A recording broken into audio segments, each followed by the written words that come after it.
a vulnerable spot. Why? Because of the southerly winds and the potential of them taking on water. Just look at the water behind me right here. And I must say the wind has died down momentarily, but a few minutes ago it had really picked up, and you can really kind of visually see what they were concerned about down here in LlVE area about taking on some water. They were happy they hadn't taken on much water earlier when the storm first hit. We drove up and down LlVE Boulevard. Wasn't a whole lot in terms of flooding, a few spots of standing water, but nothing too crazy. No reports yet of any power outages, which is certainly a good thing. So over the next half hour, 45 minutes to an hour, they're really keeping their eye on what's coming next with Francine because of the potential storm surge, taking on some watertight situation. So they're going to keep monitoring. We're going to keep monitoring as well. But for now, situation down here in LlVE. Sean Fazan, thank you for that look there at LlVE.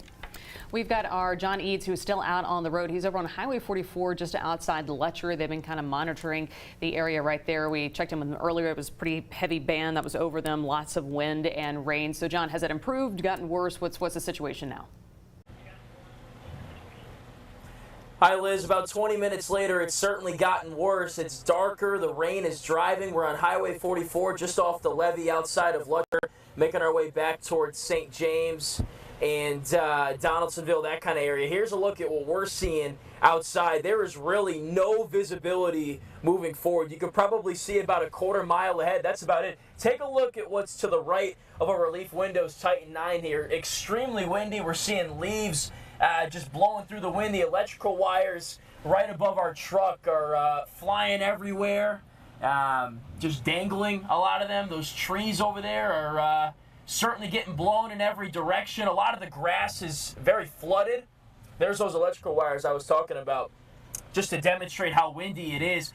Joe, Chuck, and myself, we stepped outside just to kind of see what it feels like outside of the truck, because you don't really get to, I guess for lack of a better term, appreciate what is happening outside unless you're standing in it. I was getting blown backwards and in every direction, really, just from the wind gusts, and standing outside for even 1 minute got soaked getting back in the truck. So that's kind of what it's like outside here. Very dark, very rainy, windy. This is the storm rolling through this Letcher area right here. Nobody's out on the roads except police officers, but it's very clear that this is not a time to be playing around out there at all whatsoever. Very windy, torrential downpour, and not much to be seen, especially when you're driving and making your way down this highway here. So that's what we got right now. We're going to make our way towards Donaldsonville. Apparently there's some branches and tree limbs that have fallen down in that area, so we'll see what we can gather and find from there, making our way west back towards Baton Rouge. But reporting from the Relief Windows Titan 9, I'm John Eads. We'll check back in with you soon. Okay, John, y'all please be careful out on those roads. Take your time, go slowly. Yeah, so speaking of the roads, let's take you to Livingston Parish now. We've gotten several reports of downed trees. These are coming to us from the sheriff's office as crews are picking up. This is in the Port Benson area. It doesn't take long. You hear the winds of a storm. If there's a tornado, you hear the freight train, of course, and then you hear the chainsaws, and that's when the folks get out there and start clearing the roads. One tree can shut down, an in and out area, and so they are quickly to get out there. They've even got the John Deere green tractor ready to roll in Livingston Parish, so we appreciate them out there, because you see all those people out there, their families are at home, perhaps even dealing with trees and limbs and things. So thank you all for helping us out there. But they're already cleaning things up in Livingston Parish and might really still have some work to do, and it's only going to get worse because it's going to start to get dark out there. Right, and the Ascension Parish also reporting some road closures, they don't really specify, because of downed trees, including on Acosta, Highway 1, Highway 75, and on Amite River Road as well. So several of our parishes and areas reporting those trees are starting to fall. So please be careful, and if you're checking it out, please make sure there aren't any power lines down. And if you see any power lines down, avoid them, stay away, and contact your energy company. So talking about seeing something out of the ordinary, this came in earlier this afternoon around 4 o'clock, sent in from Mr. LeBlanc over in False River. He said his cousin across the river spotted a bear in their yard, saw the bear jump into the river, and his cousin got the video on the way out on the opposite side. So this bear swam across False River. Good video here, and I think it's a good reminder too that in situations like this where you have storms, and we get this from wildlife and fisheries all the time, when you have unusual weather, it does drive the critters out. So you might find wildlife in unexpected areas. I know bears are not necessarily unexpected. We know there's bears in our area, but you might see them where you don't necessarily see them usually. So please use caution, and if you encounter some wildlife, keep your distance. He does a good job, gets a good shot, and stays very far away from the bear. He does. The bear looked like he was just taking a dip. He gets out, shakes off a little bit.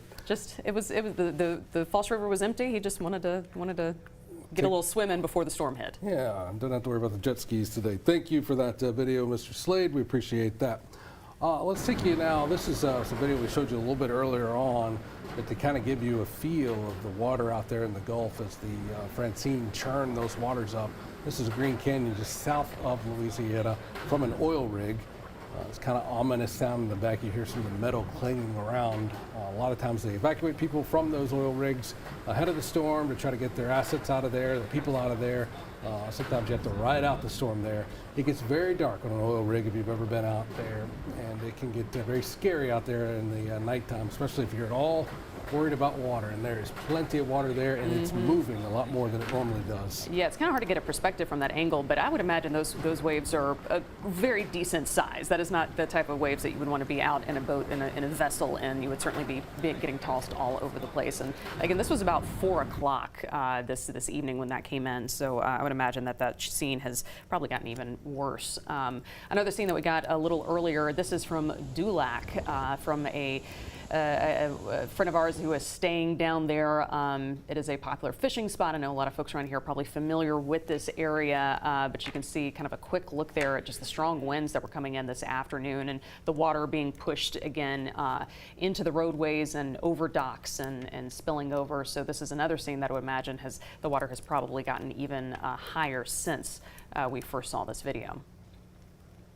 Yep, thank you, Aaron Glazer out there. We appreciate that. If you can send in your photos, if you can do it safely, you can do it right there on our app. Just take the picture and share it to our app. This is Livingston Parish, the water rising. This is 2.5 inches in 2.5 hours. Don't know what waterway that is, but do we know where in Livingston Parish that is? Okay. Livingston Parish is a very big parish, so it's hard to tell you exactly where that could be, but the water is going up there.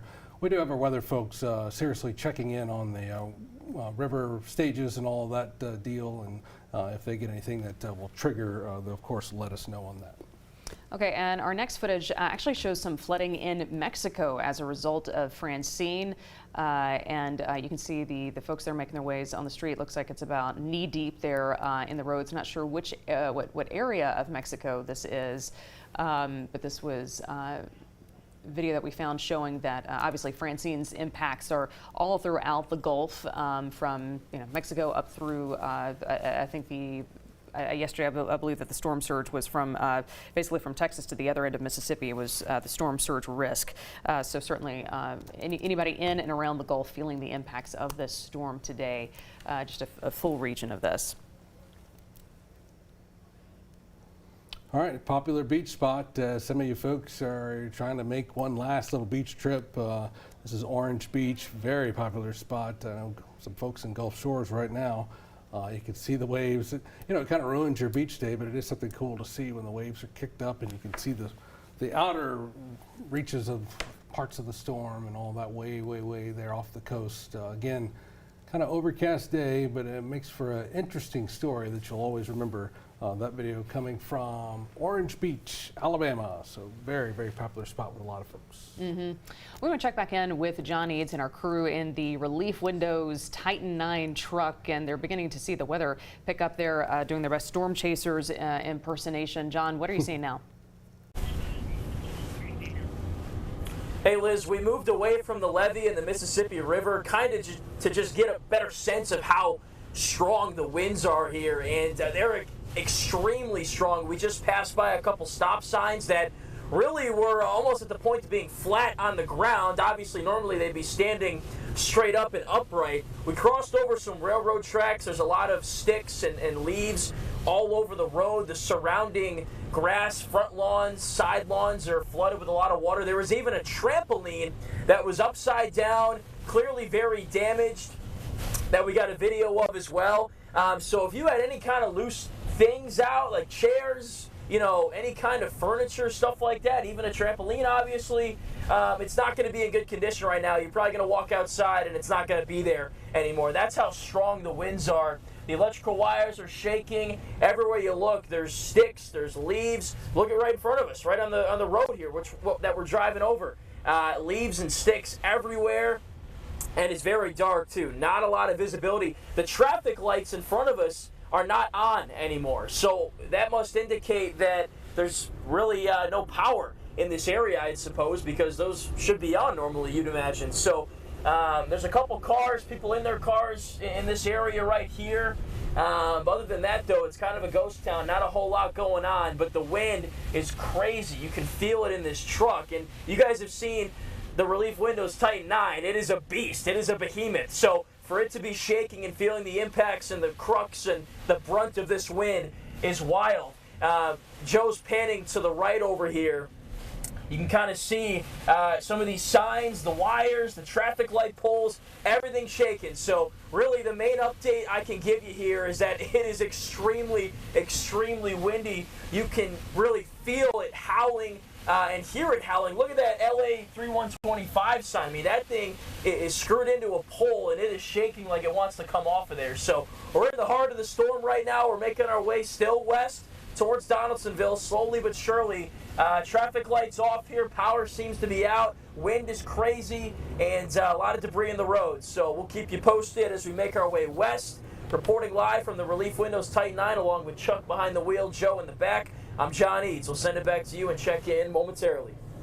All right, John, thank you. I think I admit my anxiety's getting a little high watching that sign blow. Going back and forth. They're kind of making it full circle now because they've started when I first came on, and I think it was a little bit after 2 o'clock in Donaldsonville. Now they're right back to Donaldsonville as the storm continues to move in and kind of giving you a good look at what's going on out there. If we can keep it like that, we'll be good. We have a little bit of power outages, and then it will be through here. Very manageable. Yes. Let's get down now. They're starting to take on some water in the last time we checked in, he was in Montague, the Houma area. So, Ethan, where are you? Ethan Tuttle is there. We're told they're starting to see just a little small amount of flooding, not too much. Ethan, where are you and what's going on, man?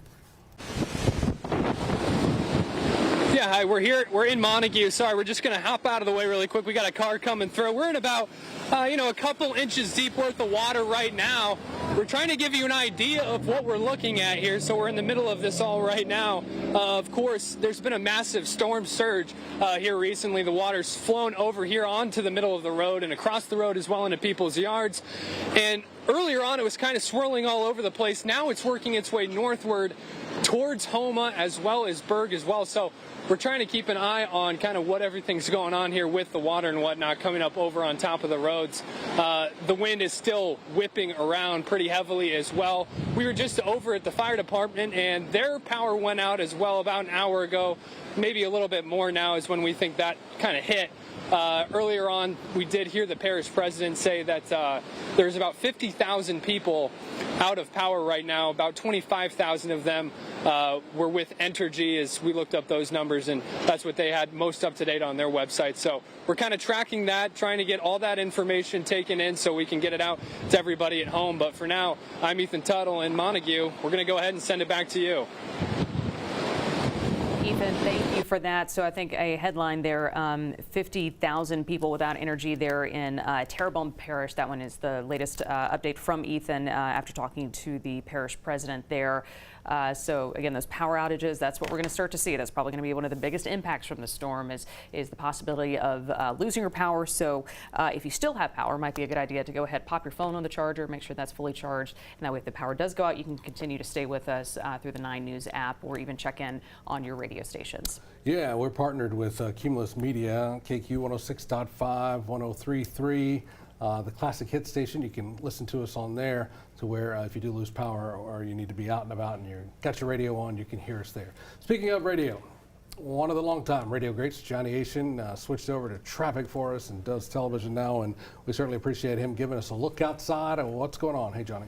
I love it all, Greg. Thank you. A couple of things new here as we approach the 7 o'clock hour, 6:57 right now. This is one of the cameras near Chef Highway in New Orleans, and we see this moving quite a bit with the wind. And this is a live look. It may be, no, I don't think it's a stuck shot. No, this is the Crescent City connection from the West Bank. And normally in this shot across the river, you can see the skyline of New Orleans here in the background. But right now, all you can see is just clouds and rain. We were watching some rain sheeting on the roadway, just blowing sideways a few minutes ago in LaPlace, and then we've lost all of our LaPlace cameras and some of our Bonnet-Carré Spillway cameras. Mayor's office has now informed us that garbage pickup will, recycling and curbside garbage and out-of-cart services will resume tomorrow, but with a delayed start so that the parish officials can get out and evaluate the streets in the morning before they get out to that early morning start. But they are going to try to resume services for garbage pickup tomorrow in EBR. We have not yet had confirmation from the CATS bus services as to when they will be starting their buses again. They will be running buses tomorrow, but what time they will start is still kind of up in the air. Greg was talking about a last-minute beach trip. The fun thing about working with this equipment is we can overlay the weather on top of our traffic watch equipment. So I'm going to widen out a little bit, overlay the radar, and you can see where rain activity is. Everybody, Jared said this morning, 100% of us are getting rain through this event, and indeed that's the case. But look right down here, right across the state line, one of the other little relaxing spots is Bay St. Louis, and we do have a camera right here. It's right past Bay St. Louis and Waveland. That's kind of where the beach is, if you will, and that's the beach in Waveland. If you'll take a second, the sun's going down, it's getting a little dark, but look at the Gulf right there in Waveland, right outside of Bay St. Louis, just really, really churning up this morning, so we will keep an eye on that. Oh, by the way, right before I came on camera, I got off the phone with the Causeway police. I didn't have time to update my graphic, or I would show it to you. The Pontchartrain Causeway, north and southbound, completely closed between the North Shore and the Kenner-Metairie area. So the Causeway Bridge is completely closed. The I-10 through the Bonnet-Carré Spillway is open, but they're saying do not get out and about if you have to. Don't get out unless you have to, and then we hope you don't have to. All right, that's a quick update on the traffic front, and let's get back to Greg and Elizabeth at the desk. Cool, thank you, Johnny. Appreciate it. You heard him mention it right there. Let's check in now with our sister station, our newsroom in New Orleans.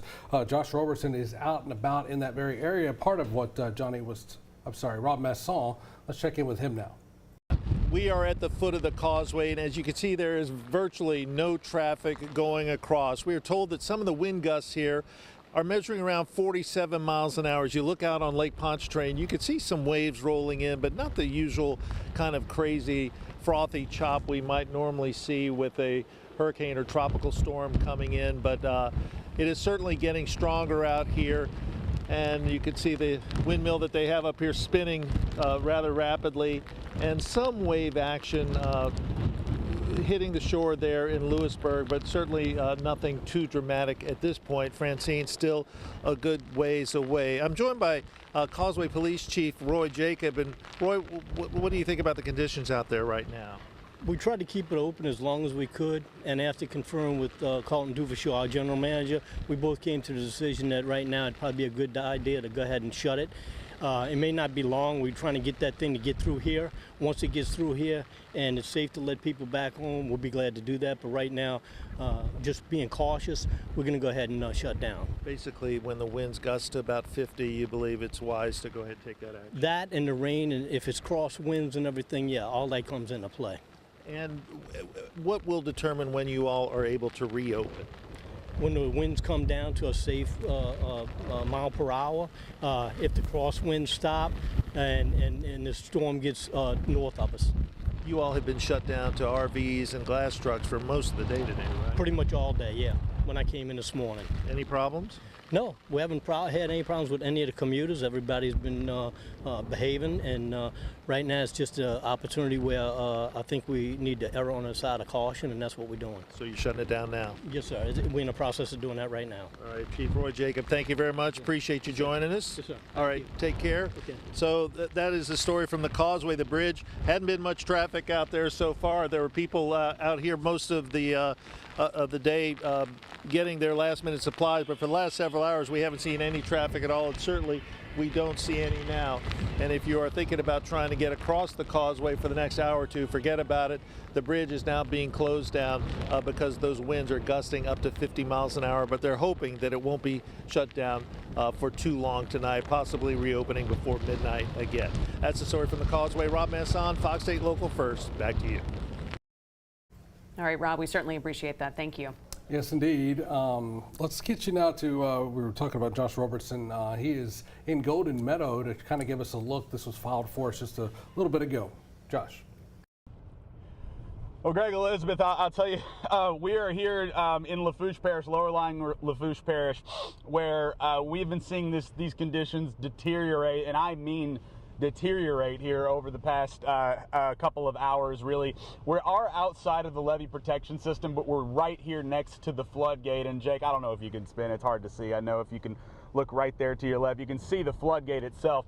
That floodgate's closed on Bayou Lafourche. We're here out in Golden Meadow, again, right outside of the levee protection system. And the only reason we're in the car right now is because I've experienced a lot of storms in my life. I've never experienced winds to that degree. They just picked up when we were out there a second ago trying to show the storm surge, which, you know, Bayou Lafourche has, because of Francine, all the water from the bayou has pushed over Highway 1, which if you keep going down Highway 1 right here, you'll eventually get to Grand Isle. But that's all under a mandatory evacuation because probably from here, for miles at this point, Highway 1 is underwater because storm surge is one of the deadliest parts of any named storm, and it happens in minutes, not hours, and I saw it firsthand, and I've seen it numerous times in the past.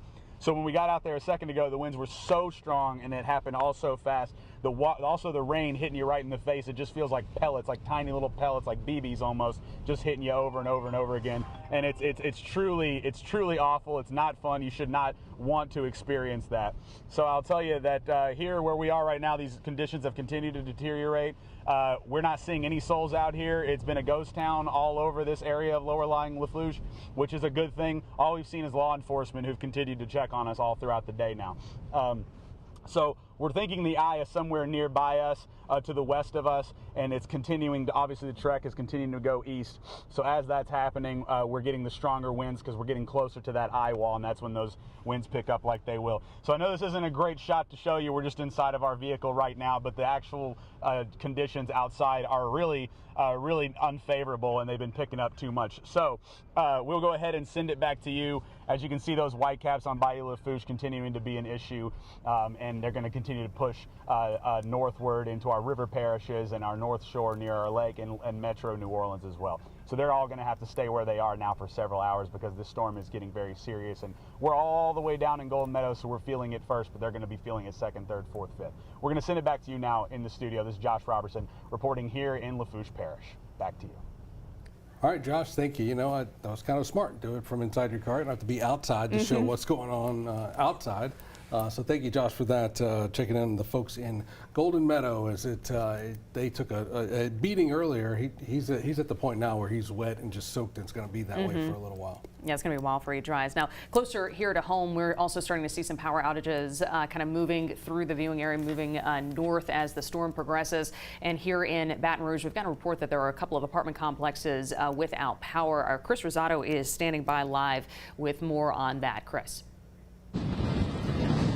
Yeah, hey guys, if you can't tell, the wind is obviously kicking in a little bit harder. Yep, look, there you go. I almost lost my hat right there. But we were driving around and we pulled into the Southgate Towers apartment complex that looked to be pitch black. And when we turned in, you can see right now, there's several different apartment complexes that have the residents in them hanging out on their porches because the power is out in both of these complexes. You had people manually opening the gates to the parking garage where I'm at right now. We were actually trying to get in here to show y'all a view at the top over there. But while we were here, I ended up running into these guys who were out drinking and having fun in the weather. They're from Louisiana, so this isn't their first rodeo in a hurricane.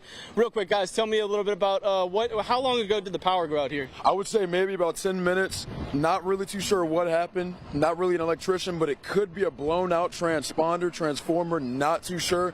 Also not a meteorologist, but it seems like there is a hurricane going on right now. So we're just making the most out of it. It's Louisiana. This is just how we get it down in Baton Rouge, and we're just making the most out of it, man. Yeah, I can see you guys got some drinks in y'all's hands. Yes, y'all look like y'all are preparing for a hurricane party. Is that what we got going on inside? Something like that. You know, the music kind of got cut off because there is no power, but we're really just having a fun time in the caveman like area, you know. So what do you got? What are you to do when the power's out and you got nothing but time on your hands? What are we gonna do? Are we gonna be like 8 years old and play hide and seek in the complex or something?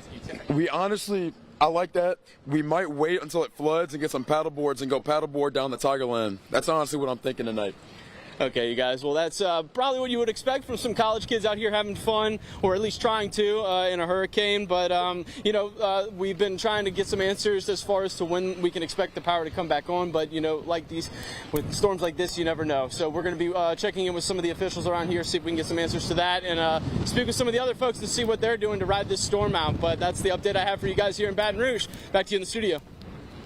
All right, Chris Rosato live there outside an apartment complex in Baton Rouge having some power outages. And you know, folks are always going to respond to storms differently. Some folks have a little fun with it, but we do want to remind you that even if your situation is safe and secure, and be thankful for that, and we're glad and we hope that this is the worst that it gets.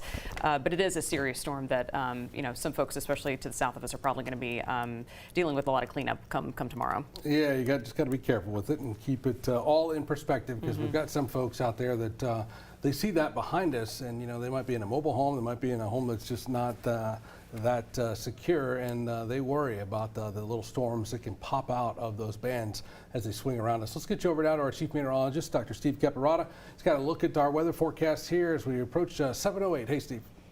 Hey guys, yeah, good perspective there, right? The impacts are going to be different for everybody. Some of it's not so bad.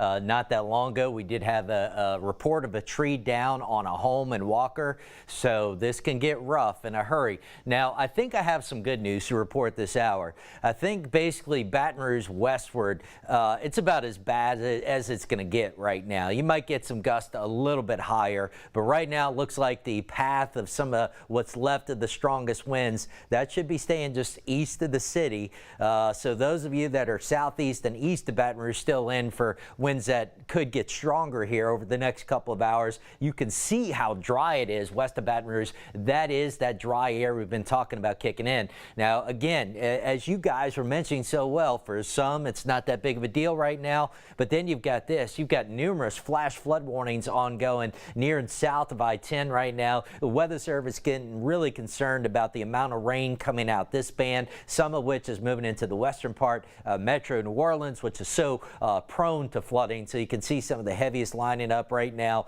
between Lafitte, Convent. So that's headed up into St. Charles Parish. Parts of Jefferson Parish going to be getting in on some very heavy rain and trying to build in towards the city of New Orleans, which obviously floods pretty easily. You can see what's left, kind of that eye. I almost hate to call it an eye. This system is, to me, looks like it's quickly losing tropical characteristics, but still the center there moving right across Terrebonne, Lafourche parishes at this hour. On the south side, it's very dry as well. But again, look at all the flash flood warnings. So we have 1, 2, 3, 4, 5, 6, 7 separate flash flood warnings, and they have gone ahead and posted one for the city of New Orleans right into Jefferson Parish as well. So the state's largest city and metro, or cities and metro areas being impacted by the potential flood threat. You look at the estimated rainfall, and we are starting to see these numbers add up. Where you get into the shades of yellow, that's at least 4 inches of rainfall, the orange 5,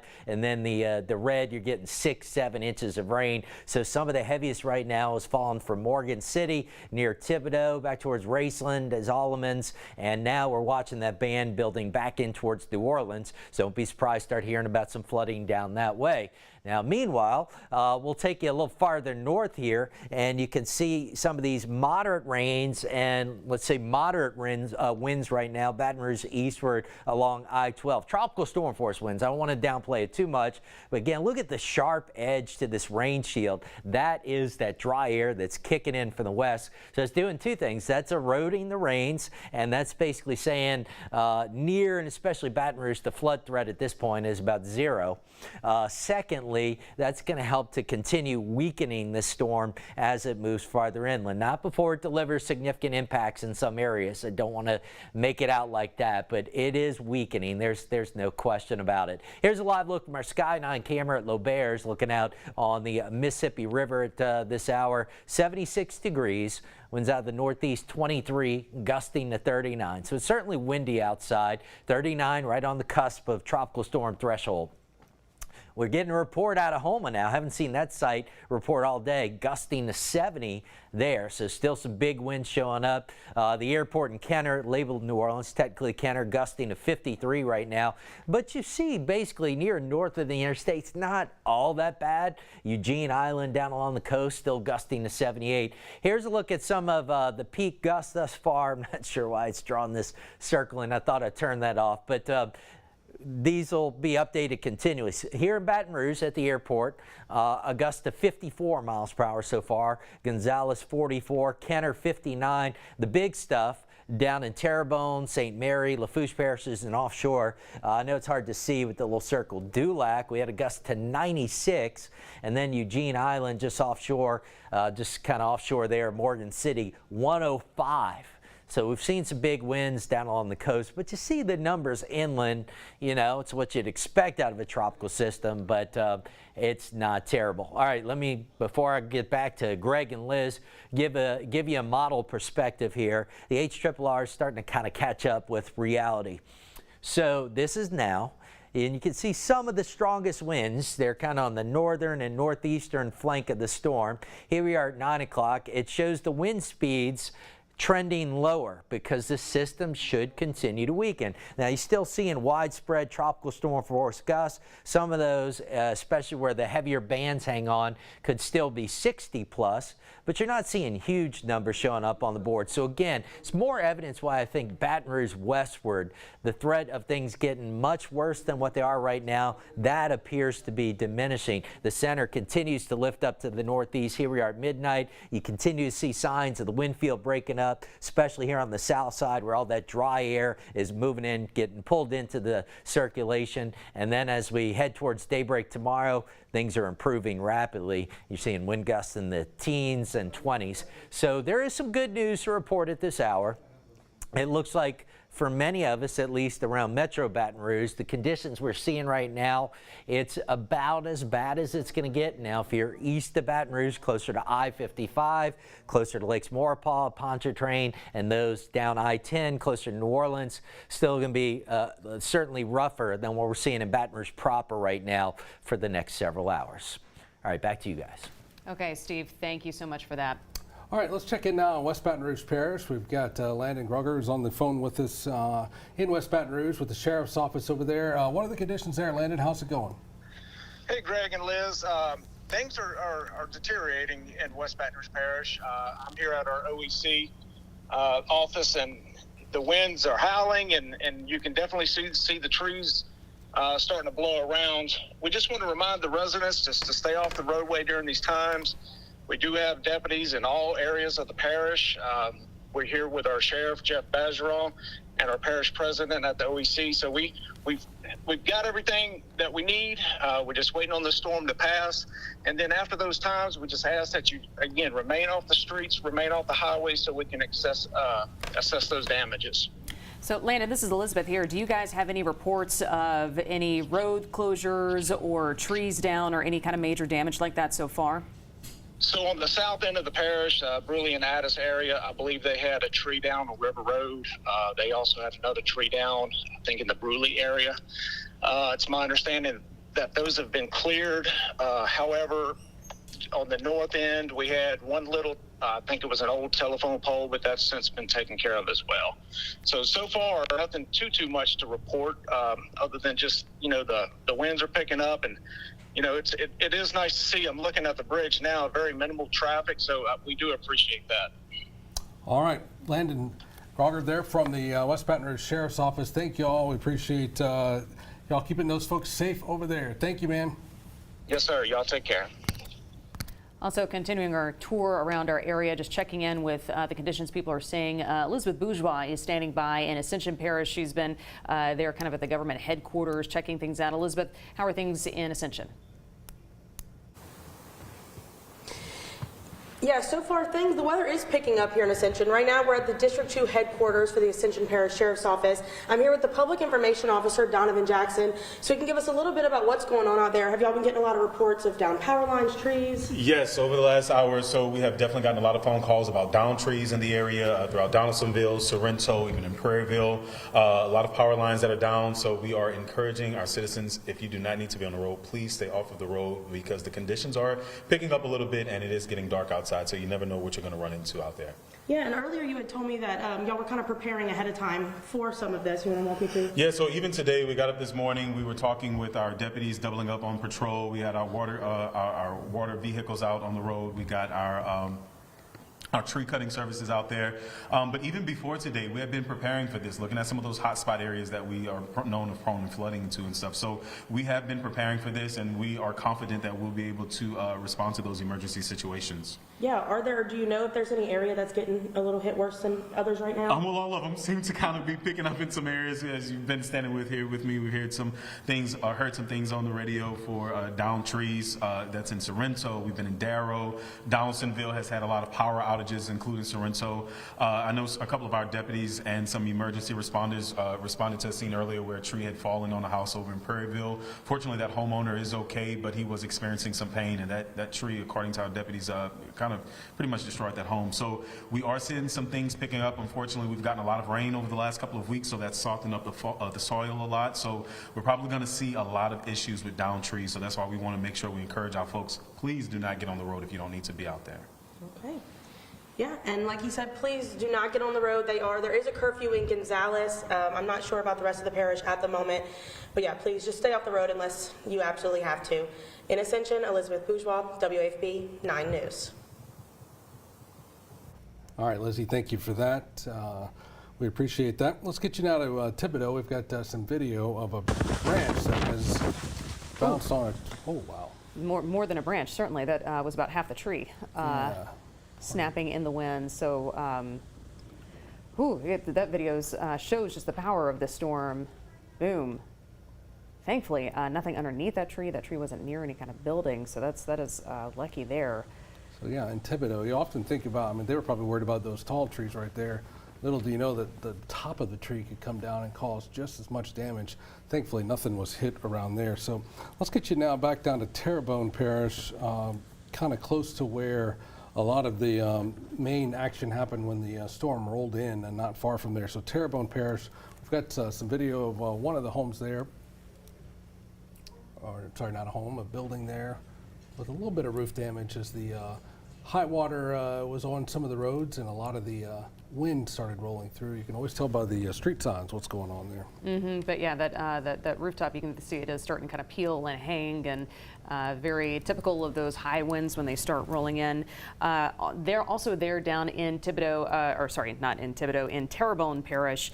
We heard from him a few hours ago, and last time we checked in with him, he was battling some heavy winds at that point. Rob Krieger from our sister station in New Orleans is in Terrebonne. Let's check in with him. Lee, we're here at Terrebonne Parish once again, where we are still feeling the impacts of Francine now, just hours after we first started feeling the eye wall. And it's one of those situations where it feels like the eye wall never left us for the last several hours, even as we're seeing some of those conditions impact the metro area and beyond. So it's a big storm right now. It feels like you're stretching, well, about an hour away, hour and a half away from here, where we are in the lower part of Terrebonne Parish in Doolarge. We've been hanging out in this area for the last couple of hours, and a lot of driving rain earlier. The big issue right now is the wind. The rain virtually gone right now. It's still a little wet out here, but I haven't felt a drop at all in some time. But that wind still picking up tremendously. And because of that, that issue that we were seeing earlier, where we saw that the east winds coming in and kind of fighting back on that surge, that's gone. That's over now because the wind is now coming in from the south, from the Gulf, and you can see the waves pushing in toward us where we are right here. This is the Gulf, that's the south that way. So that is what's causing that storm surge here. But if you look at this, you can see, look, well, this is actually a really good demonstration. If you look over here, Steve, on this side of the wall, you can kind of see how deep the land is on that side. And then on the other side, it's holding water back. So water is up above where the land is. All right, that's Rob Krieger from Terrebonne Parish, keeping an eye on the conditions there. As he mentioned, he's keeping an eye on the water levels that are rolling in, and certainly a tricky spot, and a spot that often sees a lot of flooding in situations like this. Yeah, they are well adapted to be able to deal with that and adapt as they need to as they move forward. Demco is on the phone now. Earlier we had spoken with Miss Ann Halls. We've got a better connection with her now. Ann, thank you for coming back with this. Can we get a late update now on your situation and what your power outages are with Demco? Sure. Thank you, Greg, for having us back. We have about 14,875 without power right now. Mostly Ascension and Livingston and East Baton Rouge are experiencing those outages. We do have crews right now out making progress, making restorations. It's just, as the system moves through, it's starting to feel the impact. We were talking yesterday. I think you were on yesterday with one of our folks, and you were talking about there's a lot involved when it comes to getting the power back on. You have to get the power, and then you have to find a way to get the power to the people, and in the middle of it, you got to try to make sure everything is safe. So there's a lot of moving parts to this. Oh, absolutely.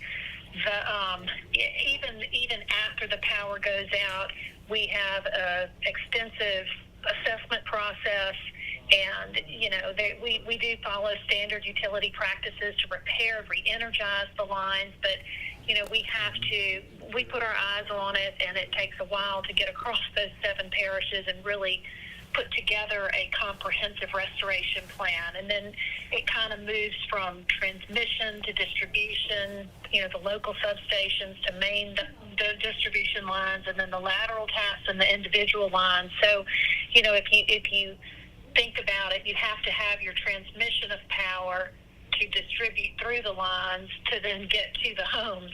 And so it's not always easy, especially in rural areas, that, we're out and we're working. You may not see us, but I promise you, we're out there. And this is Elizabeth. So we know that you guys have literally hundreds of crews that are working to stand by and are in the area ready to respond. Talk us through the process of the logistics that goes on to make sure that you guys have the number of crews, because I know that sometimes these crews are coming in from across the country heading to where the problems are. So talk us through the logistics and the challenges of making that happen. We have the benefit of 900 national cooperatives, and we are in a mutual aid agreement with them. We coordinate through our statewide, the Association of Louisiana Electric Cooperatives, and they are kind of like that central point of communication for us. When a storm is headed through our area, everyone does kind of get on standby. We did have about 236 outside workers already come and join our crew, contractors, construction, chain crews, crewmen, servicemen, all the different categories of crews. And then once a storm hits, you can kind of identify, are we going to help someone else, or are those people coming to help us? So we do have quite a few folks from Arkansas Electric Cooperatives, and then we have an additional 110 that are on standby to come from Florida. And, it just depends on who's hit hardest. Is it going to be us? Is it going to be to the east of us in Mississippi? But we will take care of our own, and we will have people help us, and then we will shift and help others. And your best estimate as things look right now, and as this is going to be a quick storm to go through, what would be kind of an estimate for people to at least start thinking about? You know, it's really hard to tell because you don't know how much damage from wind and rain, and this storm has been kind of interesting. It really has shifted quite a bit to the east. You know, where I am and you know, southeast Baton Rouge, I mean, I'm getting lots of squalls, but we can see on our outage map where it is heavy hitting, and that is, like I said, Ascension and Livingston and East Baton Rouge right now, and we're really just starting to see the storm move through. I think with a storm system, a Hurricane 1, you know, you expect to have outages for 3 or 4 days. I mean, I don't know, but that's my history of being a native in Baton Rouge. And you just have to prepare and do what you need to do for your family and heed the advice of local authorities. But we started preparing. Our emergency response plan was activated on Monday, and we were planning for a hard hit, and we've got a lot of hands on deck. So I know that once we can, well, they're already out there, but once it's safe after the storm truly passes through, we're going to have all hands on deck. Well, Anna, we certainly appreciate that. We were talking about this earlier. You build this big fancy electric grid and all these different parts that go into it, the poles, the lines, and the transformers, all that stuff that goes into it, and then tear it all down in one day. It's always amazed me that y'all are able to get it back as soon as you do. So that's no consolation for somebody, a mom who's sweating it out with her kids. But we certainly appreciate you coming on with this and at least giving us some hope there that there is work and people trying to help us out. Absolutely, it's our pleasure. All right, thank you, Ann. Appreciate it. And linemen certainly, and the crew is certainly unsung, or they're not unsung, they're very appreciated heroes after storm. I still vividly remember in the days after Katrina, I was in Mississippi when Katrina came through, that bringing Cokes and candy bars to the linemen on our street, just like please and thank you, and whatever we can do to support you guys. Back here in Baton Rouge, as we continue to keep an eye on those power outages, we have Chris Rosado, who's been tracking the conditions here as the winds pick up here closer to the TV station. Chris, what can you tell us? Hey, you guys. Yeah, so that wind obviously really kicking in right now. I'm standing on top of a parking garage right now, about 7 stories high, so we are pretty up there as these winds come through, and I'm telling you, man, this rain hitting my face really feels like little pieces of glass that are coming up against my face. And so we are at the Southgate Towers apartment complex, and as you can see right now, the power here is still very much out. I don't know exactly how much you can see from the camera. I don't know exactly how much it's picking up, but from what I'm looking at right now, I'm looking at about 20 different apartments with residents hanging out on their balconies right now, because when the power goes out, that means your AC's out, and a lot of times this is pretty much all you can do to get some fresh air, and so that's what a lot of these folks are doing. That's why it's really important to have those battery powered fans, those battery powered lights, for situations like this. But to be clear, it is spotty. These outages are spotty. So I'm going to take you right over here on this side where you can see that there obviously is still some power. You got this apartment complex over here. I can't exactly recall the name of it, but its parking garage is still fully lit. You can see some of the windows for its apartments are still very well lit. You look over here to my left, you can see Tiger Stadium. It has power over there, so it's kind of spotty all around the area that we are right now. But we were just downstairs, and the officials at these complexes are working on the transmitters and the transformers to get the power back up and running, but it might be some time before you can do that. But obviously with this being student housing, you can hear all the different college students that are probably having a little bit more fun than they should be out right now in the parking garages, and then coming out here seeing us live on TV. They just kind of want to see what's going on and see how the weather's shaping out for themselves. But right now it's still not too intense. It's likely going to pick up in a couple of bit. You can really start to feel it coming down right now. So we'll check back in with you guys as it intensifies. Back to you in the studio. All right, Chris, thank you. And I noticed that he did lose the baseball cap. He only almost really lost it in that first live shot. It's a good demonstration of where the hat is how high the winds are. Yep, we've been seeing it all afternoon. All right, so friends, we're going to take a quick break. We'll be back with more as we track Francine. Yeah, dude, that doesn't look good. I know what to do. I'm going to castnetusa.com. I can apply minutes, and if approved, I can have the money as soon as the same business day. Go to CashNetUSA.com to apply for the money you need. Car wrecks, auto accidents, T-bone. No matter what you call it, at Murphy Law Firm, we've seen it all. Our team is dedicated to helping you. Seriously injured? Call me, Attorney Peyton Murphy, at 928-8800. After my wreck, I was hurt and my truck was totaled. I take one step forward and 2 steps back, so I got Gordon. We know how to take on the big insurance companies, and we'll fight to get you every dollar you deserve. Just call me. Get it done. Here we are, Cypress Roofing, a woman-owned roofing company specializing in insurance claims. With the hurricane season right around the corner, give us a call.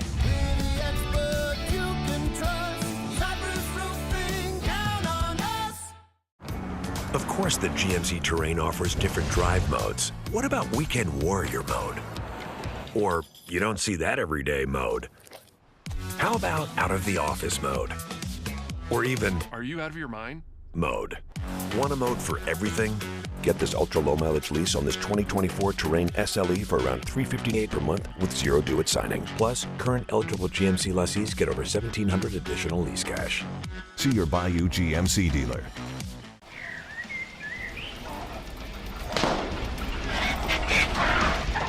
Are you in a big car crash? Get that money! Call Virgil McKillop. This guy's everywhere. Call Virgil McKillop.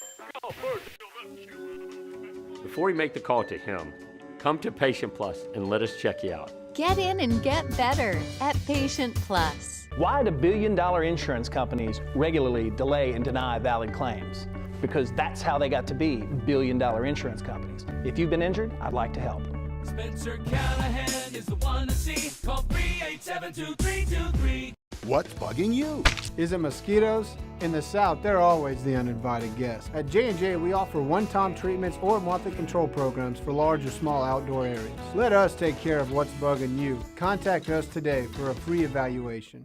The all-new Spectacular Extreme Circus, presented by the Carton International Circus, is coming to your hometown with more extreme acts than ever before. Featuring BMX riders, Carton's spectacular animals, acrobats, interactive entertainment, aerialists, and so much more. The all-new Spectacular Extreme Circus. Get your tickets today.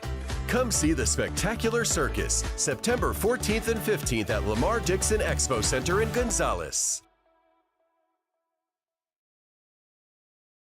WAFB 9 News, tracking Hurricane Francine. Well, friends, it is 7:34 here. We've been with you since 4:30 this morning as we continue to track Francine as it has grown from a tropical storm to a hurricane to a Cat 2, now on land, starting to decrease a little bit in its power there, but it is still a strong storm moving through. We've got crews spread out all throughout South Louisiana on the road right now. And last time we checked on him, he was outside Letcher heading towards Donaldsonville very slowly because the road conditions certainly were not ideal. Our John Eads, who is in the Relief Windows Titan 9 truck with a full crew with them. John, where are you and what are you seeing right now? Hi, Liz. We're camped out in Donaldsonville along with Joe and Chuck, and Titan 9 is shaking right now. I'm getting a little concerned. But while everybody's back in the comfort of their own homes, sitting down with a nice snack, this is what you're seeing outside right here in Donaldsonville. The wind is driving that water left to right across your screen. You can see those power lines to the right shaking like crazy. We were driving through and down, headed westward on Highway 3125. There were a bunch of trees in the road, like some of them covering 3/4 of the portion of the road, so you really had to slow down and maneuver past them. So a lot of debris on that highway as we were making our way here. We crossed over the bridge as well to get into Donaldsonville, and we couldn't even see the bridge until we were on it. We were like, oh, I guess we're on the bridge now. So not a lot of visibility here. This is kind of the scene that we were waiting for all day. Just the darkness, the driving winds, this torrential downpour. So while the storm maybe perhaps has started to pass through this area in Baton Rouge, the effects are still certainly here. Definitely not a good time right now to be out on these roads and driving, because there's flooded grass, flooded yards. As we were making our way down that highway, there were a lot of front lawns that were really just underwater here. So making our way back towards Baton Rouge, this is a look at Donaldsonville right here. The rain is really not giving up. The wind is extremely high as well. Lots of water in the roadways as well. There is still power in this area, which is good. Oh, here we go. There's some of the water in the roads there.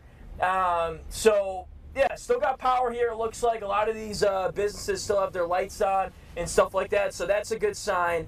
But yeah, I mean, this is a look at what's going on. I mean, this is the storm right here, and it's going to be hard to see the effects of it now because the darkness. It's only darkness right now. There's not a lot of light to be seen. But as we make our way back, we'll keep you posted on what we do see. Right now, it's a lot of debris, a lot of trees down, a lot of traffic lights are out as well. So I'm sure there's going to be a big cleanup effort all around the Baton Rouge area come tomorrow. But along with Chuck and Joe, I'm John Eads reporting live from the Relief Windows Tight 9. I do want to give a big shout out to everybody in the control room working hard, our producers, everybody punching up the video and all that. They've been working hard since this morning. Different crews been in and out. So shout out to you guys making this all flow and go. We really appreciate it. Before we send it back, here's a look at a tree in the road. Is that what you see, Chuck? Yeah, there it is right there on the right side. So that doesn't really, that one in front of this shorter one is really a good look at what we saw on Highway 3125. Just these massive trees falling down, collapsed onto the road to the point where you've got to stop and you've got to drive around it. So as I said before, tomorrow the work is cut out for all those essential workers and folks that need to get out and clean this up. In fact, that tree took out that fence there, actually, as you can see on the left side. That is crazy right there. So that fence obviously is going to need to be repaired. I'm sure there's a lot of that kind of stuff going on around Baton Rouge. Fences taken out, trees in the road. So that's what's going on at Donaldsonville. This thing is certainly far from over. It's going to continue on here for the near future, it seems, because we've been sitting here for 30 minutes, and this is exactly what the scene has been. So reporting live from the Relief Windows Tight 9, I'm John Eads. We'll check back in with you guys soon. All right, John, thank you. And folks, keep in mind the Titan 9 is a large truck. It's a very sturdy vehicle. So that's why they're able to move out there in that storm. But even John mentioned that vehicle was shaking and stuff. So it's why we don't want people out on the roads. But John, we certainly appreciate that report, and trees down in the whole nine. And that's just what we're going to see more of as we move into the evening. We are indeed. Let's check in Montague, where we've had Ethan Tuttle throughout the day and into the evening, which is just south or so of Houma, Louisiana, and they were kind of close to where the eye came through. Ethan, how's it going out there? What are you seeing? Yeah, things have calmed down a little bit here in Houma, as well as down a little further south in Montague. Right now we're here in the town square of Houma, and you can just take a look around here. And John kind of hit the nail on the head a second ago, saying stay off the roads, because right now the power's out in a lot of areas. It's dark. We can hear the generators buzzing just, a few feet away here, not too far off. So, a lot of people are out of power. We don't want to see people on the road right now. And the sheriff here in Houma actually told us that right now they are under curfew as expected, and they're waiting to go out and take a better look at things probably when the sun comes back up in the morning. But we did just see a couple of officers roll by, and so they're kind of starting to collect, probably some of the data about where there are branches in the road, like here in the town square. And I'm sure there's plenty of spots elsewhere around this town as well that have felt the effect of Francine rolling through. On our drive up here, I should say, from Montague, we saw some trees falling down in the road, more electrical lines down. So Francine did do some damage here, and we're trying to keep up to date with everything that we're seeing. So for now, though, from Houma, I'm Ethan Tuttle. We'll send it back to you.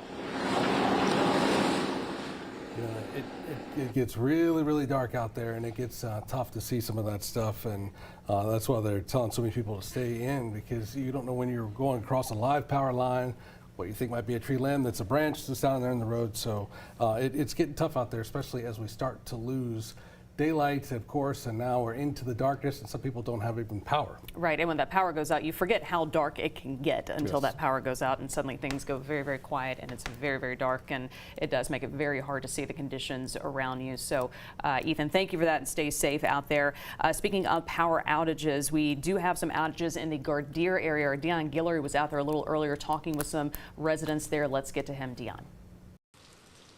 Yeah, guys, we've been riding around the Baton Rouge area, and as the storm moves in closer to us, we've been feeling the rain starting to come down much harder.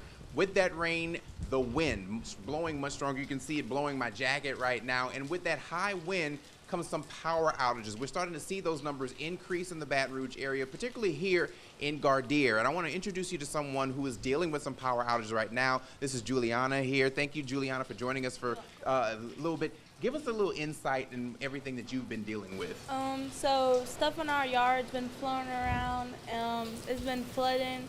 We have some drips in our house. The lights went out, so it's getting hot inside the house. We had to put bags out here so the rain doesn't get in. And that's pretty much, yeah. Yeah. You said at one point the lights were flickering. Yeah, the lights were going off and on, and then we heard a big bang, and then they just stayed off. And like some of the trees are like, they're going sideways. They're not falling yet, but they're gonna fall. Yeah. Yeah. And you know, we were talking before we started this interview and everything. You were telling me this is your third hurricane. Yeah, it was like my third hurricane. I was like just born like around when Hurricane Katrina hit or whatever, and then I've been in some other ones, but I don't remember which ones because my mom, she's been back. Yeah. He's been through some hurricanes too, and my grandparents and all that. But we know what to do already, so we're just stocked up and everything. But we're doing good. Yeah, just Not hoping really, for that yeah, power hoping. to come back. Yeah, because it's getting hot. A lot of people around here, they got generators. We don't have a generator, so it's been worse. We used to have one, but it's just getting worse because we don't have a generator. Yeah. So yeah. And anything you guys are planning to do as you wait for your power to come back on? We're probably just gonna be sitting out here because it's more cool out here than inside, and probably like start a fire out here. Not like a fire, but like we're gonna use a grill and all that. Barbecue. Yeah, and just like probably hang out and like have family time. Never get a lot, but we'll have family time probably. Yeah, definitely. All right, thank you for your time and your insight on that. And as that's what we're starting to see more of, these power outages, especially in this area of Baton Rouge. We're here in Gardere. We're of course going to roam around some other places. We've seen some power outages possibly in the Sherwood area and some other parts of the area. But of course, you're only starting to see the beginning of this as Francine starts to move into our area. But for now, Dion Guillory, WAFB 9 News. Back to you. Dion, thank you. Yeah, it can be tough out there without power. Let's get over to our Chief Meteorologist, Dr. Steve Caparata. As the storm starts to move in here to our metro area, we want to check in on some of the folks right here in our viewing area. Hey, Steve.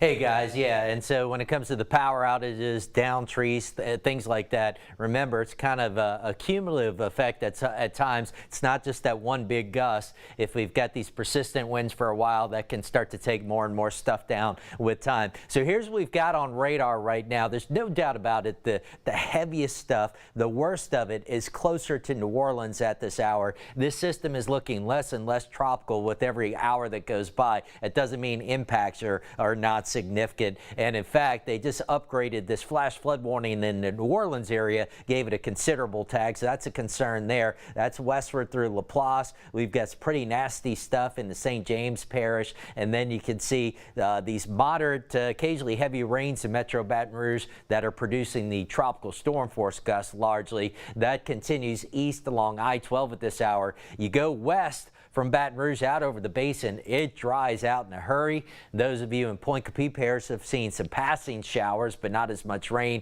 And those of you in southwest Mississippi, it's been the off and on showers today, but not as much as areas to your east and southeast. One other thing we had a little while ago, looks like it may have been allowed to expire. We had a tornado warning in St. Tammany Parish around Eden Isles, so that is always concerned as well. But again, looks like that warning may have been allowed to expire. All right, look at some of the big rains that have come down. This is what we said. It wasn't going to be a widespread flood event, but anytime you have a landfalling tropical system where you get the heaviest bands, the strongest bands, you get the heavy rain, right? And you can kind of see how wrapping around the circulation as it's been moving inland from Morgan City up to near Napoleonville, Labadeville, near north of Thibodaux, up into St. James Parish, back to near Raceland, Des Allemands, up into St. Charles, St. John the Baptist Parish, and now some of the heavier rains building into New Orleans. I think we're going to be hearing a bit more about that. Let me go back to that map for a second. I want to there we go. I do want to bring this back up a little closer to Metro Baton Rouge and just show you here. Largely the rains so far in our part of the world have been manageable. Shades are blue.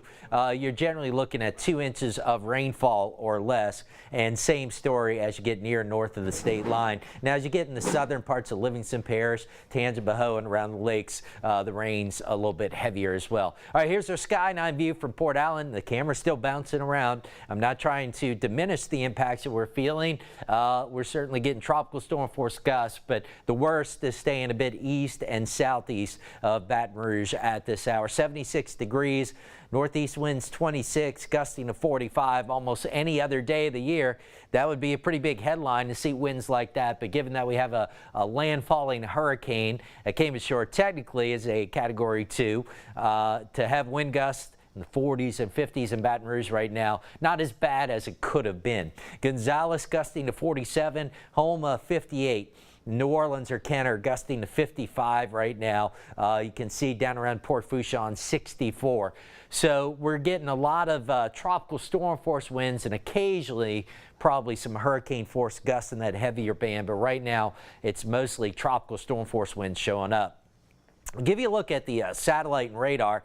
As this came ashore, kind of looked like a hurricane, right? It's quickly losing that appearance, which was modeled pretty well and anticipated because of two things: that wind shear that we talked so much about, and especially the dry air that is being wrapped into the circulation for the west and southwest, which is really eroding the south side of the hurricane. You notice how the south side is almost rain-free. That's not typical. So that's good news. As we get these bands lifting northward here the next few hours, things will really start to improve pretty quickly. It'll stay breezy overnight, but the worst of the winds for most areas are going to be over the next few hours. Looking at time, it's what, 7:48.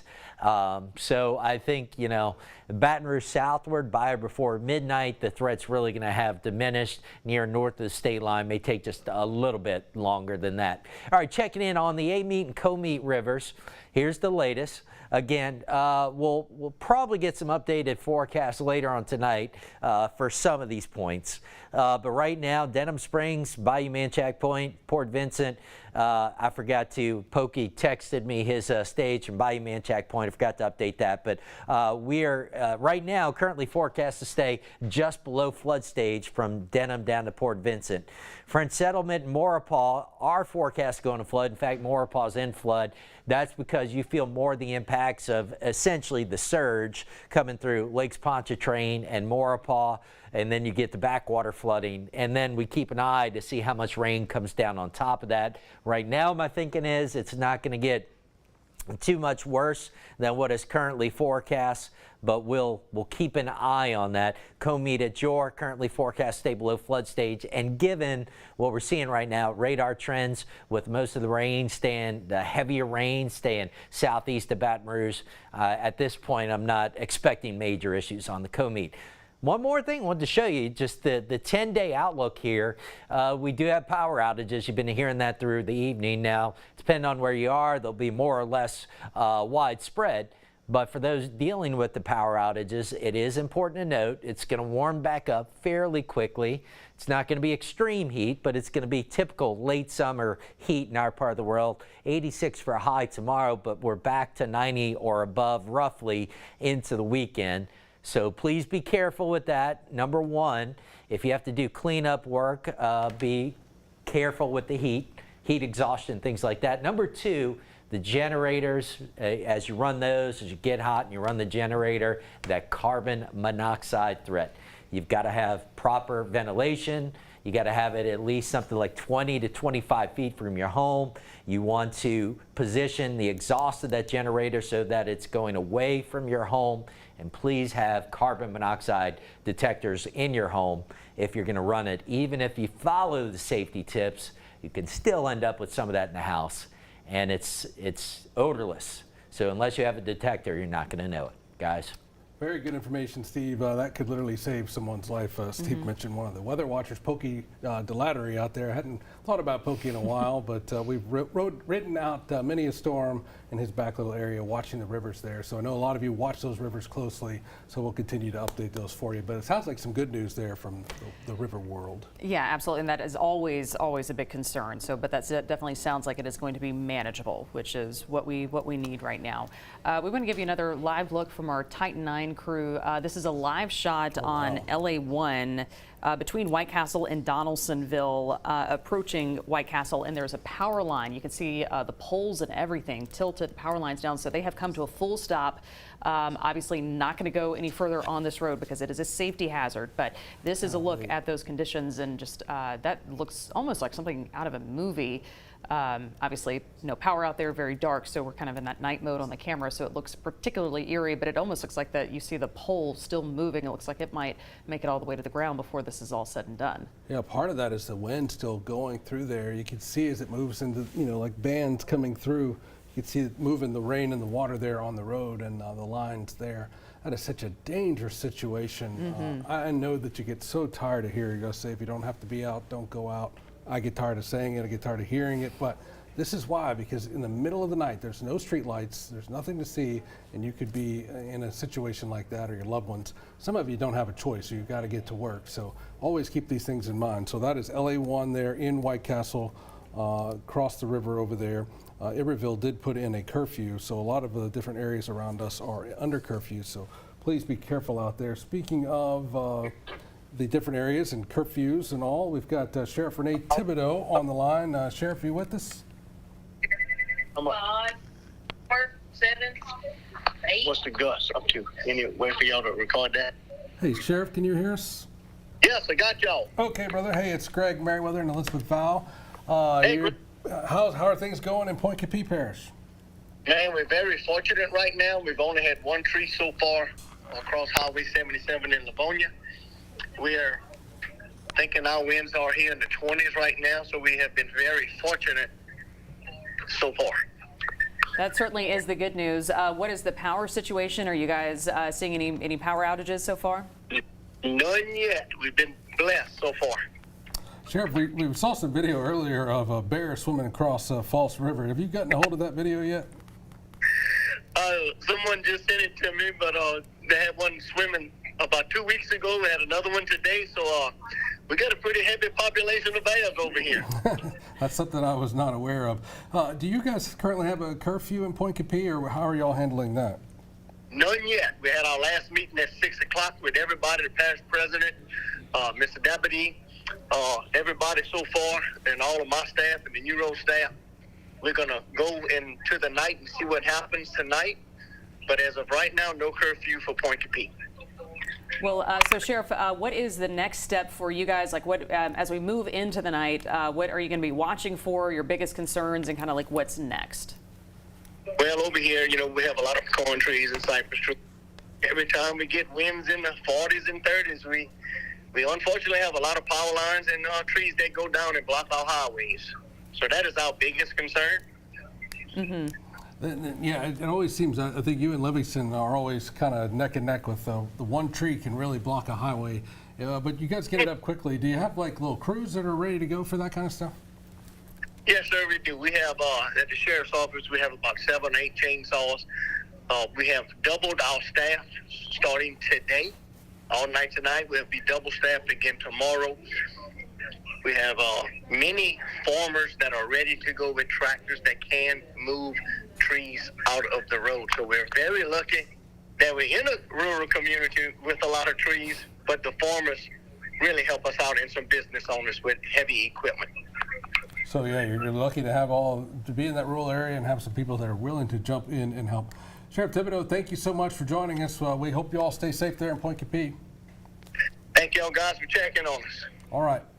And that is always nice to hear, and not only in Point Coupee, but throughout our region. If you have to go through a big storm area, this is the place to do it, because this is where I've never seen anywhere in this viewership where if you were in need, somebody didn't step up to help, whether it was to cut a tree, move a limb, or even just to give you a cup of coffee when you need a little pick-me-up. So we certainly appreciate all the folks out there who are helping each other. You can say it, good old boys. They jump in and help out, and we appreciate that. Titan 9 back on the move there, cleared through those areas where the power lines were down. This is LA1 just west of White Castle. They're on the other side of it now, on their way through. That is John Eads, Joe, and Chuck all in that truck making that happen for us. They've given us a really good eye view all the way around our viewing area here and there, and those ominous lights coming towards them there. Hey, we're going to take a quick break as we continue to track Francine. We'll be back with more. Stay with us. Imagine a living room with the power to change everything. It's the new Modular 2 at Rooms To Go. One collection that gives you the power to relax in total comfort, the power to recharge, the power to create the perfect sectional for any space. Just choose your pieces and transform your room. The best part, because it's Rooms To Go, you can do all this all within your budget. Now that's the power to save. I'm Julianne Huff, and this is what's possible with the Modular 2 at Rooms To Go. We're Rev Business, a local provider with nearly 90 years of experience. So when it comes to business in Louisiana, we know that personalized service is key. And we're here to go the extra mile with all fiber solutions that deliver what every business needs: reliability and quality. We're not just providers. We're the local team dedicated to helping you succeed. True partnerships are homegrown. Rev Business, internet, phone, managed services. Visit us at letsrev.biz. On Friday night, they dominate. Then you nominate them for Sportsline Player of the Week. Go to WAFB.com and let us know who dominates the competition. Winners selected every Wednesday on 9 News at 10. Sponsored by Oxner Andrews Sports Medicine Institute. It's LAS's end of summer sale. Right now, get $100 off each LAS window or shutter, plus free installation. LAS products are beautiful, best in class, and made to withstand the elements of the Gulf South. For over 65 years, LAS has manufactured, installed, and warranted our own products. No middleman. When you buy from LAS, you buy peace of mind. So take advantage now of LAS's end of summer sale. When you want the best for your home, you want LAS. I want to stay friends. Every Saturday, WAFB tells inspiring stories of everyday people throughout Louisiana. People still walk through our little door. Watch on 9 News Saturday morning. Sponsored by Neighbors Capital Area Foundation. I'm gonna be late. Sorry. And drive safe out there as there's plenty of traffic heading to today's big game.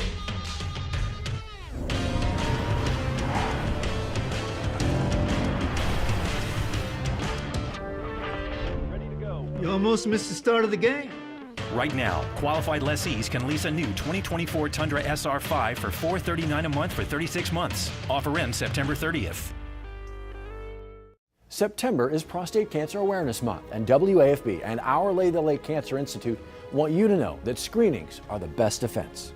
Prostate cancer is the second leading cause of cancer death in American men, and 1 in 8 men will be diagnosed with prostate cancer in their lifetime. If you're 45 or older, talk to your primary care physician to see if you should be screened for prostate cancer. Visit olrmc.com/cancer for more information.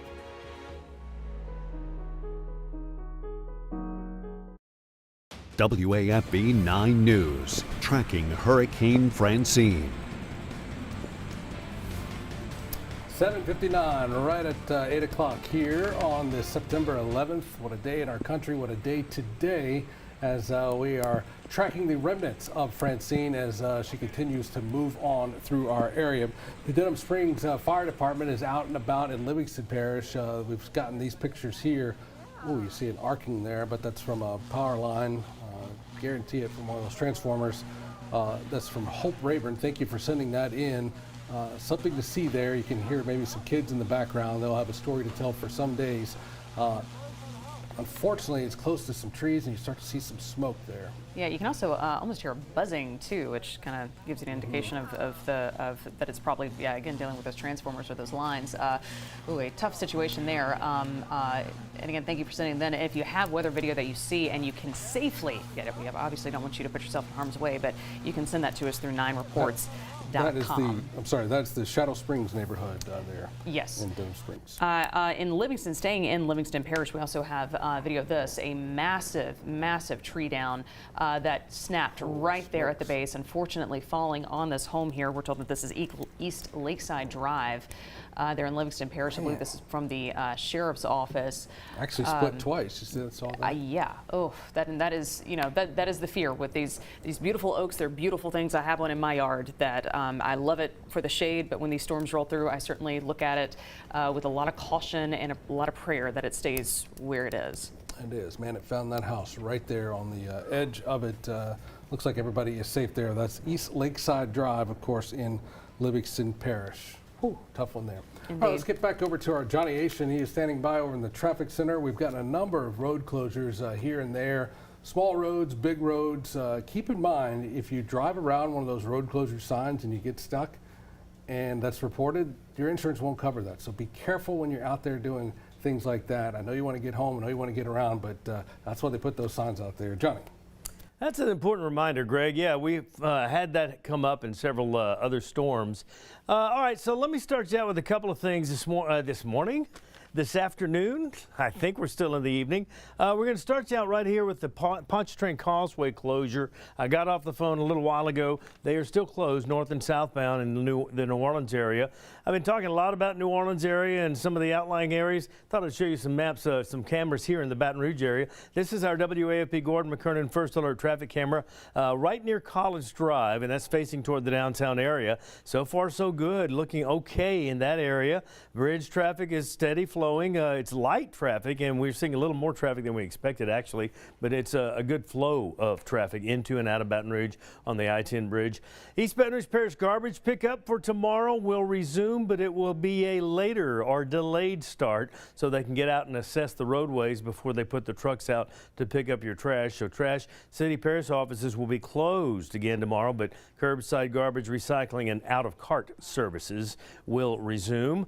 Look at the rain in Denham Springs. This is right through the heart of the antique village, and definitely we saw some sheeting of rain on the roadway a few minutes ago, and that is not horrible, but it certainly definitely catch your attention.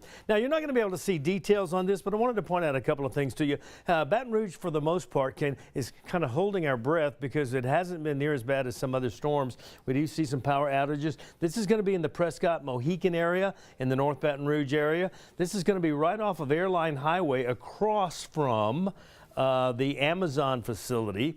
And kind of widen our shot a little bit.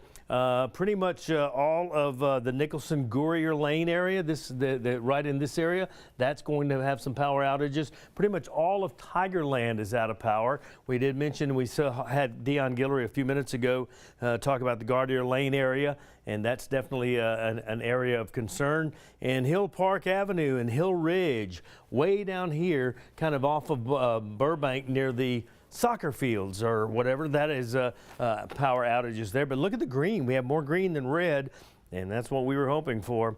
Take you right on out back to our interactive map, and we do have a closure. Airline northbound is closed to through traffic right there between the interstate and Highway 22 in Sorrento. They're dealing with some debris and possible down power lines in that area as well. We kind of zoom out a little bit, get back to our traffic map, and the map of the city is looking pretty good. We are seeing a few more of you getting out and about later this evening than it was a couple of hours ago. They're still warning me to warn you, try not to get out on the roads. I'll put our overlay on here from the weather department. You can definitely see we're not out of it. There's still a lot more rain and rainy conditions and windy conditions to deal with through the course of the next few hours. So definitely heed that warning and stay put if at all possible. And we just got a report of another tree down, and I'm trying to picture where the tree might have been. It's on North Foster Drive at North Street. That's going to be kind of close to where they're building that huge, beautiful new YMCA, kind of between Government Street and Florida on North Foster at North Street. So we'll keep an eye on that for you. It may be North Boulevard in that area. North Street might be on the other side of Florida Boulevard. Nonetheless, we have a lot of trees down, power outages. If you come upon a intersection where the traffic signal lights are not working, four-way stop. Be courteous with each other and make sure you stop. If you can't be out, don't get out. Let's go back to Greg and Elizabeth. All right, Johnny Asian, thank you. Good information there.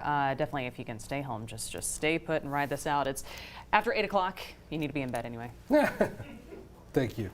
Good night. No, seriously, we do thank you all for being with us. We said earlier, it's like family, so we've been through a lot of these together, so we certainly appreciate it. A lot of you got the day off tomorrow. I know the kids are out of school, so yeah, sit back and relax, and we'll try to show you at least what's going on. So thankfully, as you saw a little bit earlier in the week, or just within the last few days, the storm was starting to take that jog, so that was always a good thing for us. It did, though, kind of affect our neighbors. Let's check in Luling now. This report was filed by Madeline Adams, who kind of gives us a look at some of the things they're dealing with, including some trees and some water.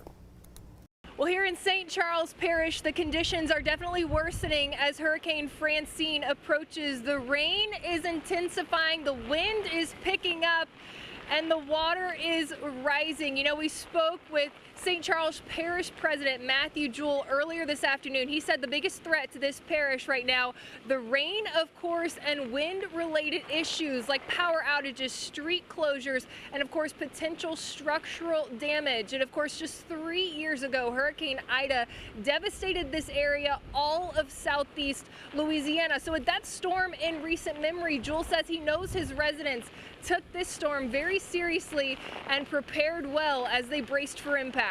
Based off of the storm as it stood when it's coming in, we didn't see the need to issue an evacuation order, but we could tell right away that our residents were taking it very seriously. You could see that at the gas stations, you could see that at the stores, people getting supplies. And look, Ida is very fresh in people's mind. We just came off of the 3-year anniversary of that. We still have people in the parish who have not gotten back in their homes, who may still be fighting with insurance companies or contractors. So it's still fresh in everybody's mind. So it's a great thing that people are taking it seriously. I do know that people voluntarily, chose to leave and get out of the way of the storm, and I think that's a great thing. It's a smart thing. But for our other residents, I think they've taken all of our, commands to get prepared, and they take that seriously. And for those in need of a shelter, they can find that here at the Edward A. Dufran Community Center here in St. Charles Parish. When we spoke with Jewell earlier this afternoon, he said 29 residents had already come to take shelter here, including a dog. So those residents and everyone here in St. Charles Parish bracing for Hurricane Francine's impact. All right, Madeline Adams there reporting in that heavy rain situation. Ethan Tuttle is in Montague. That's where he's been all evening and afternoon, and they're starting to see some damage there. Hey, Ethan, what's going on, man? Yeah, we're out here right now as we're just off the corner of Pine Avenue, right next to the old power plant. And right now there's a lot of debris hanging out here in the street from the storm a little bit earlier. As you can see, the top of the old power plant's roof, it looks like they had a tarp up there and it may have fallen down here. Well, it definitely fell down here. We think it came from up there. There's also some debris hanging up top in the power lines. We're not sure if you can see that. Again, it's very dark out. It's almost a little eerie out here. You kind of forget how dark it gets when you have no street lights and really no other sort of power in the area as well. So once again, just trying to remind folks, stay off the road, stay inside. Let us come out here and take a look at the damage and try to get as much as we can to you so you can stay safe at home and just take it all in right now. But yeah, the winds have died down obviously here in Houma, and then as well as the rain. The rain's pretty much gone right now as well. So that's all we have right now. We're going to go ahead and go back to the studio with you guys.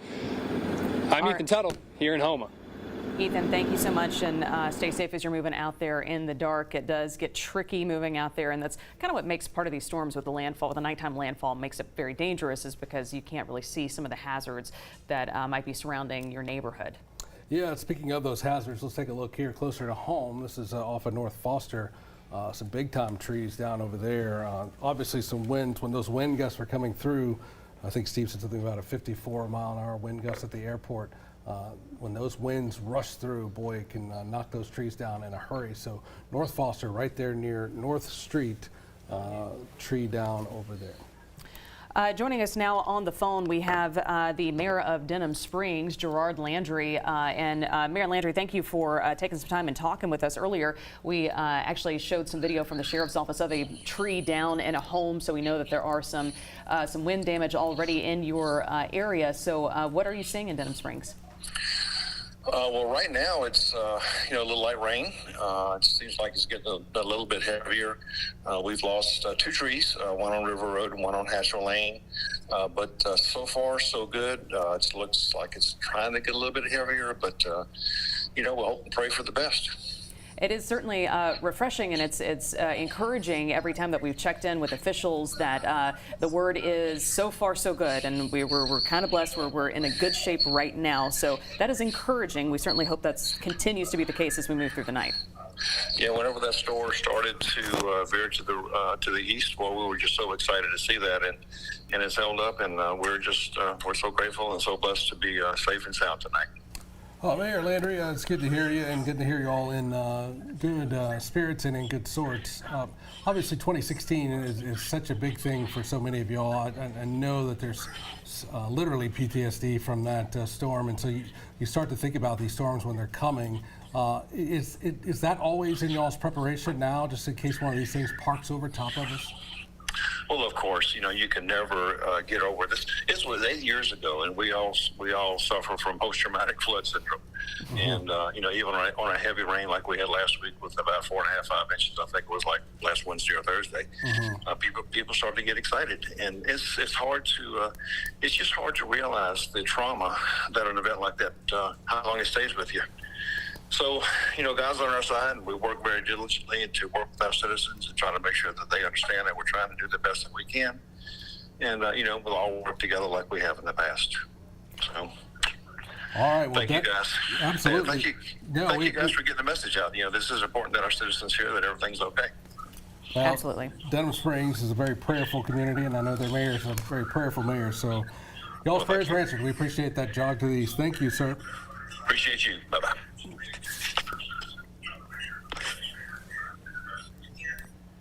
Well, friends, it is coming up on 8:12, and we've been on the air with you since 4:30 this morning, tracking Francine as she has moved out of the Gulf onto land and now continues her track northward. We're going to take a quick break here, and we will continue our coverage on the other side.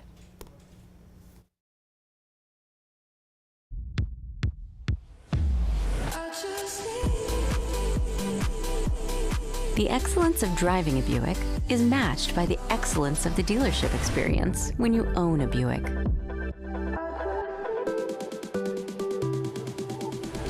Buick, exceptional by design. Get a 2024 Buick Envista starting at $23,495. See your Bayou Buick dealer. With Chevy trucks, be ready for adventure. With power you can count on. Capability that doesn't compromise.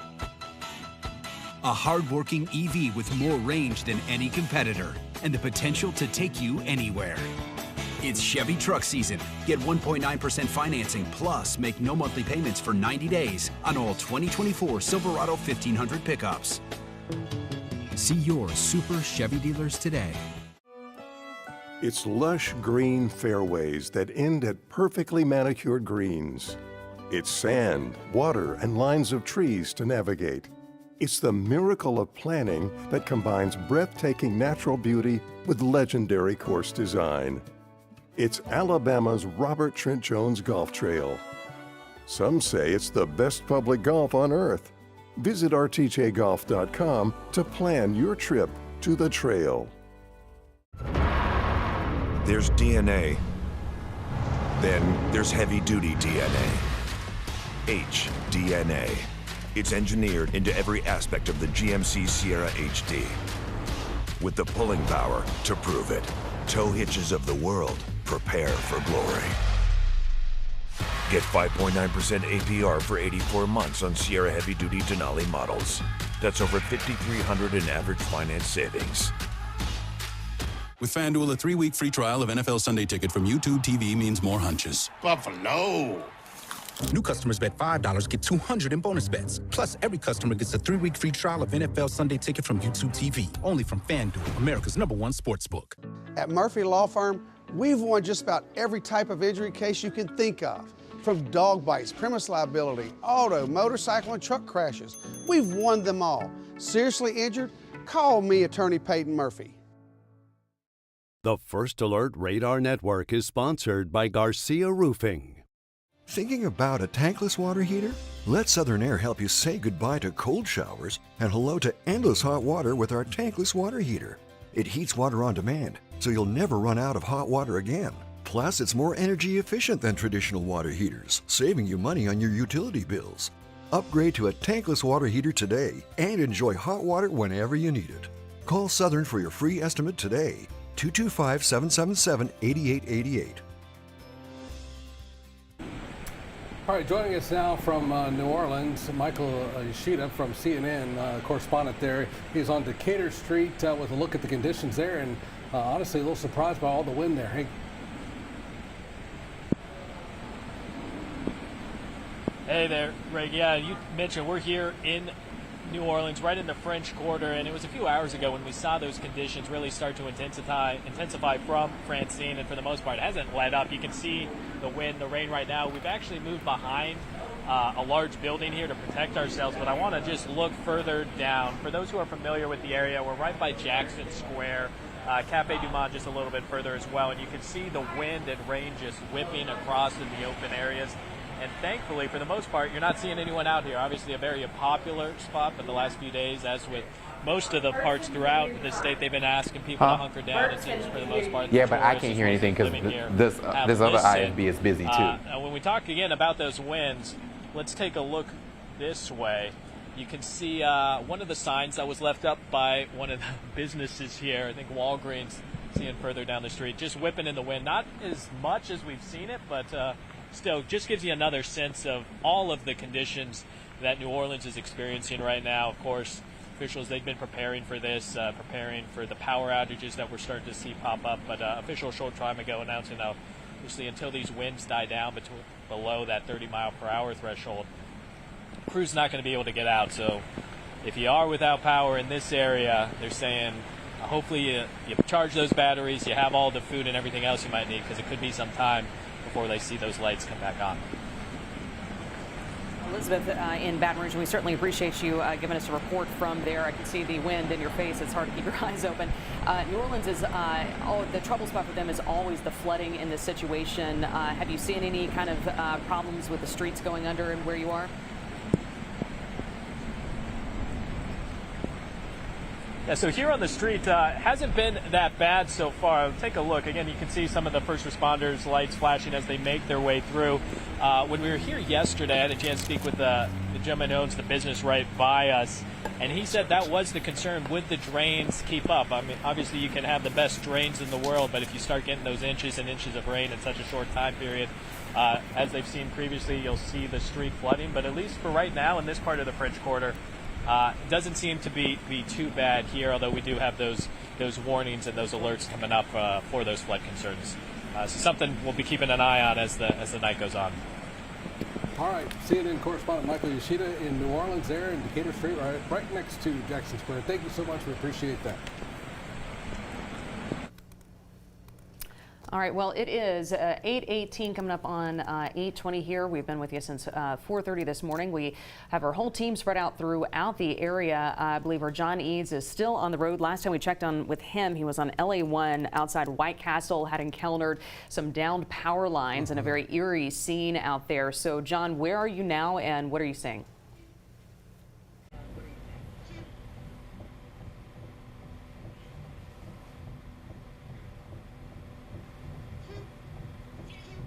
Hey guys, sorry, I was actually on the phone with a friend of mine, Jerry Butler, who lives here in Donaldsonville on Tony Street, and we were making our way towards Baton Rouge, but he called me to tell me that his carport is down on top of one of his vehicles, so we made our way over here to check out the damage. Here's a look at it. So as you can see, it is sitting on top of that car right there in front of that truck.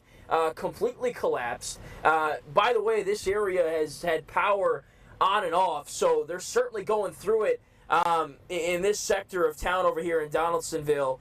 I mean, damage like that, we've seen quite a bit, a lot of debris in the roads and things of that nature. There's another house to the right of this one that had some debris on top of a car as well. So this area of Donaldsonville has really felt the impacts of this storm. And here's a spitting image of that right here with this carport just completely collapsing. It looks like some of it ended up in a little puddle over there by that fence. I'm sure we're getting a lot of this right now in this kind of area. So Donaldsonville is going through a rough time at this point. I'm sure when the daylight comes on tomorrow and people are waking up and stuff, they're going to see a lot of sights like this. I'm just glad that nobody was hurt. Jerry told me that he was coming home from work here, and he noticed this as he was walking into his house. So luckily nobody was hurt while this happened. I'm sure that's going to be a major cleanup effort tomorrow. For a lot of people, not only with carports and things like that, that fence that we saw with the tree a little bit earlier, but debris and trees just all over the roadways as well. Not even to mention the fact that a lot of these people are without power right now. So with Chuck and Joe, I'm John Eads here in the Relief Windows Tight. Now we're going to make our way back towards Baton Rouge, but we wanted to show you guys just some more damage that we've seen, that we've come across, and folks have alerted us about here in Donaldsonville.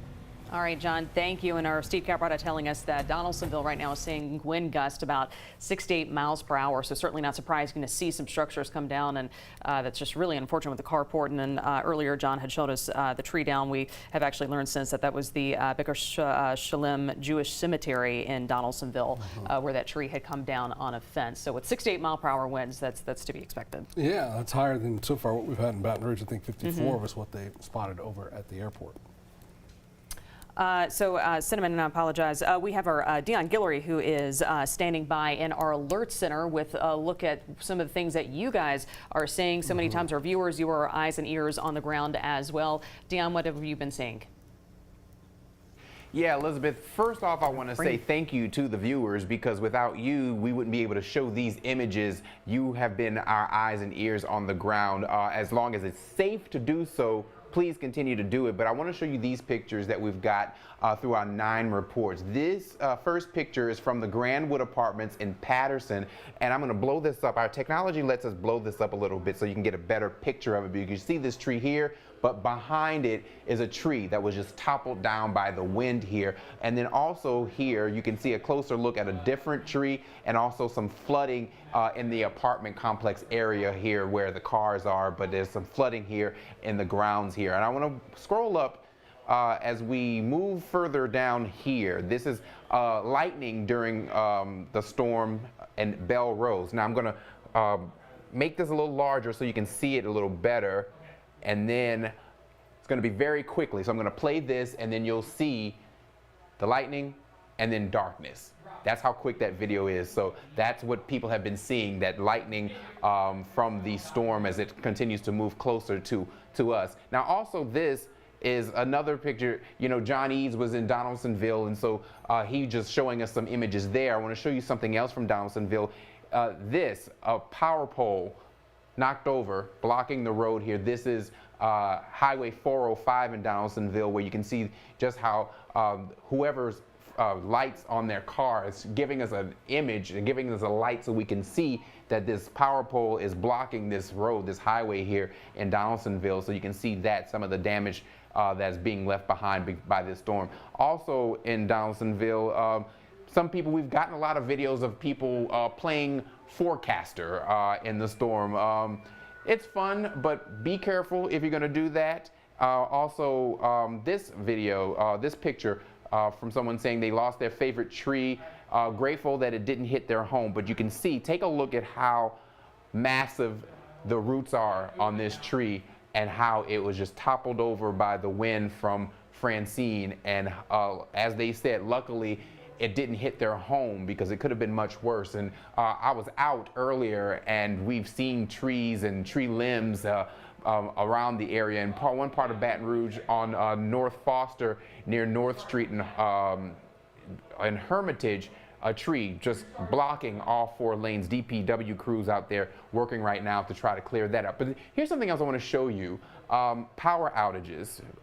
We are seeing a lot of that. You can see from this Power Outage USA map, all the areas colored here that have power outages, massive power outages throughout the area because of this storm. And you can see in Iberville, 1,800 customers out. In West Baton Rouge, a little less than 500. East Baton Rouge, more than 11,000. Livingston, 8,100 or so. Ascension, more than 22,000. So you can get an idea of where the power outages are happening as the storm moves through. And of course, we're still seeing this happen and just pick up and bring us more of this. But one thing we want to do is make sure that you are safe. So if you are able to get a video or get a picture or something for us, if it is a video, make sure you hold the phone like this. If it's a picture, you can do it just the regular way, but we want to make sure you do that the safest way. And by doing that, you can go 9 reports. That's this is what it looks like on the 9 News app. You can go here and then scroll all the way down and see where it says submit your photos. You can click that and make that bigger so you can see it.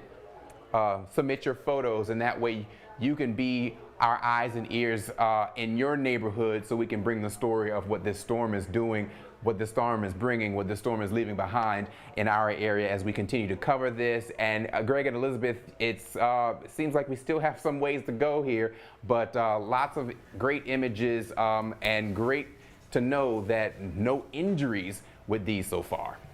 Certainly, that is the good news. Dion, thank you. All right, let's get you now to Lake Charles, where a lot of folks evacuated the storm. Once they saw it take that turn and kept making that turn, a lot of folks went to Lake Charles to ride out the storm. Let's give you a look at what's going on there now. As Francine approached southeast Louisiana, many residents evacuated heading west from the storm. Local hotels have seen rises from those seeking shelter. Yes, we have a lot of travel coming in with a couple buses bringing in some people from New Orleans and from the Cameron Parish area as well. So we're just trying to house everybody as best as we can. The Holiday Inn Express and Suites on Prion Lake is one of those hotels who has seen a rise in visitors. Coming in, like I said, our phones are ringing off the hook. However, we try to take as many calls as we can and also send them over to our central reservations as possible. But also, like I said, with the people coming in, we let them know what we have available and what we have available in the area, try to send them to other hotels around and continue to communicate with everybody just so we can have the best plan of action ahead. Sullivan also says as of now they are at capacity. Now we have 0. We are sold out. We're going to be sold out for tonight and maybe tomorrow as well as we go and monitor the influx of travel coming in. Other local hotels told 7 News they expect to see a rise of people coming in after the storm has passed.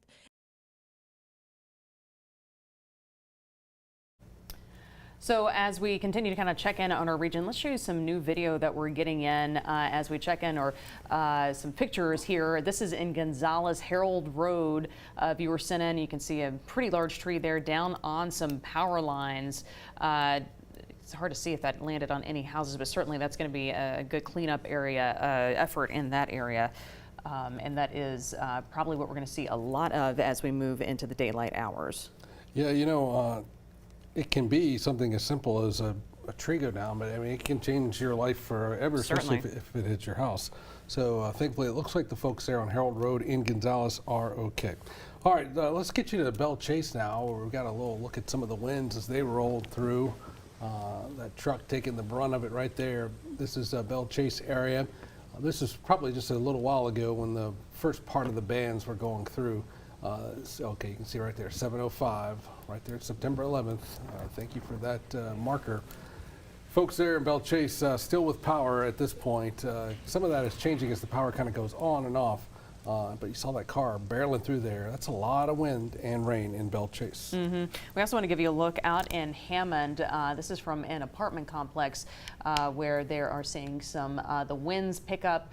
Again, viewers just kind of checking out, giving us a look at what's going on there. You can see the tops of the bushes and trees there swaying, and you know, that the noise that it happens when they start hitting on the windows, and you can kind of pick it up there in the back of the phone. So we certainly appreciate everybody submitting their photos here as we continue to watch just the impact on throughout the region, because obviously kind of a rear window situation going on there. That video there, I mean, we've seen a little bit of the winds blowing there, but thank you for sending that one in. Let's get you to Bayou Liberty, Slidell area. Lauren McCoy has been checking in on the folks there. We saw her earlier, I think, at a gas station. Now she's made her way to Bayou Liberty and Slidell. Yeah, conditions are picking up here in Slidell. We are in the Bayou Liberty area. It is an area that tends to be flood prone, and we are on Bayou Liberty Road right next to the marina. And I want you to take a look at the conditions right now as things ramp up. I know Chief Meteorologist Bruce Katz said that Slidell is expected to get the worst of Francine soon, but I want you to take a look at this water here. We passed by Bayou Liberty Road earlier today, and the water was not this high. Even parts here by the marina, it's getting closer to the road, and I'm sure Brandon, my photographer right now, he can kind of show you there is a car coming, but you can see how heavy this wind is right now, how strong it is right now, and how this rain is just adding to this pool of water that continues to rise. But we've been out here for some hours now, and things have picked up. When we got to Slidell earlier, it was not this bad. I was like, oh, it's kind of light, but this was before Francine made landfall. Now Francine is here, and the worst for Slidell is coming, and we will be out here giving you the latest throughout the night as Slidell deals with these conditions. But again, people in Slidell, they know about Bayou Liberty. This is an area that is prone to flooding, but we will be out here giving you the very latest. Lauren McCoy reporting for us on that Slidell area. All right, Johnny Asian is standing by, our traffic czar, with a look at our road situation out there. Some of you do have to go to work tomorrow. Some of you got to go to work tonight. Johnny, what's it looking like out there? Several road closures. We have a lot of road closures in Ascension Parish and Donaldsonville. You've been hearing a lot about Donaldsonville. I thought I would start you out with a look at live traffic watch camera right here at I-12 at Range and Denham Springs. Light rain right now in that area. Some road closures to mention to you in Ascension Parish. I-10 eastbound near LA 44. That's going outbound toward New Orleans, and that's going to be closed, the eastbound side temporarily closed. LA 1 northbound near Laurel Ridge, and that's going to be in Ascension Parish also. That's closed. Airline northbound between I-10 and Highway 22 in Sorrento. Also have Acosta Road at Highway 1 in DeVille. Highway 1 northbound at 405 in Donaldsonville. Highway 75 at 22 in Darrow. And Amite River Road in Sanama also closed. Take you out to Cats, we just heard from. They will resume all services tomorrow with a delayed start time of 8 a.m. First bus will roll at 8 o'clock tomorrow, and they should have regular schedules for the rest of the day. Curbside garbage and recycling and out-of-cart services will resume tomorrow, but they also will have a delayed start. East Baton Rouge Parish, city and parish offices are closed, but the garbage and recycling will be picked up tomorrow. But again, a delayed start time for city workers to get out and kind of investigate the roads in and around our area. And we're, again, looking good around the Baton Rouge area. You kind of glance at the Baton Rouge Traffic Watch map. Those colors change automatically. Another shot of I-12 at Range in Denham Springs this evening. And then here's I-10 between the 10-12 and downtown. Very light rain in the area right now. But we are seeing a lot more coming, so we're not out of it yet. Here's Coursey at Bluebonnet, right off of Airline Highway at Coursey and Bluebonnet intersection. That's facing south toward Ascension Parish. You can see the wind blowing the signs there, so it's still pretty windy. In fact, I called the Causeway police just seconds before I came on the air. They're still closed. North and southbound Causeway Bridge is closed between the North Shore and the Kenner-Metairie area in New Orleans, so be aware of that. That's completely closed right now at this hour. So we'll kind of keep you up on things. It's fluid, constantly changing, but I still think we have a little more to go before we're completely all clear. Of course, we've got the full team here with the WAFB First Alert Weather team as we track Francine, guys. All right, Johnny, thank you for that, getting us those road closure updates, and you kind of packed everything in there. You got the garbage and all the different services that will be going on with the city parish starting tomorrow. All right, we're going to get back out to Ethan Tuttle now. He's in the Montague area with some pretty significant damage. Yes, we're told that he's at a flea market that has seen some damage. Ethan, what can you tell us? Yeah, this is the Junk in Your Trunk flea market here in Houma, and as you can see, the roof of this place was just ripped off by Francine not that long ago, and of course there's this giant brick wall right here as well, as this storm pushed right through and the wind completely knocked over this wall, the entire wall here on this side of the building. Plenty of roof damage as well. You can see inside plenty of items still probably, that face some possible rain damage. And we're actually here with the owner right now. We're going to go ahead and bring him on. Sir, for our viewers at home, what's your name? Dan Stevens. All right, Dan. So when did you find out about what happened to your building here? Probably a couple of hours ago on Facebook. Mm-hmm. What was your reaction to that news? The best I can do, Yeah. I just figured I'd come out and see it for myself. Mm-hmm. What kind of goes into, recovering from something like this? Have you experienced something like this before? Not on this level, no, I haven't. I've had a lot of buildings damaged, but nothing where, it's open to the public to come and, steal at night and stuff like that. So, nope, haven't experienced this yet. That's a new one. Have you been keeping your eye on it since you found out a couple hours ago, or is this your first time stopping in here since you heard? No, we've been watching the building, making sure people don't get in it, and up to no good. So, yep, that's what we're doing. We're staying posted. All right, and then how did you kind of weather out the storm today? Did you experience anything else at your home? I really don't. No, nothing at my home, but I don't know about any of my other buildings. I'm not sure. We didn't get a chance to go look, but this is the only one where the alarm system went off, so I'm sure the other buildings are okay. What are going to be the first steps for you tomorrow when you wake up? Oh, I'm not going to go to sleep, but when I come here, I'm going to assess what I need to do, try to get the good stuff moved to an area where the roof is not exposed, and try to secure it some kind of way. All right. Thank you so much. We really appreciate your time, and good luck, of course, ahead, and stay safe the rest of the night as well. Appreciate it. All right, so as you can see, plenty of damage here in this building behind us. We're going to go ahead and wrap it up here and send it back to the studio. If you guys have any questions, go ahead.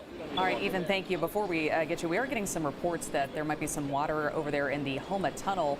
I know that's not where you are right now, but kind of a task for you. If you can check in on that, maybe check with your sources down there in Houma, and we'll check in with you in just a little while. But thank you for showing us a tough situation over there at the flea market. Yes, 100%. Thank you, Ethan. We appreciate it. We'll check back in with you very shortly. Let's get you to closer to home here, just outside of the Garden District, right on Broussard, right there near St. Joseph, just outside of the Garden District.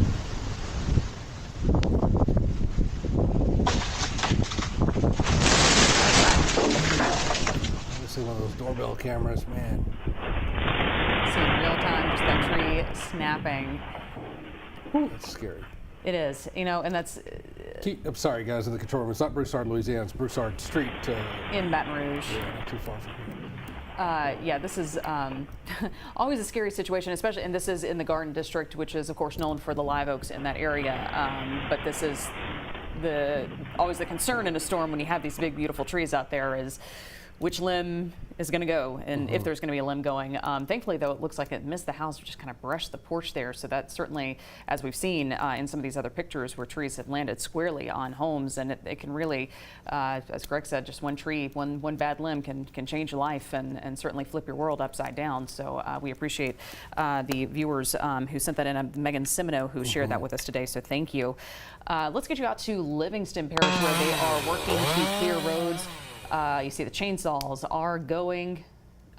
Crews looks like it's the sheriff's department. And this is part of that prep that happens beforehand, is making sure that everybody's got what they need. And so that the moment that it is safe to do so, they can go out and start working to get things cleared, grabbing chainsaws, chains, whatever you need to get that going. And we certainly appreciate the crews who are going to be working long into the night, doing tasks just like this all over our region.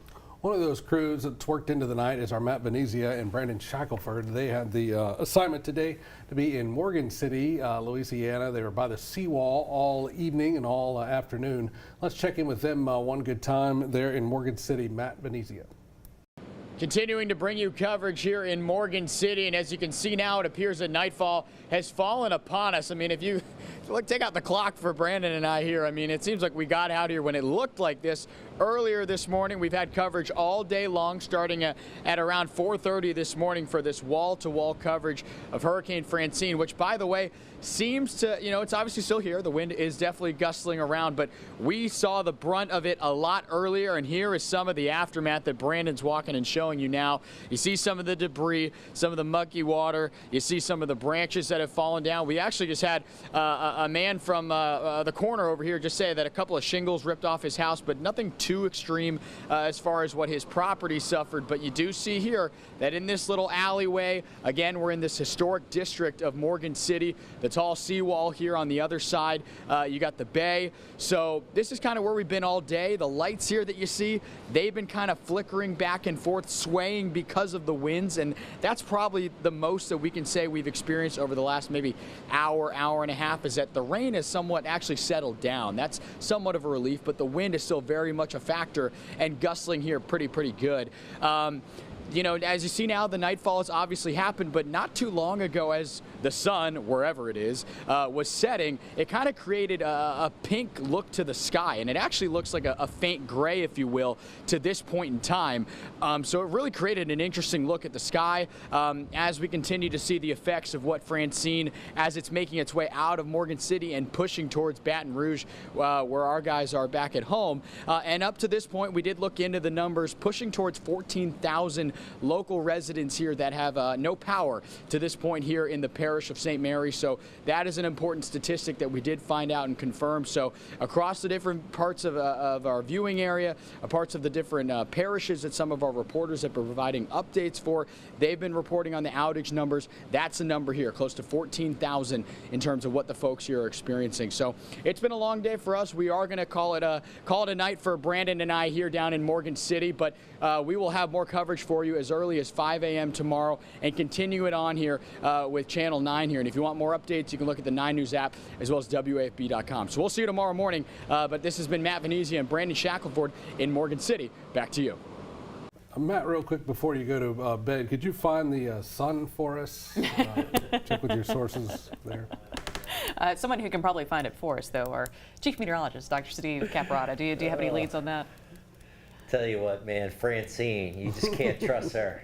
Came and took the sun with her. All right, let's get back to it. We do have some serious stuff ongoing tonight. Baton Rouge, especially just west of Baton Rouge, been pretty fortunate. We're, especially west of the capital city, been lucky. The good news for folks where Matt was down there in Morgan City, the rains, as he kind of pointed out, they're starting to come to an end. Still winds a little bit gusty, but where we have those power outages, you saw how dark it was. The weather tomorrow should largely be fine, so hopefully get the crews out there. Now, sometimes they get out there and it's a complicated setup to get the power back, but the restoration crews should be able to get at things tomorrow. All right, here's what we've got around the metro area right now. We continue to see that edge of the rainfall kind of lining up right here near the capital city, up towards Clinton, down to the south as well. You cross the river, the rains come to an end pretty quickly. The rains pick up as you go east on I-12 here, and with that you get more wind. And we now have flash flood warnings essentially covering just about all the North Shore. That includes through Hammond, Ponchatoula, places like Robert. Let me give you a look at the rain numbers so far. First off, you see this moderate to heavy rain that's only slowly moving northward right now along and south of I-12. So as we look at the estimated rain numbers, you're looking at mostly there 2 to 4 where the flash flood warnings are right now, but the issue is there's still quite a bit south of these locations, so those numbers are keep adding up. So please be careful in those areas. We are tracking a developing flash flood threat along and south of I-12 from Tangipahoa Parish into St. Tammany Parish at this hour. Now we take it to the South Shore. Another issue here, the National Weather Service telling us they're getting ready to more than likely issue a flash flood emergency for parts of the New Orleans metro, so that's the most severe level of flash flood alert that they can issue. They're essentially saying it's going to run from Lakeview in New Orleans out towards Kenner, so it'd be Lakeview, good chunk of Metairie, Kenner, saying it might extend out into St. Charles Parish as well. Still have some of the heaviest rains right now coming down right over the New Orleans metro. That's not good. Very heavy rainfall, LaPlace, St. James Parish under a flash flood warning. Much of Assumption. The flash flood warnings are all over the place. So let me give you a look at that area of rain. Now we are starting to see the trailing edge here on the West Bank. So hopefully the New Orleans metro start to see some of that drier air move in from the south. Same story as you get over to St. James, Assumption. You're starting to see the drier air move in from the south, but still some of those flash flood warnings ongoing. Big rains have indeed come down. In essence, along what's kind of left of the northern eye wall, less and less of an eye wall as it's got inland, because this system, the wind field's been weakening pretty quickly as it moved inland. But we're getting to the shades of orange. That's at least 5 inches of rain. So we're looking at, generally speaking, a 5 to 10 inch swath of rainfall here from parts of Assumption Parish into Metro New Orleans through LaPlace. So some very heavy stuff, including a pocket here kind of near Labadeville, not far from Napoleonville. That's 8 inches plus in that bullseye. So we've had some very heavy rain in some spots. Here's a look at current wind gusts. Look at Gonzales hitting 55 right now. So we're still getting some big winds, especially in that area where we kind of have that moderate to occasionally heavy rain lifting northward. Kenner reporting 55, Houma 35, Hammond 35 right now. And as you go west of Baton Rouge, drops off Baton Rouge right now, gusting to 43. Here's some of the peak wind gusts I've been able to put together so far for today. So here in Baton Rouge, peak gusts of 54. We were talking about, it was John Eads there in Donaldsonville. 68 mile-per-hour gusts reported in Donaldsonville. So I think as we get daylight tomorrow, we'll see more of that damage probably coming to light. Thibodaux 63, Houma 70, Dulac 96. The big number 105 Eugene Island just offshore. Kenner 62. North Shore, the gusts haven't been too bad yet. But those will go a bit higher as we get more of those rain bands moving northward. The numbers will start to come up. Look at this. Let me step off for a second. Kind of takes me back to my childhood in a sense. This is the New Orleans lakefront. The waves crashing over the seawall there. It's the Landry's camera there near West End in New Orleans. Lake Pontchartrain angry tonight as those rain bands with Francine move northward. So you see it's still certainly pretty nasty there down in the New Orleans area. Here in Baton Rouge, 76 degrees. Winds out of the north-northeast, 25, gusting to 43 at this hour. The good news, if you will, is that Francine, as each hour goes by, looks less and less like a hurricane as this dry air comes in and really erodes the south side of the system. And I tell you what, the way this has evolved today relative to what we were forecasting and the guidance yesterday, the track has been pretty close.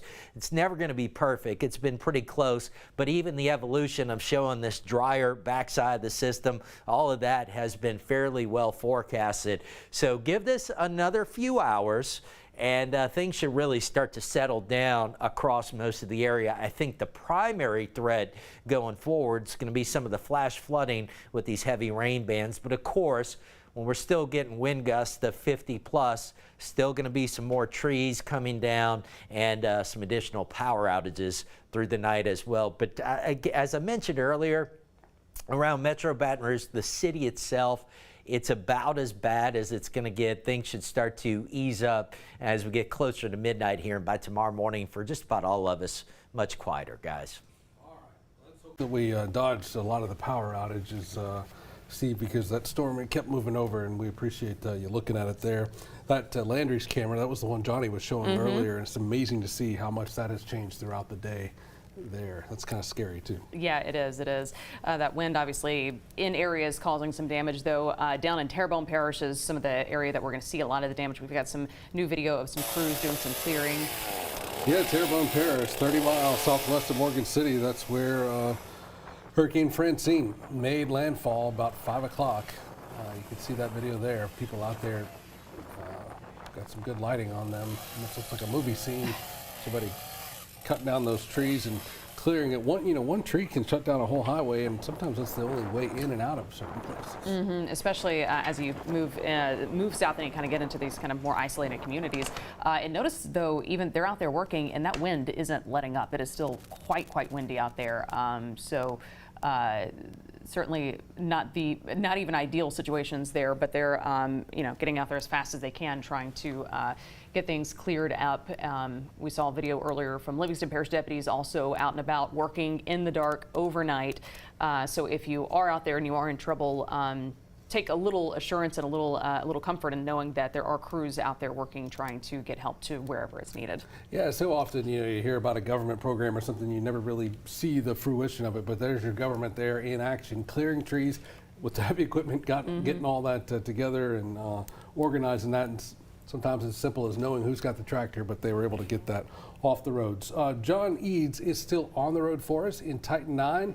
He is making his way back.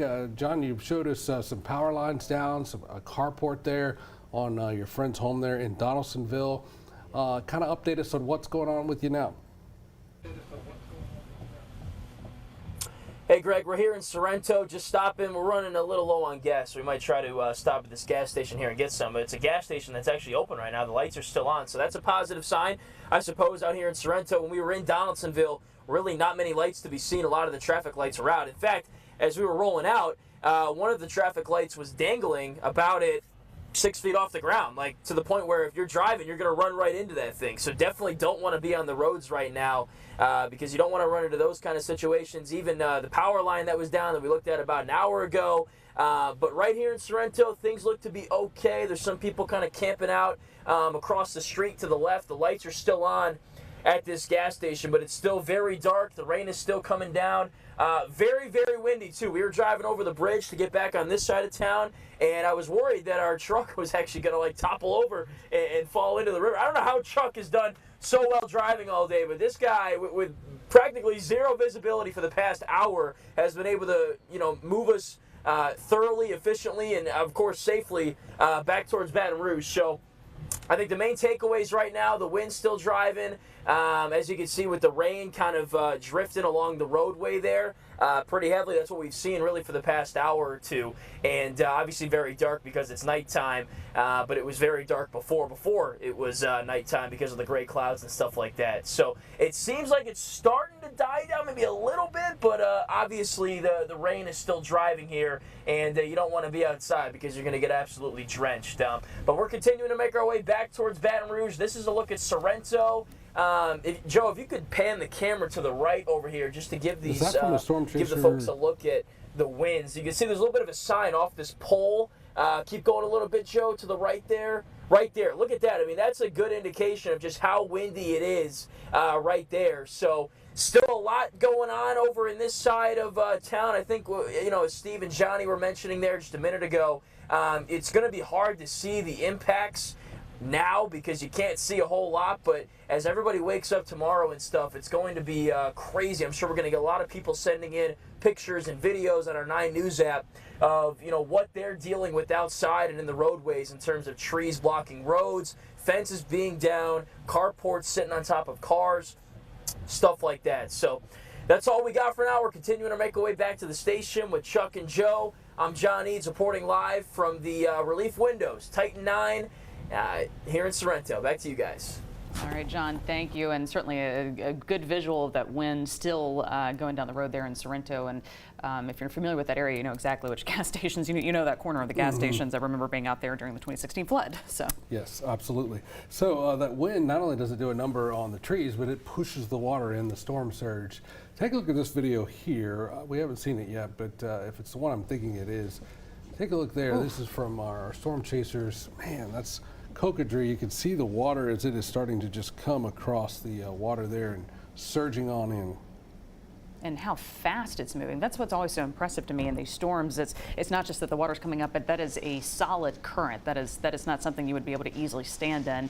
And those you saw the vehicles moving through. They're moving through very, very slowly. I would imagine it's difficult to keep them on the road. You have to have it's certainly not advisable to be driving in over water conditions like that.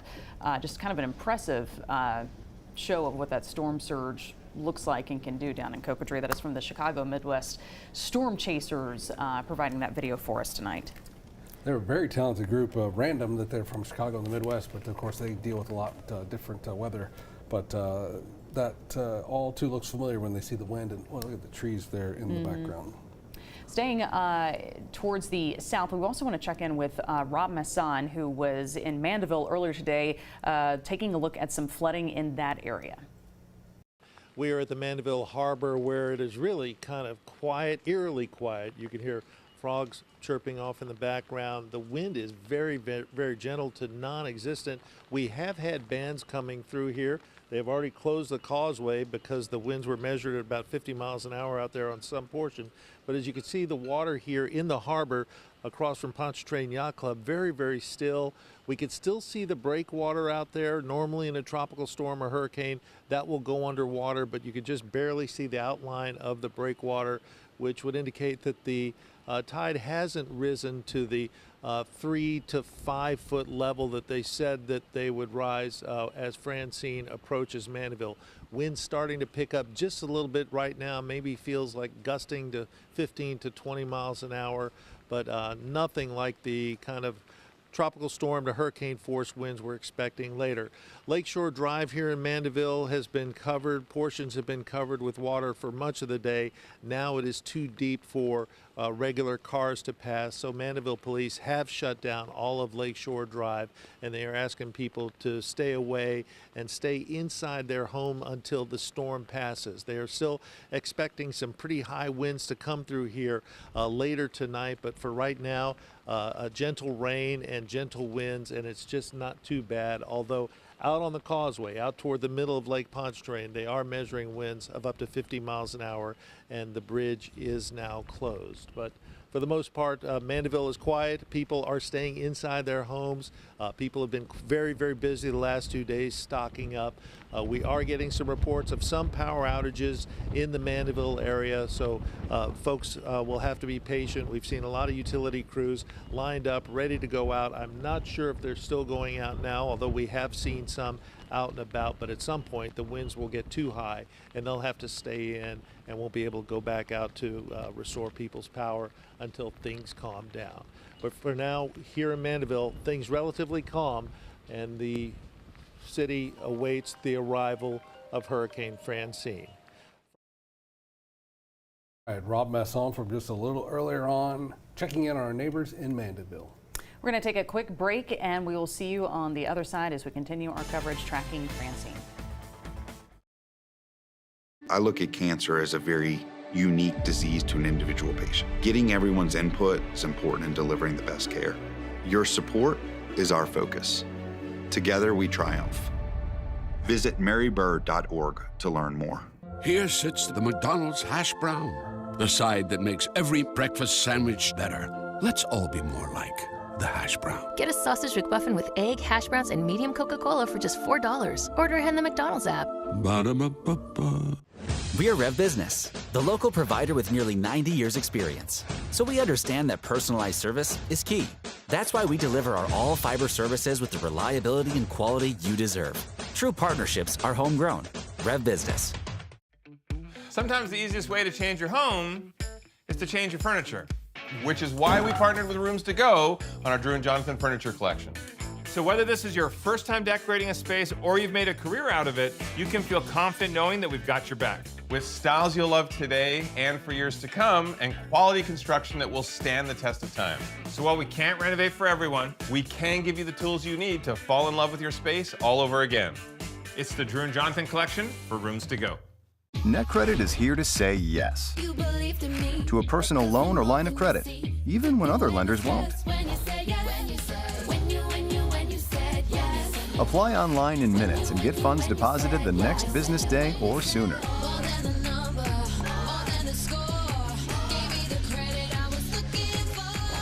Go to netcredit.com. NetCredit. Credit to the people. When severe weather moves in, the WAFB Titan 9 Storm Tracker rolls out, giving you the latest updates to keep you and your family safe. The WAFB Titan 9 Storm Tracker, sponsored by Relief Windows. The staff at the Allergy, Asthma, and Sinus Center, they're so friendly. You get to know them, so you know everybody's name, they know your name. And so I say that it's, instead of being a doctor's office, they're like friends and family. Allergy medications only cover up the symptoms, but allergy shots are your only way to a cure. Call our fellowship-trained, board-certified allergist. We can help. Find relief by calling the experts at the Allergy, Asthma, and Sinus Center. There's DNA. Then there's heavy-duty DNA. HDNA. It's engineered into every aspect of the GMC Sierra HD. With the pulling power to prove it. Tow hitches of the world, prepare for glory. Get 5.9% APR for 84 months on Sierra heavy-duty Denali models. That's over $5,300 in average finance savings. WAFB 9 News, tracking Hurricane Francine. Well, friends, we are right here at 9 o'clock. We certainly appreciate you being with us and being with us through this storm. We are here to help you get through the morning and all the things that go with it. Yeah, thankfully we've dodged most of the bullets right here in our area, but some of our neighbors took it on the chin. A lot of damage in Donaldsonville, a lot of trees down in Livingston Parish, the White Castle area. So we're still monitoring and thinking about those folks. Our Johnny Asian has been with us throughout the day as well. He's over in the traffic center. Hey, Johnny. Thank you, Greg. Thank you, Elizabeth. Yeah, it's looking pretty good here in the Baton Rouge area traffic-wise. Of course, it's getting later in the nighttime, and normally we would have less traffic later at night. Causeway looks like there's some activity on it, but there's not. The sensor is having trouble figuring out what to do because it's closed. Just got off the phone with Causeway Police. They will they will close the causeway when sustained winds get above 50 miles per hour, or when it starts to really gust quite often 50 miles per hour. Right now, they're telling me sustained winds across the Lake Pontchartrain 60 and 65 miles per hour. So they still closed the causeway for the north and southbound side. Some lane closures. Let's see. Road closures, Acosta at Highway 1 in Deville, also Highway 1 at 405, 75 at 22, LA1 northbound at Laurel Ridge. That's at the Ascension Parish line, as a matter of fact, in Ascension Parish. Looking pretty good here on the Baton Rouge streets in the immediate Baton Rouge area.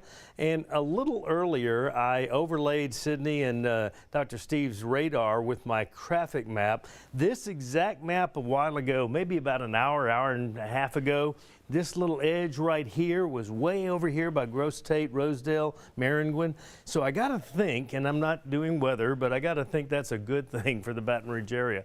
Still a lot to get through for other folks in and around the viewing area as well. So a couple of updates. Here's I-10 east and westbound near Essen Lane. All interstates are open in Baton Rouge. No flooding of streets as far as our major streets. Underpass at Acadian, underpass at Bluebonnet by the mall, and the 110 north and southbound around the Governor's Mansion curve. All that's open. Bridge traffic has gotten a little slower going toward Port Allen.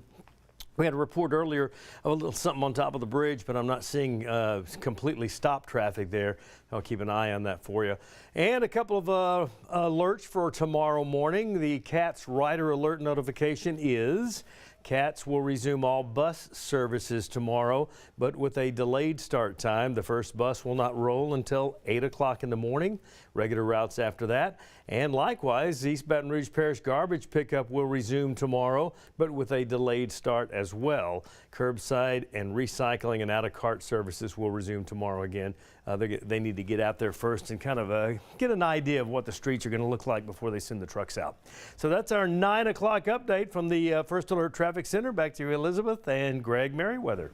Johnny Asian, thank you. He's been up all morning. We've been up here with you since 4:30, and Johnny was on in the morning. He came back in the evening, so he has been working hard. We appreciate it. Thank you, Johnny. Hope you have a good rest of your night. Let's get you now to our newsroom and our Dion Guillory. He is standing by with a kind of an outside look from your eyes. Dion.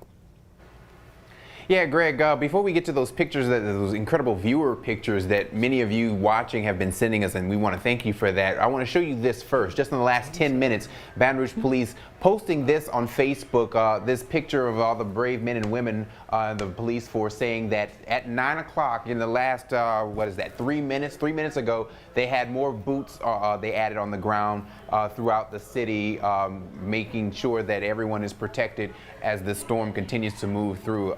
So that was the picture posted just in the last 10 minutes on the Baton Rouge Police Department Facebook page. Now, I want to show you this. I've been monitoring this for the last half hour, and it's been fascinating. It's not as busy as it was because the rain was really coming down. This is at Palmetto Street and Orpheum Avenue in New Orleans. So this is courtesy of our friends at Project NOLA. This is the Palmetto Street Orpheum Avenue Canal. So they converge into the 17th Street Canal. And if any of you are familiar with New Orleans and how the canal system works, 17th Street Canal was one that was talked about a lot after Hurricane Katrina. And so this is where that water moves into. This was draining water from Francine, from Metairie and parts of New Orleans. And so you can see this, some of the rain is actually picking up as we're talking about this right now, but you can see the rain here, the water in the canal there, and even in the background, if you can see that, some of the wind blowing the trees. All right, let's get to some pictures. So here we go, some of the things that you guys have sent in to us. I want to show you this video. This is a high wind in White Castle. As you can see some of that, and kind of make this a little bigger for you so you can get a glimpse and idea of what you can kind of see the trees in the background. It's all a leaf or two being blown in the wind there, but you can see that that's kind of the image that we're getting, giving us a little picture from the ground there in White Castle. Now I want to take you to this video here. It's titled Poor Kitty, but maybe I missed it. I don't see a kitty in this, but this is what I focused on, and when I saw this video, boom, right there, that garbage can being pushed by the wind there. That shows you, you know, when they always tell you before a storm comes, try to secure things in your yard and your property. That's one of the things. I made sure I put mine in my garage last night, so that was one of those things there. And here's this. You can see the images here, raining and tree limbs blowing everywhere. We didn't get a location for this, but you can see this car, I think this is a Camaro, and this truck, this pickup truck, they're just covered with limbs from the wind from Francine, just blowing all that onto those cars. You can also see on the ground here and on this banister here from that stairwell there. Also, take a look at this. Now this, I'm just gonna let this video just roll. And it just tells the story for yourself. All that spark. This is how dangerous these storms can be if you're not careful. Yeah, you can see that. That situation here, this was in Pier Park, a Bell River Road there. Now, we've shown you some images of wind, some trees, some possible damage and everything, but there's also a lighter side to this, and we have seen some cute kids. And here we go. Here's one of them. This is Carter Lagarde. He's enjoying a little rain and wind in Plaquemine. So thank you for that, and glad he is covered up in that. And also, we have a little performer here. This is just a picture, not a video, but this is 4-year-old Natalia singing in the rain with, if I pull this up here, you can see she's using sandbags for her stage. So, you know, storms are very serious, but, you know, we are happy to know that there have been no injuries with this. And so, Greg and Elizabeth, I thought I'd end this segment with a little lighter side of it. The cute kids making a go of it and trying to make the best of the storm situation. Hey, if those sandbags, if the only thing they get used for is to be a performing stage, I am okay with that. Boy, it's a great stage. Yeah, isn't that the truth? I have a 5-year-old at home, and I told him, I was like, you're probably not, yesterday, I was like, you're probably not going to have school tomorrow. And he's like, oh, is it supposed to get bad? I'm like, you sound like a 60-year-old man. Is it supposed to get bad? Like, what is that? I know. I was trying to explain to the 4-year-old explain the hurricane without scaring her, because she's a little skittish around weather. She used to call it under instead of thunder every time it rumbled, the under. But she just went, do you have to go to work because of the hurricane? And she just went, okay. So I got permission to come into work from her. That was very nice of her. All right, let's get over to Steve Caparata. He's over at the Weather Center with a look at what we've got going on out there now, 9:08. Hey, Steve.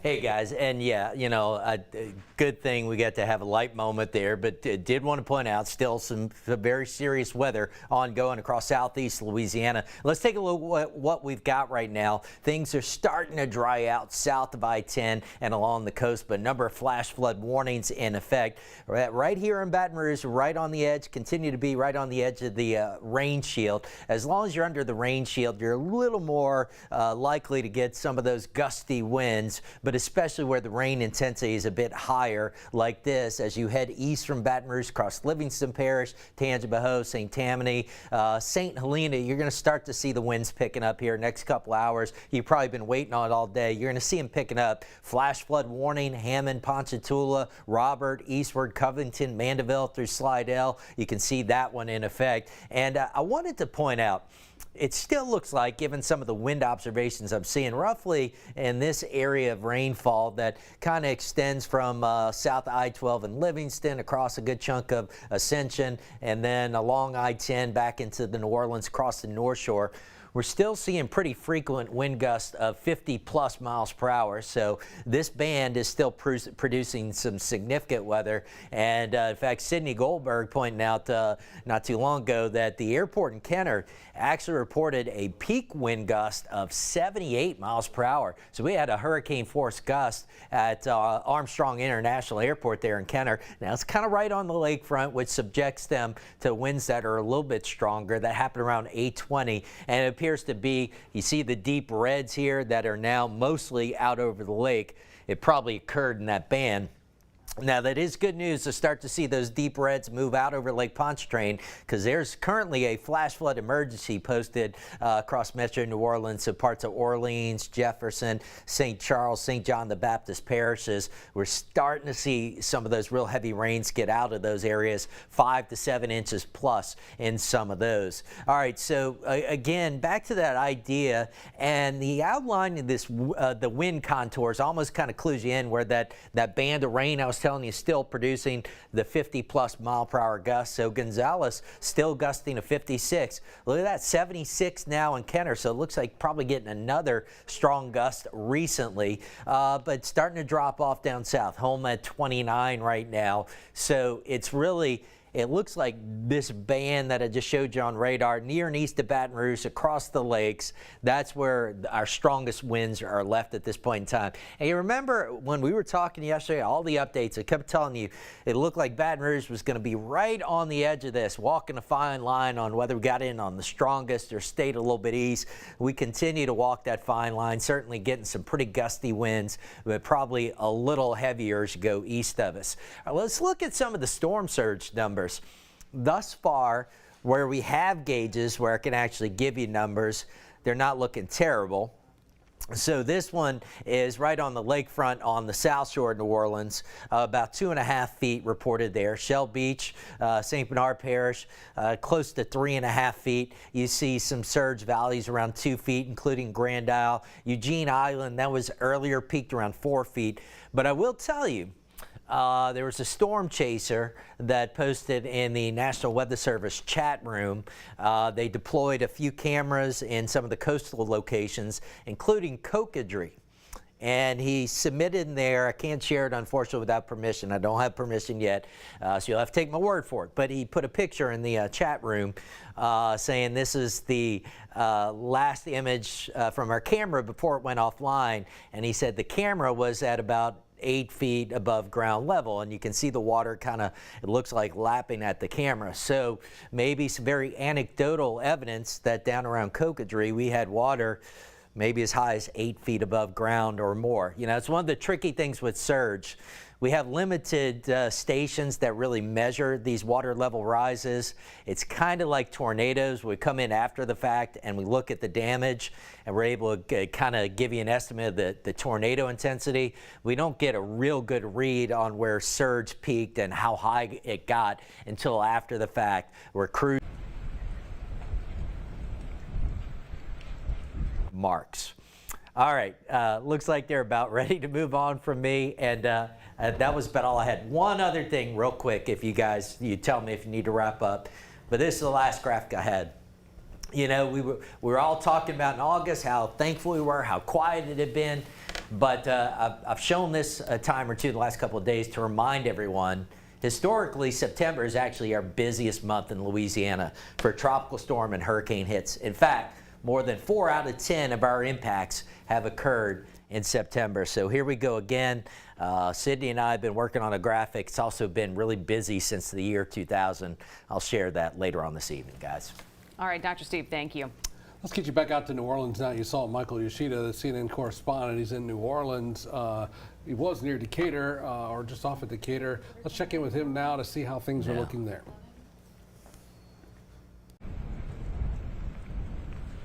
Hey, good to check in with you again. We're still here along Decatur Street. Definitely a lot different the last time we spoke. As that eye wall, as Francine continues to move across, for the last 5 or 10 minutes or so, we've seen a little bit of a lull in terms of really not any rainfall right now. The winds have died down significantly. If we look down Decatur Street again, this right in the French Quarter, near Jackson Square, Cafe Du Monde, a little bit further down, we can actually see further down the street. We don't have those winds, the water whipping across, kind of impacting our visibility. So at this point, a lot better than, like I said, just 10 or so minutes ago, but still starting to see some of the impacts of the storm. You can see it was that business just behind us. We saw when we had those strong gusts, some of the doors blow open. We've had some people come now start to make those repairs. Still seeing some of those signs whip around as the gusts pick up here and there. But all in all, compared to an hour ago, at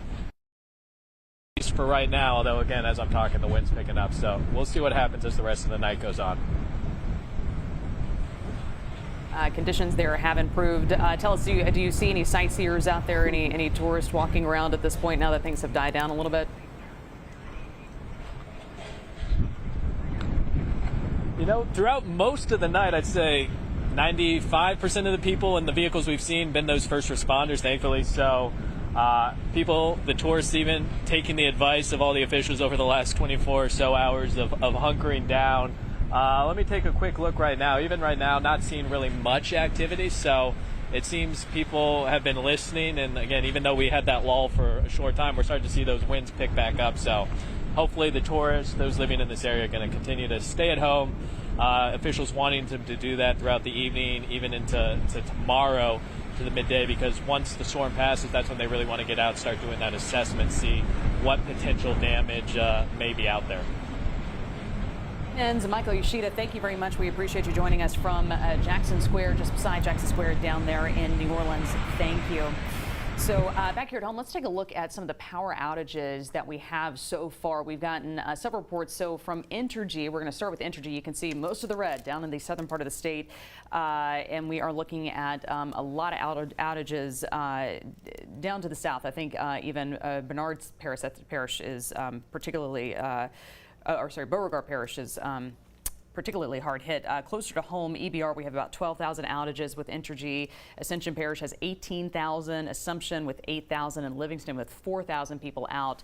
DIMCO also seeing several thousand outages in our area as well. So this is going to be spend the rest of the night probably in the dark. Crews will have to wait until, of course, the winds die down to a certain point before they can safely get those crews out to start working on those repairs. And sometimes it can be a complicated process because you have to assess the damage, and they're going to go to the areas of most need first. This is the DIMCO outage map, and you can see there to the side, again, following that same pattern. The outages kind of follow the radar pattern there, so you can follow the path of the hurricane based on where the lights are out. Yeah, if we can go back to the Entergy map for just a second, you can really see the intensity of the storm as well. You see right there with all the red, and then it kind of starts getting red to green. That's where the storm was letting up. Thankfully, we're in that green spot up there. We've been saying that the storm was taking that easterly turn, kept making that jog, and thankfully it stayed on track with that. Not so thankful for the other people. We don't want to wish it on anybody else, but we've had our fair share around here. We certainly have. So if you're among those people who are without lights tonight, you might be depending on a generator. We have mentioned this several times in the last few days, but there's a reason for it.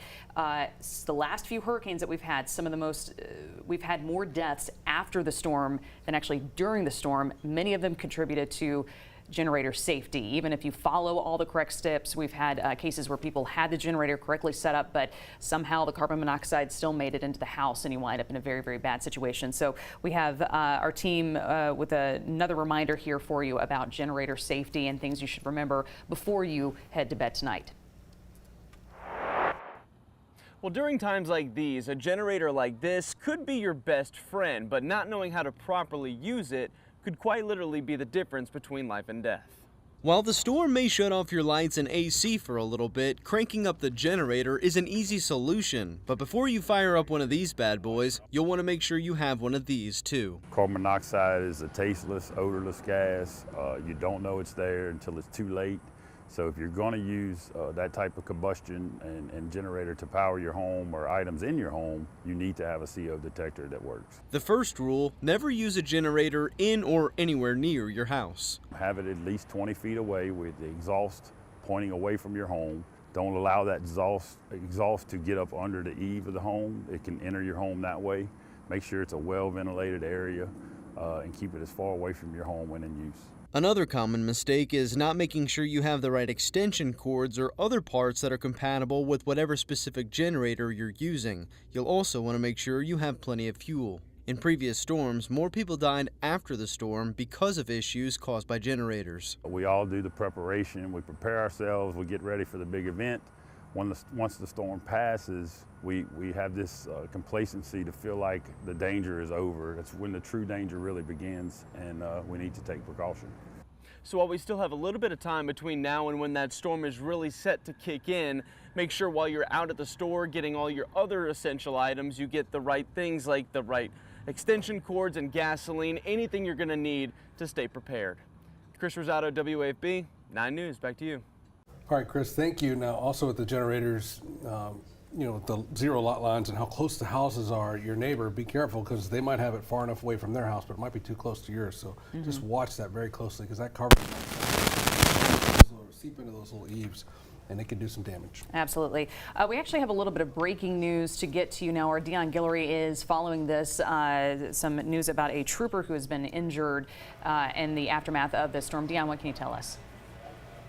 Yeah, Elizabeth, that trooper was in the process of responding to helping to clear a tree that was on I-10. I want to give you an idea of where this is. That happened on I-10 eastbound near Sorrento, mile marker 181. So this is what we were told. We just got this information just in the last 5 minutes that two troopers were in this area to remove a downed tree on I-10, not too far from Highway 22. And so while they were working to remove that particular tree, another tree fell down and hit one of the troopers, causing some minor injuries. That trooper has been taken to the hospital. He is being observed right now. So that is what we know about this situation here. This happened on I-10 East near Sorrento, mile marker 181, just before Highway 22.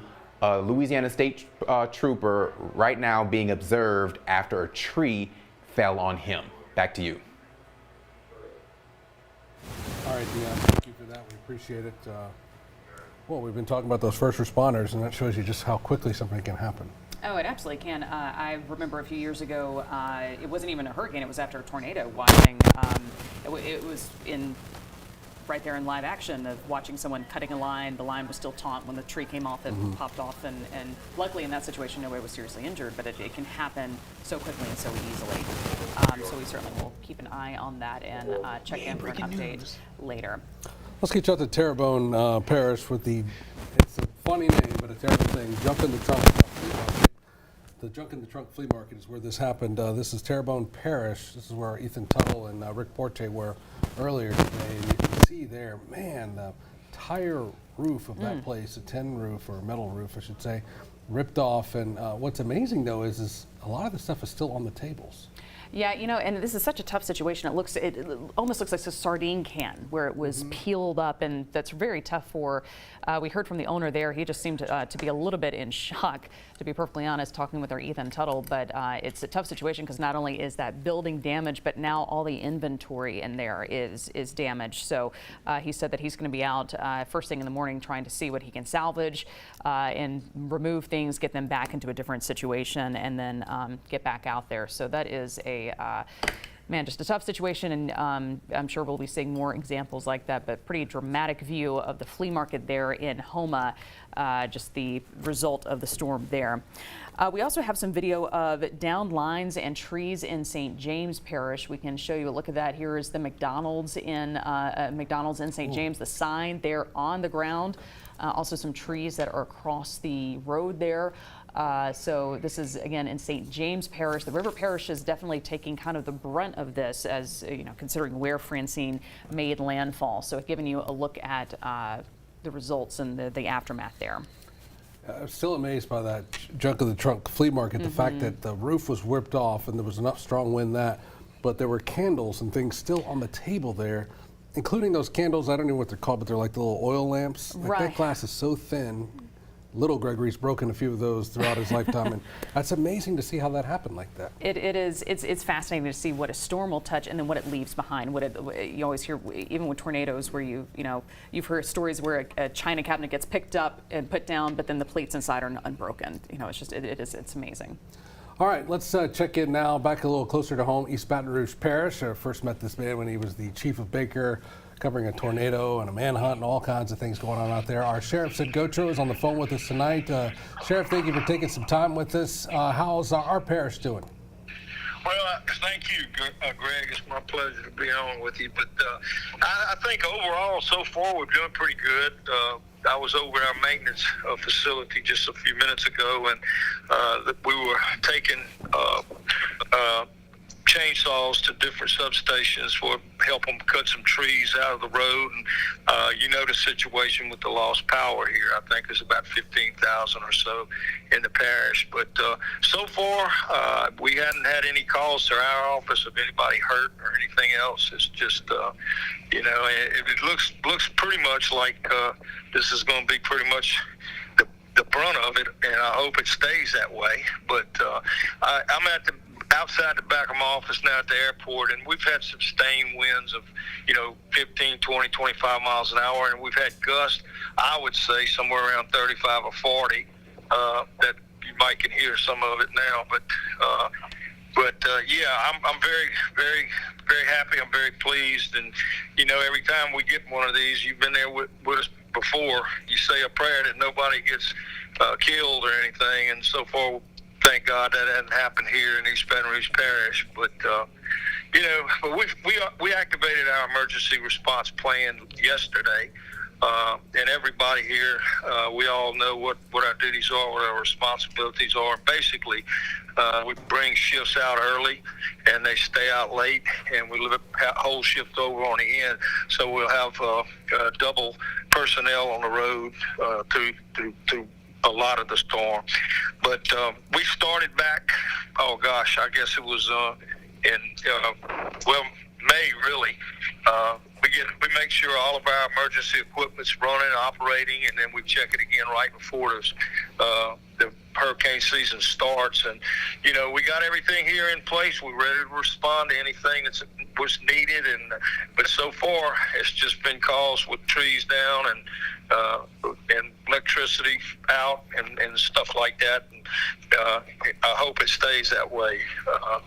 But we'll be going somewhere before it's over with, because I got the Southern Command for the Louisiana Sheriff's Association, our emergency task force, and there's all of 64 sheriffs belong in it. We'll be deploying somewhere, I'm sure, after this passes us. We always take care of our people here in the parish before we go out of parish, but I'm sure some of the people down southeast of us, neighboring parishes may be calling tomorrow. But just check with their command center, with the LSA, and we hadn't got any requests yet, but I think after the daylight hours in the morning, they'll probably be calling from other areas of the state. But we're ready to respond, and we're ready here, and so far, so good. Well, Sheriff, I know during 2016 there were some neighborhoods in Central and beyond that were so happy to see high water vehicles, and it was our own Sheriff's Department. It looks like the National Guard's coming, but it's like our own Sheriff's Department. It's got some pretty impressive equipment to handle the high water rescues, or somebody falls in the river on the boat off the river. So you guys are kind of prepared for that, and thankfully we won't need any rescues or anything like that, but it is good to hear that y'all will be able to go help some folks that might need it once we see some daylight. Well, that's exactly right, and you know, we know that somebody's going to need some help, and when the danger passes here and we got it under control, we're ready to go, and we'll go wherever we need it. But look, you said earlier when you were introducing this, you covered a tornado with me and a couple other things. Yes. When I was at Baker, but we've been through several hurricanes, you and I. Yes. Yes, and I've always appreciated you getting the information out to the folks and letting them know exactly what's going on. And in fact, you were one of the first people to warn us when we were heading into New Orleans right after Katrina, which is now 19 years ago. Can you believe it? That we needed to be very careful. It's unbelievable. But yeah, I stayed down there with the chiefs and sheriff's association with our task force for just about 8 days after Katrina, and I hope I never see anything like that again. Don't we all? Yes, indeed. All right, Sheriff Sid Gautreaux, thank you. I appreciate you taking some time with us, and thank your deputies for us. We were talking with Sheriff Jason Ard earlier, and Sheriff Stassi in Eberville. We know when your deputies are out on the road, especially during these double shifts, their families are at home. So thank you for doing that. That's right. Well, no, thank you, and thank you for what y'all do and keeping the public well informed. And you know, I commend the public too. I've been riding the streets since dark, and there's very, very few cars on the streets or on the highways. So I appreciate them listening to y'all's and our pleas to stay indoors and not get out and about during this storm situation like this. So it's working. Good deal. All right, Sheriff Sid Gautreaux, thank you, man. Y'all be safe. Thank you, Greg. Thank y'all. Okay. Bye-bye. Well, after talking to the East Baton Rouge Parish Sheriff, we want to check in on our friends in Ascension Parish. Elizabeth Bourgeois is standing by in Gonzales. She is near a gas station there. Elizabeth, what are the conditions like there? Yeah, Liz, it's definitely more rough out here than it was earlier. So we're back on Highway 30. As you can see, the weather's definitely picked up. That wind and that wind is blowing that rain sideways at us. And you can, I don't know if y'all can hear it, but we can hear it. It is whistling so loud behind us. It's definitely worse than it was earlier. We took a drive through other parts of the parish to kind of see what it was looking like. There's a lot of debris on the roads, especially as you get into those more rural areas of the parish. And it's kind of hard to see. A lot of the parish is losing power. Right now, we are in one of the areas that does have power. But again, as we were driving here, we were seeing and hearing transformers blowing left and right.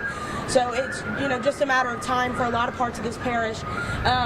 Again, that debris was kind of hard to see. It was mostly limbs for the most part from where we were driving, but the sheriff's office did tell us that there's a lot of trees down, a lot of power lines down, and even have had some reports of trees on homes, unfortunately. And so again, and Gonzales has a curfew, so again, they just encourage that everyone just stay off the roads as it picks up, and I'm sure y'all can hear it around me right now. It's getting louder by the minute around here. So again, everyone just stay safe, stay off the roads unless it's necessary, and again, just stay safe. In Ascension Parish, Elizabeth Bourgeois, WAFB 9 News. Lizzie, thank you for that report and checking in on our friends there in Gonzales. Obviously, the threat's not completely over here. While we're certainly optimistic that perhaps we've made it out of this one without any major damage, still, as you see with Elizabeth, the winds are still out there in some areas, and certainly a gust can come through, and it only takes a little bit, especially if you have a structure that might be a little bit weaker to cause some damage. So we appreciate that, Elizabeth. Yeah, a lot of the trees are weak, the ground is wet, so it can be very hairy out there for sure.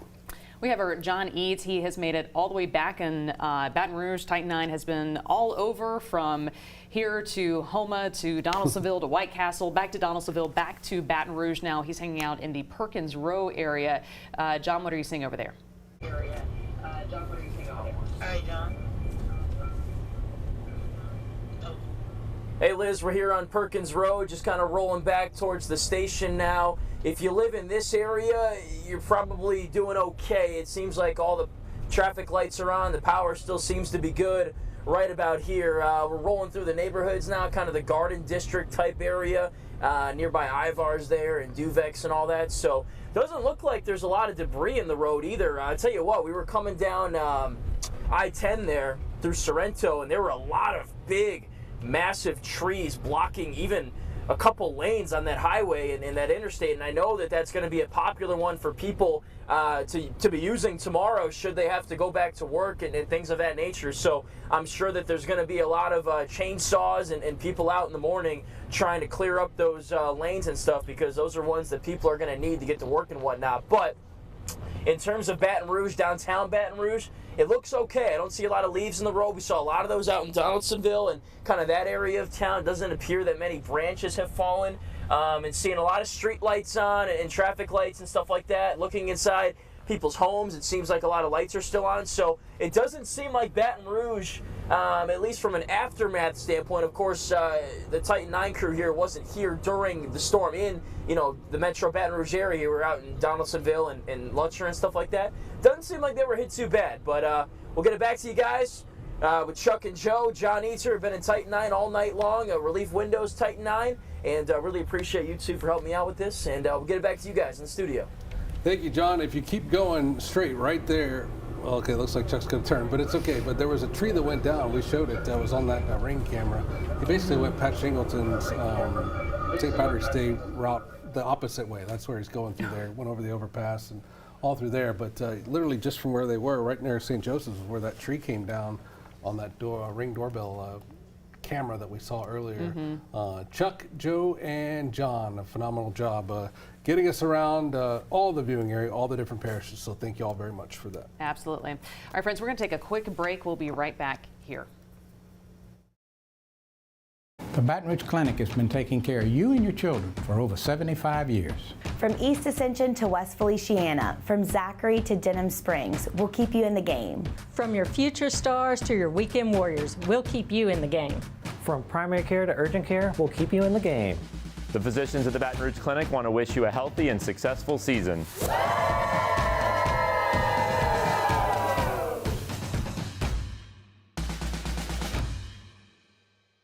Sure, it's nice out now, but what about next week?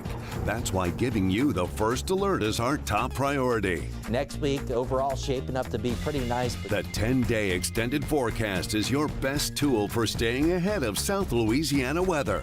So by Saturday afternoon, Saturday evening, here comes the rain. Download our weather app for up-to-the-minute notifications. WAFB's First Alert 10-day extended forecast, sponsored by Peyton Murphy of Murphy Law Firm. Kyle just made a decision that would change his whole world.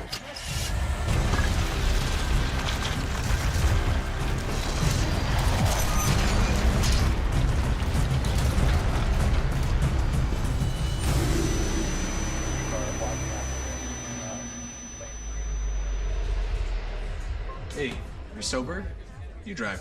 Kyle just made a decision that would change his whole world. Drive sober or get pulled over. This is what a big truck can do to your car. It can crush it. The big insurance company will do whatever they can to crush your case. Don't let the big insurance companies crush your case. Just call me. Get it done.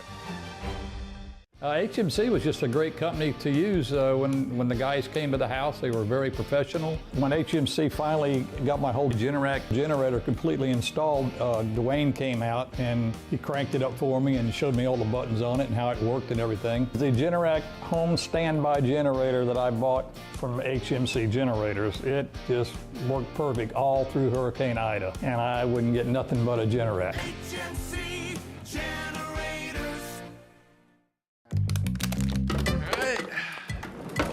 No, I just finished picking these up. That was the 3-piece. The 5-piece modular one sectional recycles around 200 plastic bottles. Let's just tell everyone the fabric's made with a whole lot of plastic bottles.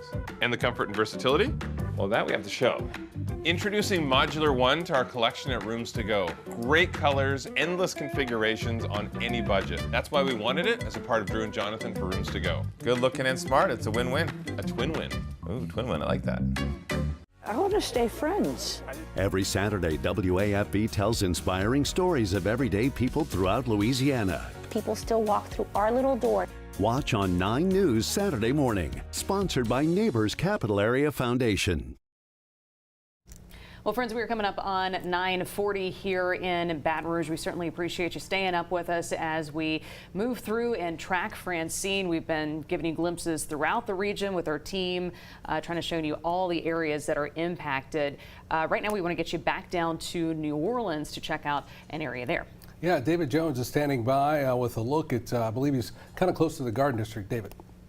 I'm reporting live from Carrollton Avenue. We're right down the street from the Carrollton underpass that constantly floods. This is probably the worst example of street flooding that I've seen in New Orleans just driving around the area. You can see right back here, you're looking down Olive Street. On the left, you have the Waldo Center for Boys. On the right, you have the Carrollton Post Office, but you can see the water has just gone up to the hood of this vehicle, this sedan or coupe on the left, and then up to at least the floorboards, up almost to the top of the wheel well on this white Range Rover over here to the right.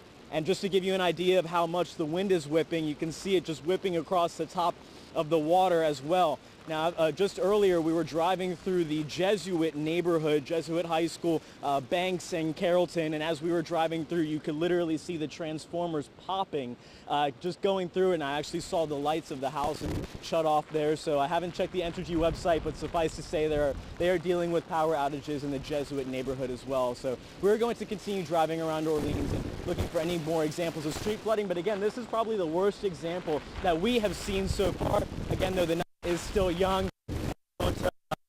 You guys in the studio right now, the rain is just pelting my. Send it back to y'all. All right, David Jones there reporting probably a little earlier in the night when we checked in with Michael just a few minutes ago that rain had kind of let up, but there in the Garden District, some pretty significant flooding. Yeah, David Jones doing a great job there, kind of showing you what those folks are dealing with. Let's show you some other videos and pictures that have been coming in throughout the evening and part of the afternoon. I'm sorry about that. I'm jumping ahead. Let's get over to Dr. Steve. He's over in the Weather Center with another update. Hey, Steve. Hey, Greg. Yeah, you know, when it comes to reporting out of New Orleans sometimes, you know, all the reporters flock to downtown and the quarter, which is often missing the flooding story, right? Because that's New Orleans kind of high ground. There is some serious flooding happening down there. I've been texting with my brothers in the last few minutes who are both live in Metairie, and my oldest brother telling me the current house they live at, they've been there 16 years, highest he's ever seen the water by his house, not in the house, but it appears to still be rising even though the rain has ended. My other brother confirming that the water is rising in his neighborhood as well. So serious situation there. And that rain is slowly going across the lake to parts of the North Shore. Keep that in mind where it's already been raining very heavily. So let's kind of walk through some of this. First off, here in Baton Rouge, we're still getting some pretty healthy wind gusts under this area of rain. Had one report on Twitter out of Plaquemine with a gust of 56 not too long ago. I'm going to show you the gust in the Gonzales area. So still getting some pretty good gust on the western end of this rain shield. The rains, though, do pick up. Especially as you go across the eastern half of Livingston Parish into Tangipahoa and across the lakes. This is the heaviest stuff. The Weather Service just upgraded this flood warning to what they call a considerable flash flood warning. That's not the emergency. That it's not out of the question that could happen given that you've got that very heavy rain coming across the lakes. So if you're watching from Hammond, Ponchatoula, Robert, or you know anybody eastward in St. Tammany Parish, Covington, Mandeville, over to Slidell, all those communities, certainly under gun for some flooding here, and that's getting worse. Lower Livingston Parish, a lot of rain coming down there, coming across Lake Maurepas, Killeen, Springfield. You've been right on the edge of some of the heaviest down towards, say, the community of Maurepas, Head of Island, places like that too. We're watching out. And then you can see more flash flood warnings still extending all the way back into Ascension Parish. Rains are starting to let up there at least. The rains are letting up in New Orleans, but as I mentioned, still reports that waters are rising in many areas. Drainage system gets overwhelmed, canals overflow. Sydney was showing me the Sewage and Water Board in New Orleans reporting they're having power issues, pumping issues, asking people to conserve water. So a lot of problems down in the New Orleans area with that flash flood emergency. All right. So I mentioned, as I show you some of those wind gusts, not long ago, Gonzales gusted to 61, biggest gust of the night in Gonzales. When you start getting those gusts up around 60, you're starting to really up the damage potential. Latest report is 53, still gusting to 41 here in Baton Rouge. You know, Baton Rouge peak gust 54 so far. I'll have to look back, though. We've been getting the tropical storm force gust for quite a number of hours now in the capital city. Airport and Kenner, 55. They've got as high as 78 for a gust earlier, had another gust up to 76.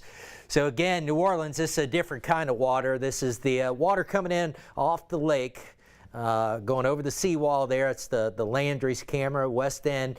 So Lake Pontchartrain angry tonight. Now it's inside the levee system.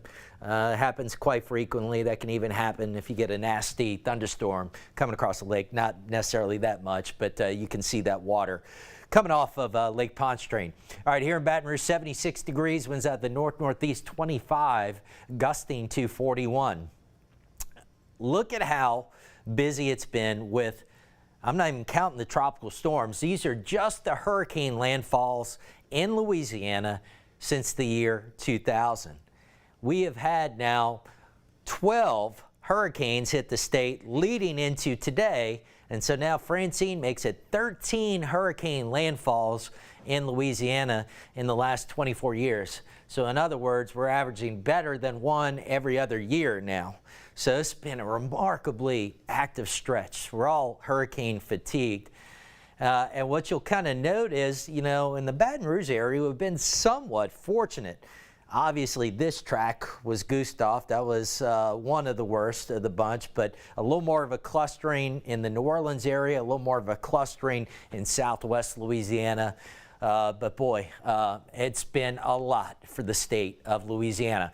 All right, so tonight we still have some weather to get through along and north of the interstates over the next few hours. Once we get beyond midnight, things should start to settle down. And then we're talking about the aftermath and the recovery. Given that it's dark outside right now, it's night, we don't really have a good reading on the full extent of damage in some of the harder hit areas. So we'll start to get a better idea of that tomorrow. But we know there's going to be some measure of recovery. We know the power crew is going to have to get out, restore power in some areas. It will dry out tomorrow. That 30% rain chance is mainly during the pre-dawn hours, so it will be dry tomorrow. Not too bad temperature-wise in the mid-80s, but as we get into the weekend, could start to get highs back to 90 or above. So if we still have areas without power, the heat becomes an issue. Be careful with that. And then just to mention, looking ahead into next week, kind of a typical late summer forecast with those highs around 90 and a few showers, guys. All right, Steve, thank you for that, putting it in perspective. I think we first saw it from Lizzie Bourgeois when she was in Ascension Parish, Gonzales, starting to see those winds wrap around. So while we did miss the major brunt of it, a lot of us are starting to get a lot of wind. I know the power is starting to blink in certain parts of the city of St. George. We've got a few reports for that. So we got past the big part of it, but there's still a little bit out there to worry about. Yeah, it just takes one good little gust to cause some damage, so certainly still be aware of that. Let's check in on some video that we've gotten from around the region. This first one we're going to show you is from Dulac. This is from a shrimp boat earlier in the evening this evening, and you can see, wow, the wind and rain coming off the water there in Dulac. I'm not sure that I would want to be on the shrimp boat in this, but I know certainly a lot of people do ride them out on their vessels for a lot of different reasons. I also saw a video of it was 3 shrimp boats that had been kind of pushed together, had I guess come unmoored and were being pushed down the canal there, and that was kind of an odd thing to see for sure. Well, as Tisha Powell was pointing out earlier when I was at home watching the coverage, you know, these shrimp boats, I mean, that's a lot of folks' livelihood. It's their business that they're, you know, kind of riding it out. So just as some people would ride it out at their business or their house to check on things, right? That is their way of doing things. So we're glad they are safe there in Dulac. So Houma, they're the ones that took a good brunt of this. So you'll see a lot of the rough rain. It's kind of the area also where we saw that flea market take a tremendous amount of damage. This is one where you can almost bet once it gets daylight, you're going to see a lot more damage from the Houma area. Obviously not too far was where the eye came in at about 5 o'clock today, southwest of Morgan City, just 30 miles there. Right. We also have some road closures still this evening. Now, obviously, a lot of parishes in our area are under a curfew. They don't want folks out on the road, and a lot of these road closures are due to trees down, power lines being down. So this is why they're asking everybody to stay inside, even when things die down. Those winds die down, and I know folks get curious. You want to check out your neighborhood, but they are asking you to stay put at least until daylight, so you can see the hazards on the road. But here's a list of road closures in Gonzales, Weber Street, Verna Street, and part of LA 30, also Orice and Ringer. Some more in Ascension Parish. These were due to trees down in there. We know that there are crews and deputies out working to get these clear, but these remain closed tonight, even though, again, there is a curfew in many areas asking people to stay off the roads anyway, so the closures shouldn't be a problem as long as you're staying home. Donaldsonville, that's going to be another one of the areas where they're going to see a lot more damage once it gets daylight. All right, so now this is updated. Johnny's been telling you all throughout the evening about the trash collection. So they went ahead and made the call that they will not be picking up trash tomorrow in East Baton Rouge Parish. There's also recycling. A lot of your day is Tuesdays and Thursdays. So don't worry about putting the can out tomorrow. Right now the winds are too much anyway for it.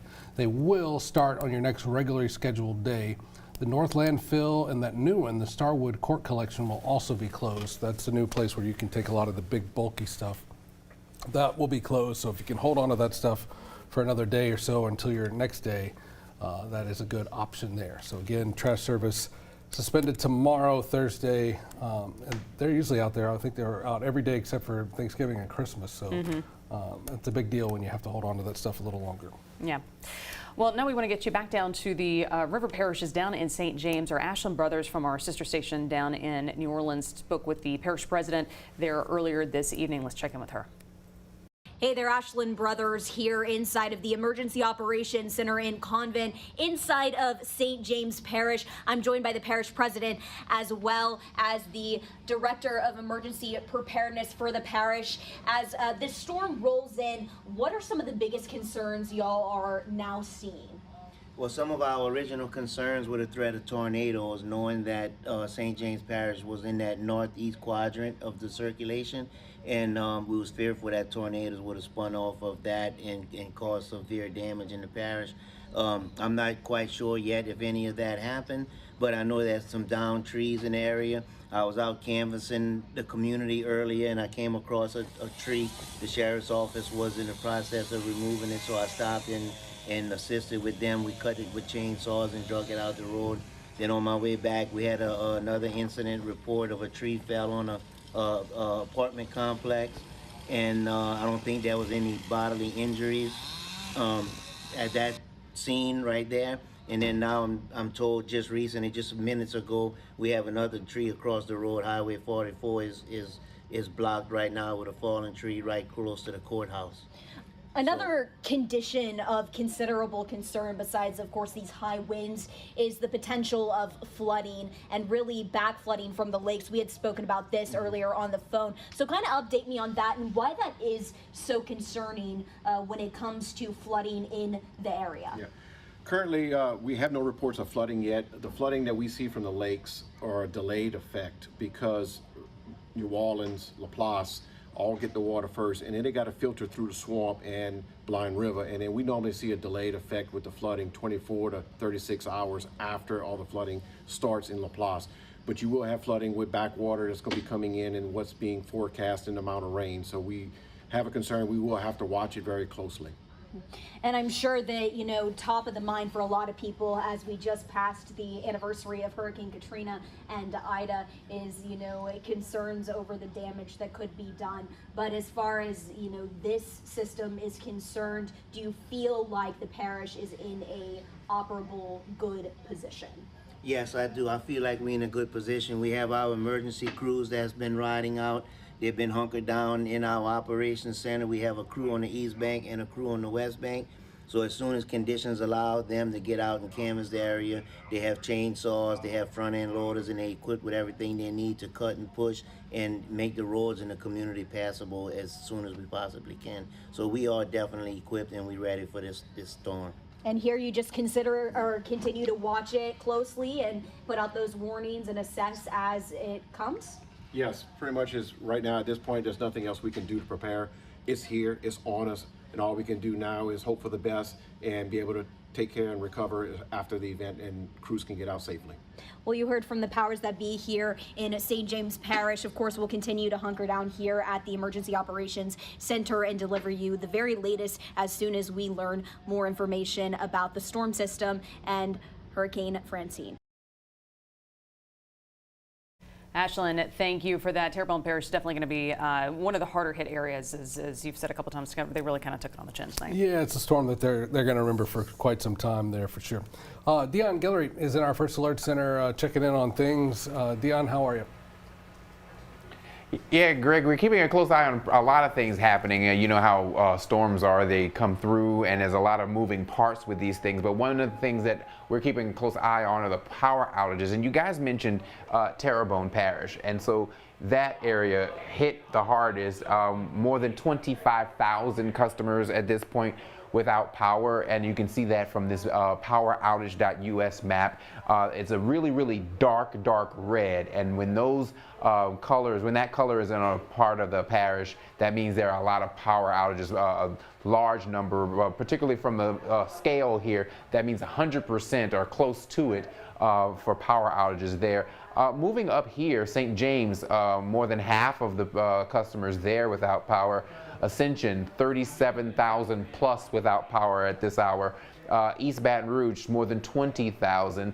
And then over in West Baton Rouge, just a little more than 700. But I want to come down here to Iberville, more than 3,200. And so those are the numbers that we're seeing around here. But here's one that I really want to show you. And this is what, as this continues to evolve and change, Jefferson Parish. More than 58,000 customers without power. And you know, Dr. Steve was talking earlier about some flooding in that area and some other things that's happening as the storm moves through that part of the state. And so we're seeing the effects of it through these power outages. And then right next door to it, Lafourche Parish, more than 36,000. And so that one's also one of those parishes that is close to the 100% mark as far as power outages. Of course, these are ever changing.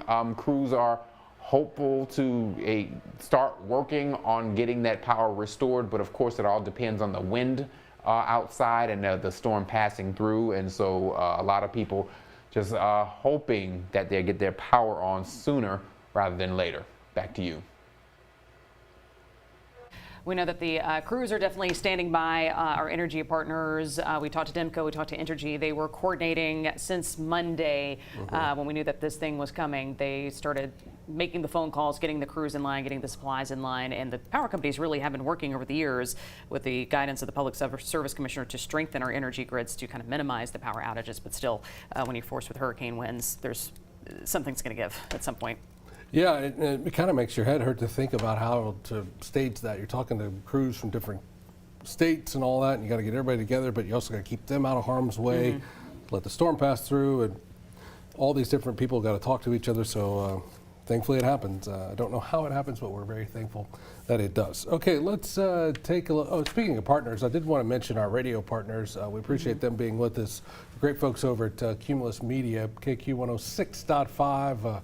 Q106.5, we've been with them, and 103.3, the classic hit station. So thank you all for letting us simulcast on there. A lot of people were telling us that they were able to hear us there. Might not be able to see the TV right away, but you could take us with you by doing that. So good to be a part of the Cumulus Media family with that one. Absolutely. Sometimes in the storms, when everything goes out, you got to go a little old school. It works every time, so it's good to have that one on standby. Friends, we're going to take a quick break, and we will reset here at the top of 10 o'clock. Thanks for staying with us.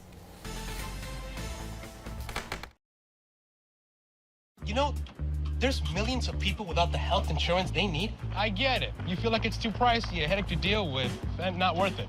You deserve something better and better. We're on a mission to get everyone high-quality health insurance. We have plans with low out-of-pocket premiums, with a network of local doctors and a rewards program for making healthy choices. Nice. That's why we're America's #1 marketplace health insurance. So call us or go online now. And Better Health. On a mission for better. No freezers. How unusual is this for a restaurant? I think that that's unusual because a lot of restaurants have freezers, but we don't have freezers. We have fresh food every single day. How fresh is fresh? It's real food that's coming to our tables. That's what sets us apart. Wow. How far would you go to set the ambiance of your space? Try the Airwick way with Airwick Essential Mist, infused with natural essential oils to fill your moment with immersive fragrance for up to 45 days. Now that's a breath of fresh Airwick. Spencer Callahan is the one to see. Call 387-2323. This is you, and this is your lingering hunch. Go Browns! Browns! But FanDuel's giving you profit boosts every NFL game day, so your hunch won't linger much longer. All customers get a profit boost every NFL game day. FanDuel, America's #1 sportsbook. Throw your fours up, throw your fours up, throw your fours up. Imagine a living room with the power to change everything. It's the new Modular 2 at Rooms To Go. One collection that gives you the power to relax in total comfort, the power to recharge, the power to create the perfect sectional for any space. Just choose your pieces and transform your room. The best part, because it's Rooms To Go, you can do all this all within your budget. Now that's the power to save. I'm Julianne Huff, and this is what's possible with the Modular 2 at Rooms To Go. Everything in our world is becoming more digitized, including how customers find their services. Here at GDM, our expert team helps you grow your business and advertise in an ever-changing digital world. We use powerful tools to get your message out on social media and reach your target audience. Targeted commercials, email blast, and paid search. We can do it all. The resources and scale of a national company with the market knowledge of a local team. Hey, how's it going? Level up your digital advertising with GDM. When severe weather moves in, the WAFB Type 9 Storm Tracker rolls out. Equipped with advanced storm tracking technology, Type 9 and our First Alert weather team bring you live coverage and up-to-the-minute information as it happens. Built to attack storms head-on. And giving you the latest updates and road conditions to help keep you and your family safe. The WAFB Type 9 Storm Tracker, sponsored by Relief Windows. I'm Spencer Callahan. You're watching WAFB Channel 9.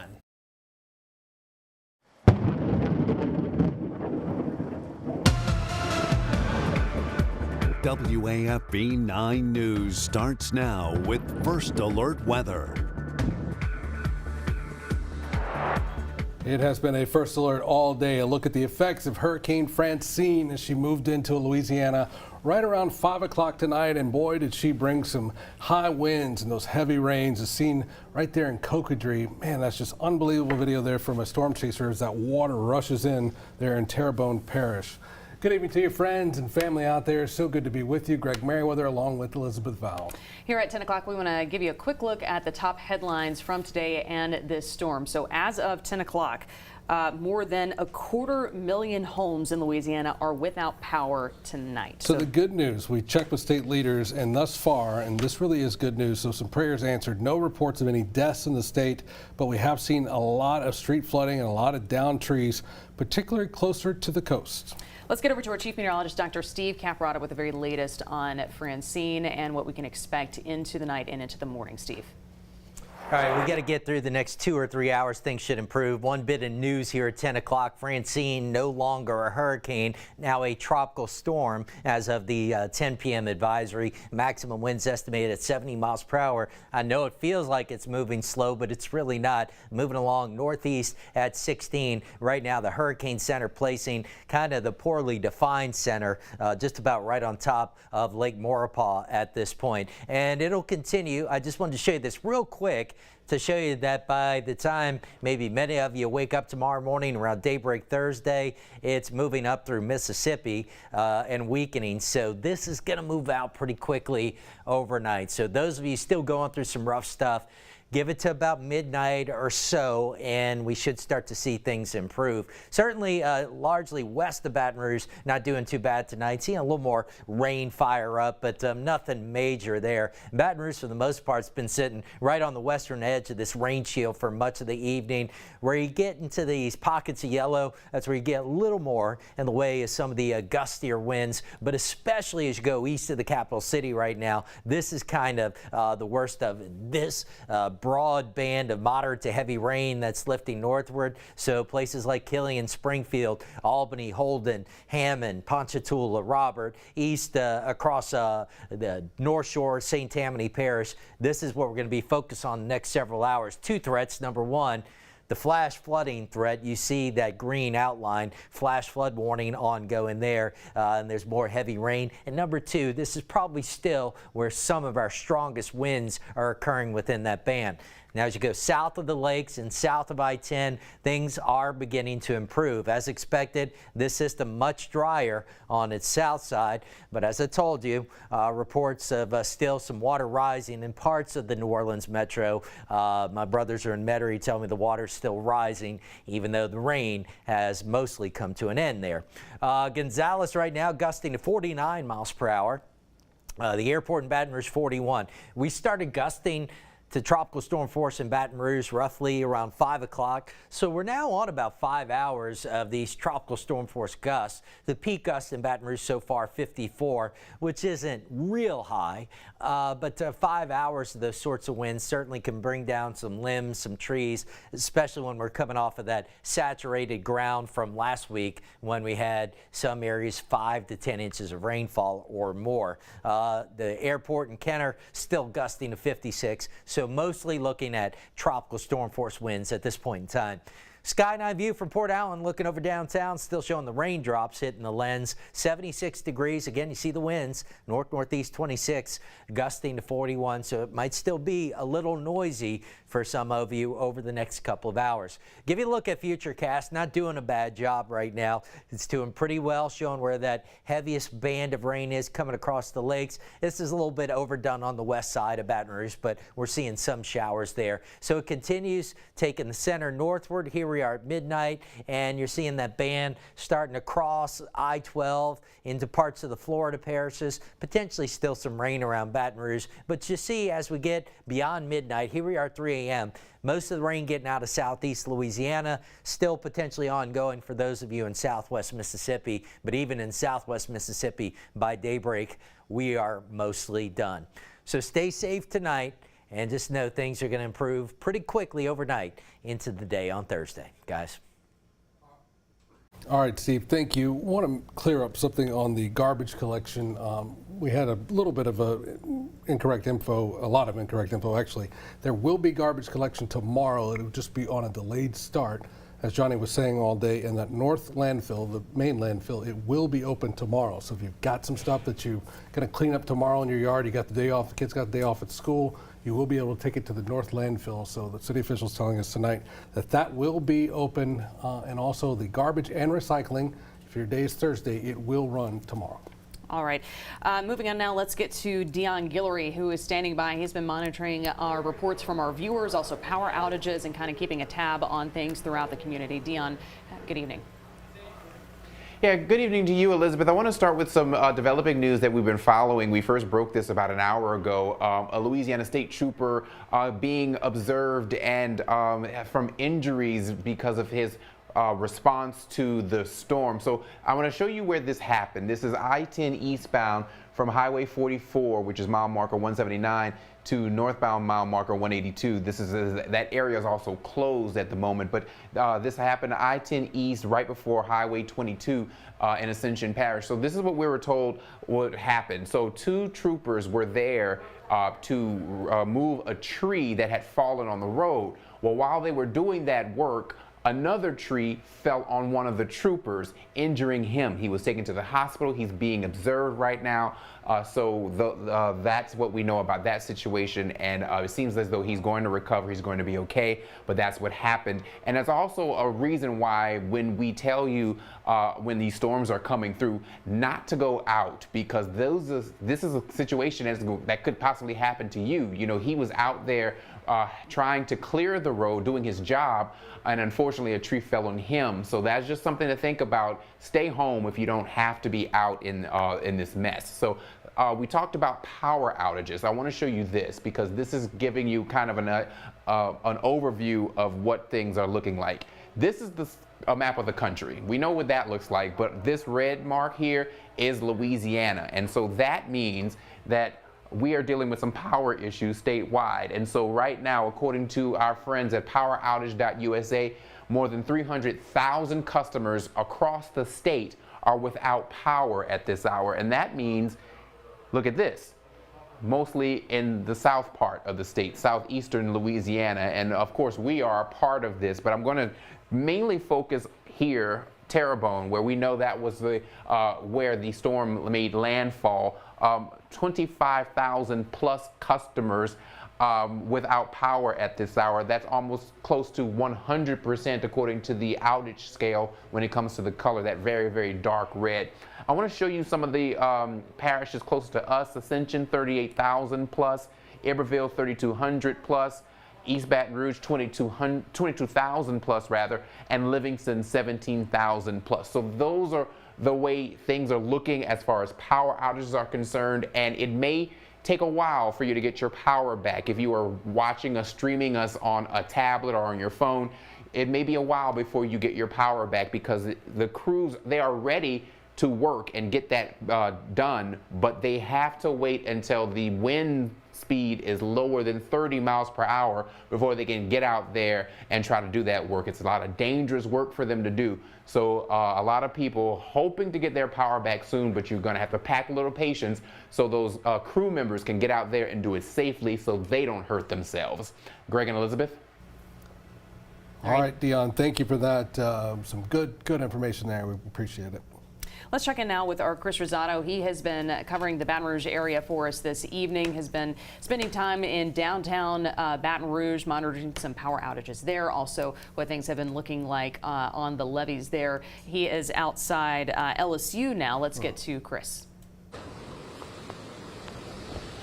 Yeah, hey you guys, I'm right outside of Mathern's Market here on LSU's campus. If you can't tell behind me, I mean, we still got a little bit of wind, but the rain is really kind of out of the picture at this point. Right now, about the only water that we're getting is any rain that's being blown off of the trees, but a few gusts here and there. Other than that, it's kind of died down where we are right now. But as far as news for LSU students, I know some of you folks out there are watching, wondering about your kids who might be students over here, so I got some news for you there. We were told that students were informed to stay indoors since 10 o'clock this morning and remain indoors until tomorrow morning, when cleanup crews have an opportunity to go out and assess the damages and make sure everything is safe for them to go outside of their dorms. But in the meantime, the school is serving and providing meals for students that are in the dorms. And obviously right now, you can see right behind me, power is still very much alive on campus right here, with about 6,000 students currently on campus. And as of right now, things are well on track for the Fighting Tigers to be making their way out of Baton Rouge on Friday up to South Carolina as they prepare for their Saturday matchup against the Gamecocks. Reporting live, Chris Rosato, WAFB 9 News. Back to you in the studio. Chris, thank you. It's going to be a big game, too. Game day will be there, so something to look forward to in just a few days. All right, let's check in with our Elizabeth Bourgeois. She's been out and about in Ascension Parish, knows that parish very well. Let's check in with her and see how things are going. The last time we saw her, there was some wind whipping behind her. Lizzie, how's it going now? As of right now, we actually did get a little bit of a break from that loud wind in order to talk to you guys. But it is still quite bad. It is going in and out. But right now we do have a break.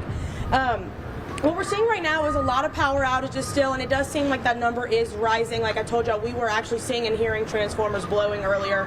And again, a lot of road blockages. Ascension Parish Sheriff's Office tells us there are a lot of road blockages. Gonzales Police Department said that there are road blockages.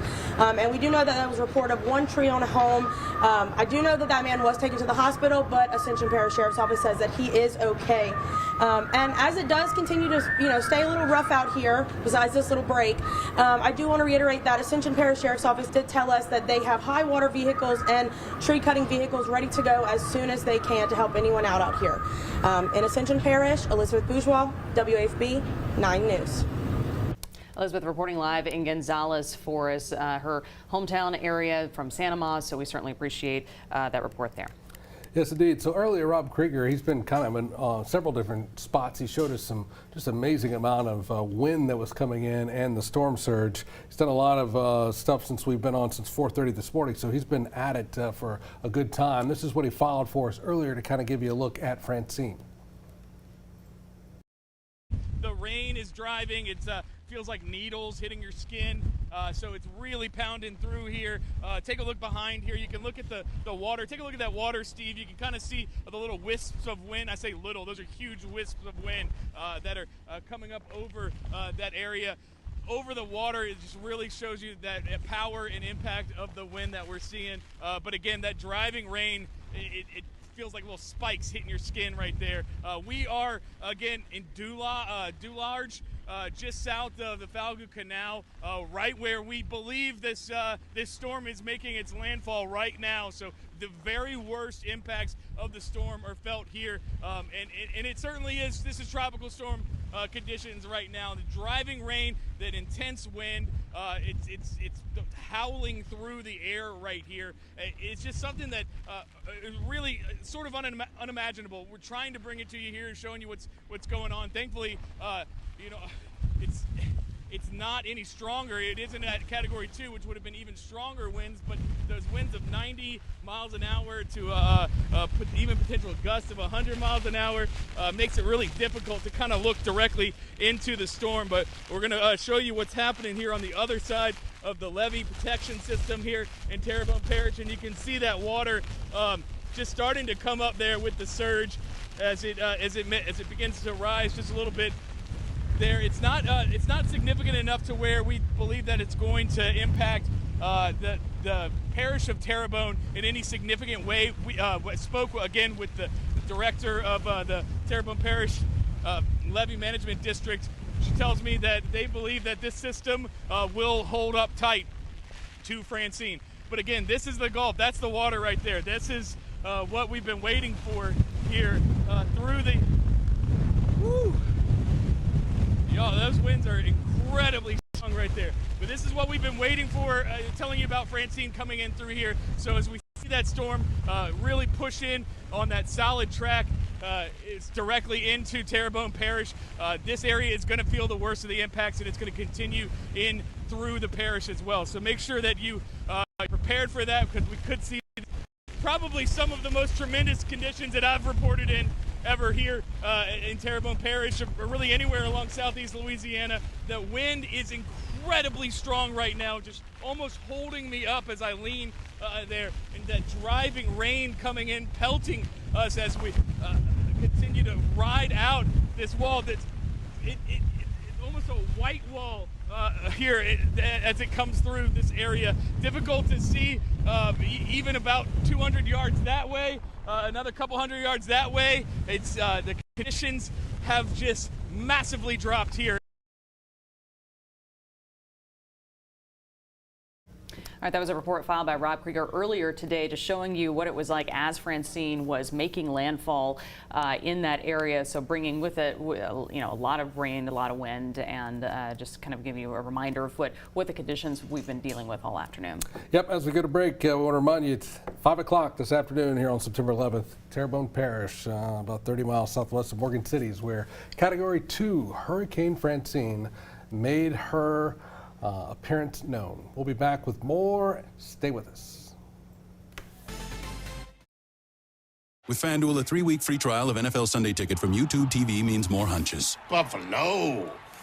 New customers bet $5, get $200 in bonus bets. Plus, every customer gets a 3-week free trial of NFL Sunday Ticket from YouTube TV. Only from FanDuel, America's #1 sportsbook.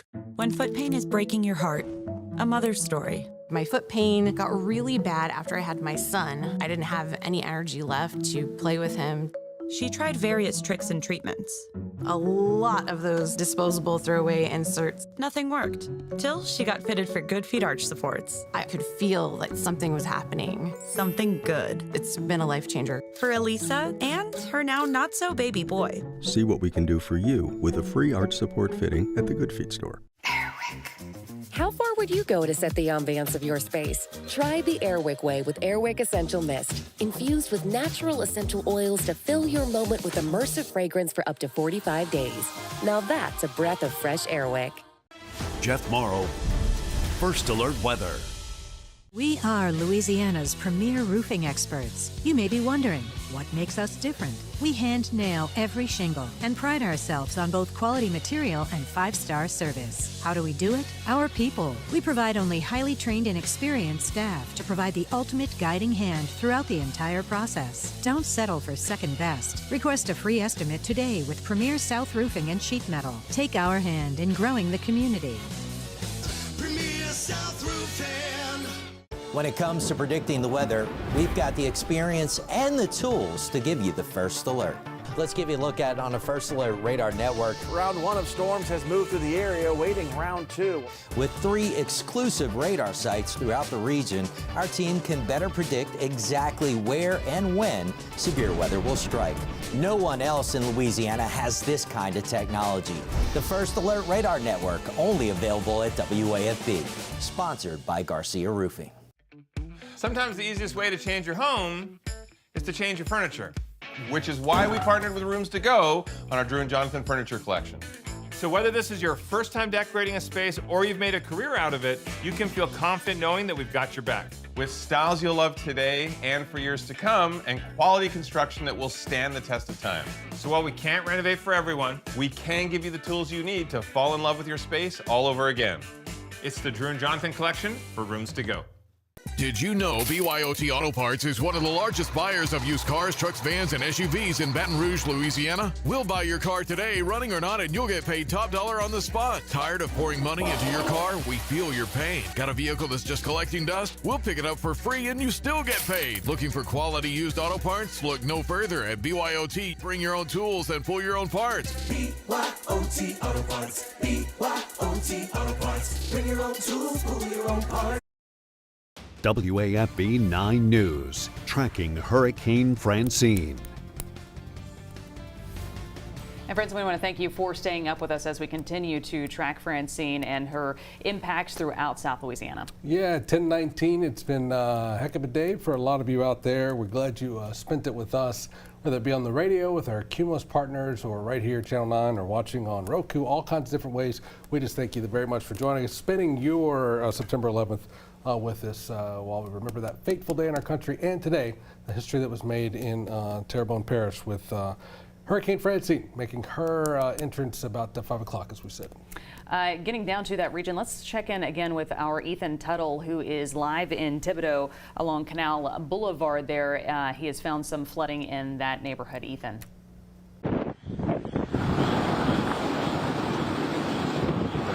Yeah, thanks. We're here, like you said, Liz, at Canal Boulevard as we're experiencing some flooding, to say the least, on this side of the road, and it's gone all the way down to the end of the city. And my cameraman, Rick, he's been in the business for a while and is from the area, grew up around this part, and he said he's never seen it like this before. They experienced a lot of rainfall earlier today, obviously coming off of Francine on the front end and the back end as well. And you can see also some structural damage behind me as well. I know it's getting dark out here, obviously, as we've kind of mentioned time and time again. Not a lot of power, obviously, so the lights are low. But the gas station here is flooded just about all the way up to the pumps. A car just drove through here not too long ago, and it was halfway up the tire. So if I were to walk out there even deeper, it'd probably go above my knee. Like I said, just a ton of flooding all the way down this street. And this is Canal Boulevard, is one of the main roads, if not the main road, for people to access through the city of Thibodaux. So, you know, we're going to have to see how long it takes for this flooding to go away. Like I said, all the way down there, we heard that from a state trooper not too long ago that passed by. He was able to help us out with some information, and law enforcement's been very helpful today. We also learned that Emerald Park has experienced some flooding as well. Those homes over there have been taking in some water. We're not 100% sure how much that is. We're probably going to go head over there and see if we can get our eyes on that for you coming up here in a little bit. But for now, from Thibodaux, I'm Ethan Tuttle. Let's go back to you. All right, Ethan Tuttle and Rick Porche doing a phenomenal job there, showing us all sorts of things. Miss Gail, Rick is okay, so that's Rick's wife. She's always worried about her hubby, as she should be, and partly because of this. Take a look at this video that Ethan and Rick got for us a little bit earlier on. This is a flea market. We've kind of had fun with the name a little bit tonight, Junk in the Trunk Flea Market, but it is unbelievable that that metal roof ripped off there, and look closely, a lot of the stuff is still on the table, so the wind enough to suck that roof off, and then there you go, a lot of the treasures, so to speak, there still left. Absolutely, going to be a big cleanup there. The owner said he was going to be back seeing what he can salvage, but unfortunately all that exposed to the element with the top of that roof just kind of peeled like a sardine can. That's what the image that it keeps coming in my head every time we see this video. And then you see his wall there also, the back wall of this building just completely laid over. Just really, really incredible to see. Yeah, the owner, I don't know if that was his personality or not, but it seemed like he was just kind of in shock. He was very nonchalant about what was going on. So just a lot for him to have to look forward to, or not look forward to, but have to deal with tomorrow. All right, let's get you outside right now through the trained eyes of Sydney Goldberg. She's going to give us a little picture of your weather situation moving forward here at 10:23. Hey, Sydney. Hey guys, yeah, still keeping our eyes on what we're now tracking. Tropical Storm Francine's been downgraded to a tropical storm as of the 10 p.m. advisory. Still seeing some heavy wind as well as some heavy rain. Most of the heaviest is going to be moving through right now in northern portions of Lake Pontchartrain. That's all heading into the North Shore near Mandeville, Madisonville, Slidell, all getting that really heavy rainfall. Seeing some really heavy rainfall rates was essentially just a lot of rain being dumped very quickly in this area, what's left of the remnants of the eye wall of Francine. So that's going to continue to move up towards the north. We do have that flash flood warning in effect all the way from Bay St. Louis, extending all the way towards Hammond and Killian. For us, we're still seeing some of that moderate to heavy rain as well, that we'll continue to see that. But I want to point your eyes out into what was happening in New Orleans along the I-10 corridor. We did have a flash flood emergency in effect, and that's because they saw what was left of this remnants that's now moving well up towards the north. The really heavy rain that led to some considerable flash flooding. We're seeing videos of cars and rescues taking place in the New Orleans metro. So that's going to be a situation that we're going to have to see unfold as we go into tomorrow morning. Still seeing a lot of flash flood warnings staying in effect from Morgan City to Franklin, Pierre Park, Convent as well up until Laplace, and that's because we had all of that heavy rain. We saw Ethan, where we saw that flash flooding occurring as well, so that's going to continue into the early morning hours. So take a look at the estimated rainfall totals in the past 24 hours. Look at this large swath that extends from Lake Pontchartrain all the way down to Morgan City, where these estimated rainfall totals are around 9 inches in some places near Laplace, New Orleans 5 inches, 7 inches, 8 near Des Allemands, nearing 9, and that does go from 7 all the way to 5 toward Morgan City. So seeing a lot of rain being dumped with this system, and it is moving pretty quickly, which is good news, as well as seeing that the southern side of that system drying out. So that's good news, but we are going to remain underneath that flash flood watch until tomorrow morning, and that's because it's going to take a while to see some of that flash flooding kind of subside and seeing that inundation, as well as we're going to continue to see some of that rain into the overnight hours into early tomorrow morning. So here's the wind gusts right now. We did still seeing some heavy, some strong winds in New Orleans, 60-mile-per-hour gusts, Slidell near 40. Here in Baton Rouge, still getting 40-mile-per-hour gusts, as well as near Gonzales in those upper 30s. So still seeing those breezy conditions over in Opelousas, getting a bit less breezy in those 20-mile-per-hour gusts. So we are going to continue to see those breezy conditions. Now here's the latest update from the National Hurricane Center as of 10 p.m. has been downgraded into a tropical storm. Those sustained winds are at 70 miles per hour, and it has continued to track up towards that northeast, continuing into southern Mississippi, coastal Mississippi, going to see those impacts as well. We also saw the tornado watch be extended off towards the east. We're going to have to watch for some of those spin-up tornadoes. So we are starting to see that weaken partially because it's moving over land. That's what we see, that land interaction with that friction that weakens those systems, as well as that dry air that we've been talking about. That's also what's kind of helped move the system off towards the east, this trough of low pressure that's really kind of steering this system off towards the east. And so we're also seeing that dry air kind of get entrained, which is leading to the weakening of the system. So we'll time out the rest of what we could see in the next couple of hours. Next couple of hours, we are going to have to watch for that heavy rain continuing, as well as those strong winds. But once we get into the midnight hour, we'll start to see some of that dissipate And as that continues to move up towards the north, it is going to be moving pretty quickly, which is good news. As we go into early Thursday morning, a lot of this is going to be into Mississippi and then continuing that track up towards the north, where we start to clear out and dry out for early Thursday morning, which is good news for starting some recovery. Here's a live look outside over downtown. The camera is still a bit shaking from those winds outside, and it is dark. But here in Baton Rouge, temperatures are in the upper 60s. Those winds are coming out of the north around 30 miles per hour, still gusting in those 40 mile per hour. So it is still breezy out there, as well as we're seeing that continuously lingering rain. Now, as for tomorrow, it is going to climb up into around the upper 80s. The 30% rain chance is really just that lingering rain going into tonight. Early tomorrow morning, we are going to be drying out, but I want to pay attention to the temperatures on Friday going into the weekend. We are going to see those temperatures climb to the upper 80s, near 90 for the weekend. So if you don't have power, keep that in mind, that if you are going to be suffering from potentially some heat illness, that is going to be a concern. So keep that in mind as we go into the weekend. And then as we go into the extended forecast, really keeping that typical summertime pattern for this time of year in the 90s, and then watching for those isolated rain chances, guys. All right, Sydney Goldberg for us. Thank you so much for that. Yeah, indeed. Some of the more crazy video has been trees falling in this. Take a look at what happened. This is Broussard Street, right across from St. Joseph's.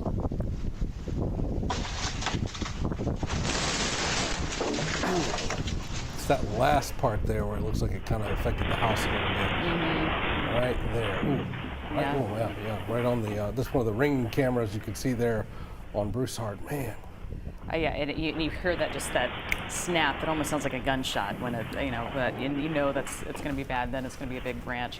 Thankfully, their car was not parked there. It's just right there to the side. Absolutely. We have seen a lot of video that a lot of viewers submitted video, so we thank everybody for sharing that with us, giving us a perspective. We want to talk about some closures that will continue tomorrow. Most everybody was shut down today, schools and offices and all that, obviously, because of the storm. So tomorrow, here's what we're looking at. State offices, all offices will remain on Thursday, and this applies to all non-essential employees.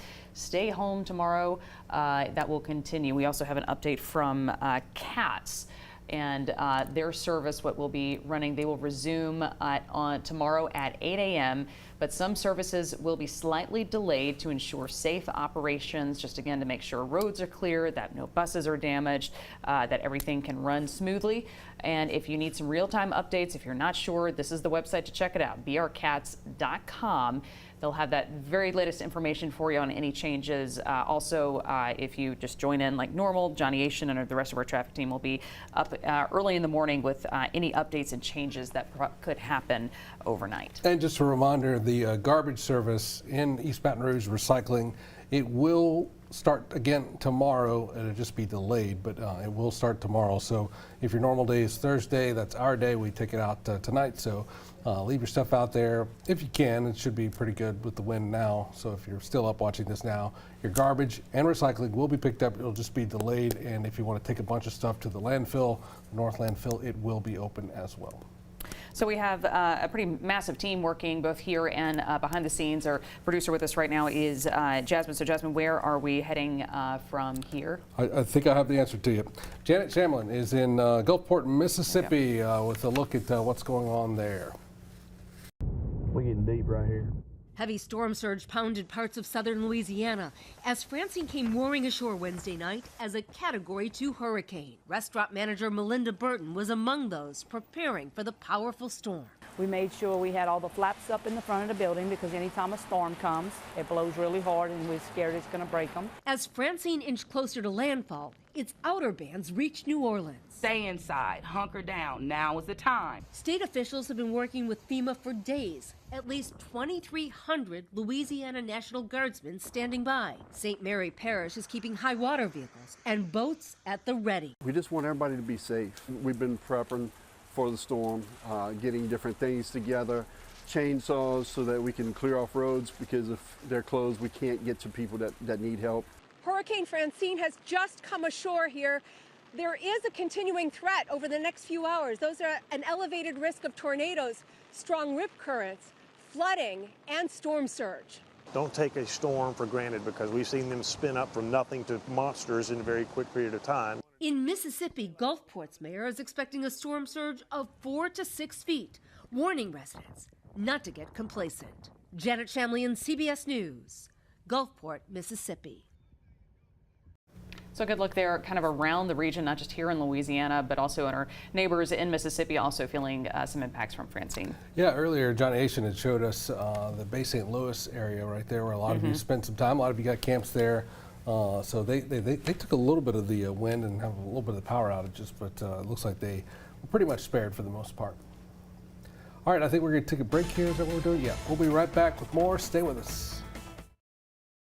Town & Country Furniture is having a massive inventory reduction sale on quality sofas, recliners, bedroom sets, mattresses, and dining throughout our huge 1-acre showroom. Come see what everyone is talking about at family-owned Town & Country on Airline Highway. I'm so happy. I just put this dress on that I haven't worn in over 10 years. I just this morning made a new hole in my belt, so that was super exciting. Why are women everywhere choosing Sonobello, the advanced solution for permanent fat removal? I saw the results immediately. It's the best I have felt since I was in my 20s. My waist is tiny. I'm very, very happy. I'm nearly 50, y'all, and my abs haven't been this flat since before I've had kids. For a limited time, take advantage of Sonobello's best offer of the year. Sonobello's board-certified surgeons use micro-laser technology to safely target and remove your diet-resistant fat cells for good on your stomach, hips and thighs, back, and so much more. Check it out, Snatch Waist. Loving the results. It will change your life. It did for me. Call 1-866-337-8888 now or go to sonobello.com to claim special pricing. When severe weather moves in, the WAFB Type 9 Storm Tracker rolls out. Equipped with advanced storm tracking technology, Type 9 and our First Alert weather team bring you live coverage and up-to-the-minute information as it happens. Built to attack storms head-on. And giving you the latest updates and road conditions to help keep you and your family safe. The WAFB Type 9 Storm Tracker, sponsored by Relief Windows. Elevate your expectations with Schutz Electric. Why settle for just any Generac dealer? At Schutz Electric, we're your trusted partner in backup power solutions. We handle every aspect of your generator installation for your home or business. Contact us today to learn more. Today, we are shaping tomorrow. We are researching how extreme stress impacts the immune system, from trauma victims to athletes and even astronauts. Our work is leading the way in sepsis treatment, saving countless lives. We're unlocking the mind with music in exciting new ways. Our Lady of the Lake Health and LSU are improving the health of our state. That's the impact of champions. Imagine the impact we'll have on the future. Together, we roar. Today's a First Alert weather day. Download our app and turn on alerts. At Relief Windows, we're more than windows. We're windows, doors, hardy plank, and vinyl siding. But our #1 product is always customer satisfaction. Visit us online at reliefwindows.com. Oh, by the way, we do shutters too. I want to stay friends. Every Saturday, WAFB tells inspiring stories of everyday people throughout Louisiana. People still walk through our little door. Watch on 9 News Saturday morning, sponsored by Neighbors Capital Area Foundation. WAFB 9 News, tracking Hurricane Francine. Greg and Liz back here with you at 10:35 on the September 11th, tracking Francine indeed. Starting to see a little bit of uptick in power outages, even right here in the Baton Rouge area. So if you're watching this and you've got your power, say a little prayer of thanks, because so far so good for you. But you can see that green that we were so proud of earlier is starting to get red in some spots. And we've talked about this all through most of the night, but you can see not only the storm's path just by the power outages, but the storm's intensity. A lot of red there, and then it starts to get green as it moves on. Steve was pointing out the New Orleans area, especially in some of the suburbs, Metairie, and different places like that. You can see the power outages starting to grow, and they're starting to have to deal with some water issues as well. So that's causing, the power is causing issue with the pumps there. the pumps are already an issue in New Orleans, and then you add power and storm in the middle of it. It can be a bad recipe for sure. And looking at the amounts closer back in our region, as of earlier, it was at least 12,000 out in East Baton Rouge with Entergy. That may have increased at this point. So pretty much in our area, almost every parish is around 10,000 or more. Livingston, I think, had the least amount of power outages as far as Entergy goes, but Demco also seeing several thousand in each parish. So all totaled, when you look across the state, we're talking about 250,000 people without power. So this was, even though perhaps this will not, Francine perhaps will not go in as like a record breaker on the storms that we've had, she still left a significant impact in our state. And we talk about tracking, you can track the storm through the outages and track that path right up there. Yeah, and it's that path that's been so important for especially the folks right here in our viewing area. I've known Steve long enough to realize that when that track started moving over a little bit, he was happy about it, but he was being cautiously optimistic just in case, because sometimes people can jump on the smallest thing and think, okay, we're going to be in the clear, and then you turn out not to be that way. I might be wrong about that, Steve, but that was kind of what I gathered, and we seems like we were lucky that it kept going and kept going, if that makes sense. Yeah, no, that's right, and it's kind of the scenario we were talking about yesterday, last night, this morning, that the Baton Rouge area is going to be right on walking the fine line of the more significant impacts, and we are seeing that things are a bit worse as you go not far east and southeast of the Baton Rouge area. In addition to that flooding that we're hearing about in the New Orleans area, which, by the way, a little update, because I know there are at least probably some folks from the New Orleans area up here in Baton Rouge maybe watching tonight. I've heard from several people. My brothers in Metairie say the water has finally started to recede a little bit. Daryl Orso, I think Greg you'd heard from the last couple of days, former Metro Council member here in East Baton Rouge. He's without power in Baton Rouge, has a daughter down in River Ridge. She had gotten a little bit of water in part of her home, but says the water is receding there as well. Councilman Scott Walker in Jefferson Parish says apparently the pumps were all overwhelmed, all the canals overflowed, but now starting to catch up as the rains let up. We have also heard of water entering homes in Gramercy. So St. James Parish dealing with some rough weather tonight. So again, when you think about that, St. James Parish, number one, is in our viewing area. Short drive, though, down the interstate from Baton Rouge, walking a fine line on who got the worst of it. Let's talk about the rivers tonight. I know a lot of you worry about the rivers, right, when we get big rain. Now on 2 big rain events in the last 7 to 10 days, so it makes you nervous. The good news is we got these 2 big rain events kind of on the tail end of a developing drought. So the rivers aren't doing too bad. Right now, the forecast keeping Denham Springs, Bayou Manchac Point, Port Vincent all just below flood stage. I did get a text from Pokey Delattery, Bayou Manchac Point. He's right there where Bayou Manchac meets the Amite River. He was 4.4 earlier this evening, so that's a pretty updated value. Now, we have still seen the water coming up a little bit, French Settlement and Maurepas tonight. I'm going to show you why in a minute. I think that's going to stop shortly. So you're probably getting close to cresting in both of these spots. We get a forecast for French Settlement, so the River Forecast Center had 4.8. We might actually follow a little bit shy of that at French Settlement. Maurepas has still been kind of coming up a little bit tonight. I think, though, it should start leveling out pretty shortly. The Comite at Jor forecast to stay below flood stage. Give you a look at the Tangipahoa River. At Osika, forecast to hit 15.5, which is just a touch above flood stage. Kentwood, forecast to stay below. The Tangipahoa at Amite, forecast to stay below. Robert, forecast to hit 17.5, which might be in the moderate flood category, so that's a bigger number in Robert. So be ready for that. There's some campgrounds around Robert that get impacted when the Tangipahoa gets high, so keep that in mind. Now, as you look at the Tickfall, we do have flooding forecasts along all of the Tickfall, basically. Liverpool, 9.5 feet, so about a half foot above flood stage. That's a forecast. That's not a guarantee. It's a forecast. Montpelier's forecast to get right to flood stage at 13. Holden right to flood stage at 15. We do not get a forecast for Killeen Springfield, but Killeen Springfield, you're kind of the same boat as Maurepas, where we're talking about the water's still been coming up a little bit, but I think we're about to hit that point where it's kind of cresting and leveling off. So let's talk about why that is. All right, so we'll give you a look at futurecasts. And the center of Francine has been passing pretty close to Lake Maurepas tonight.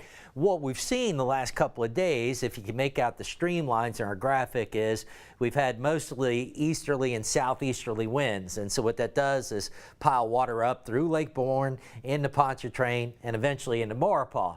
And then the fallout from that is you start getting water levels rise on the lower reaches of the Tickfaw, the Amite River.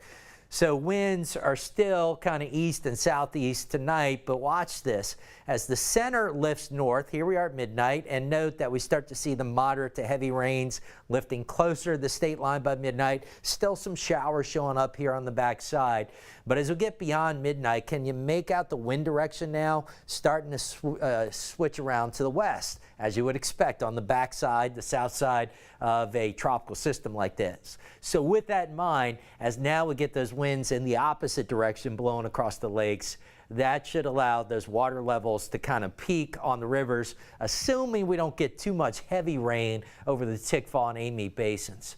So we're going to be done at least with the surge contribution to the rivers.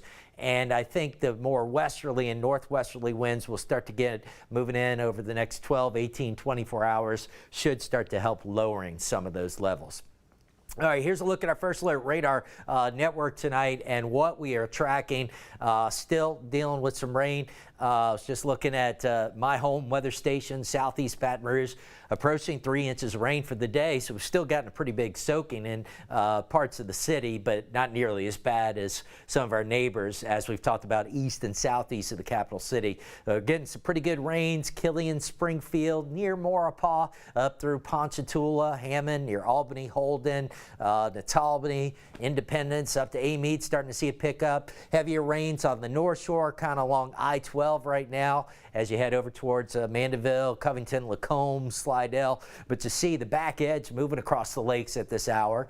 So once we can get this band moving on out, that'll do two things. Number one, that will bring an end to the heavy rain threat. Number two, that's also, once that band is out of here, we should see a marked drop in winds in most locations. And you see here now New Orleans southward drying out. They certainly need that sort of magenta polygon. That's that ongoing flash flood emergency that extends across parts of Orleans, Jefferson, St. Charles, St. John the Baptist parishes where we had the very heavy rain. Still flash flood warnings, St. James, Assumption, Lower St. Martin, St. Mary, parts of Iberia, and as I mentioned, we had reports of quite a bit of flooding, especially in Gramercy in St. James Parish.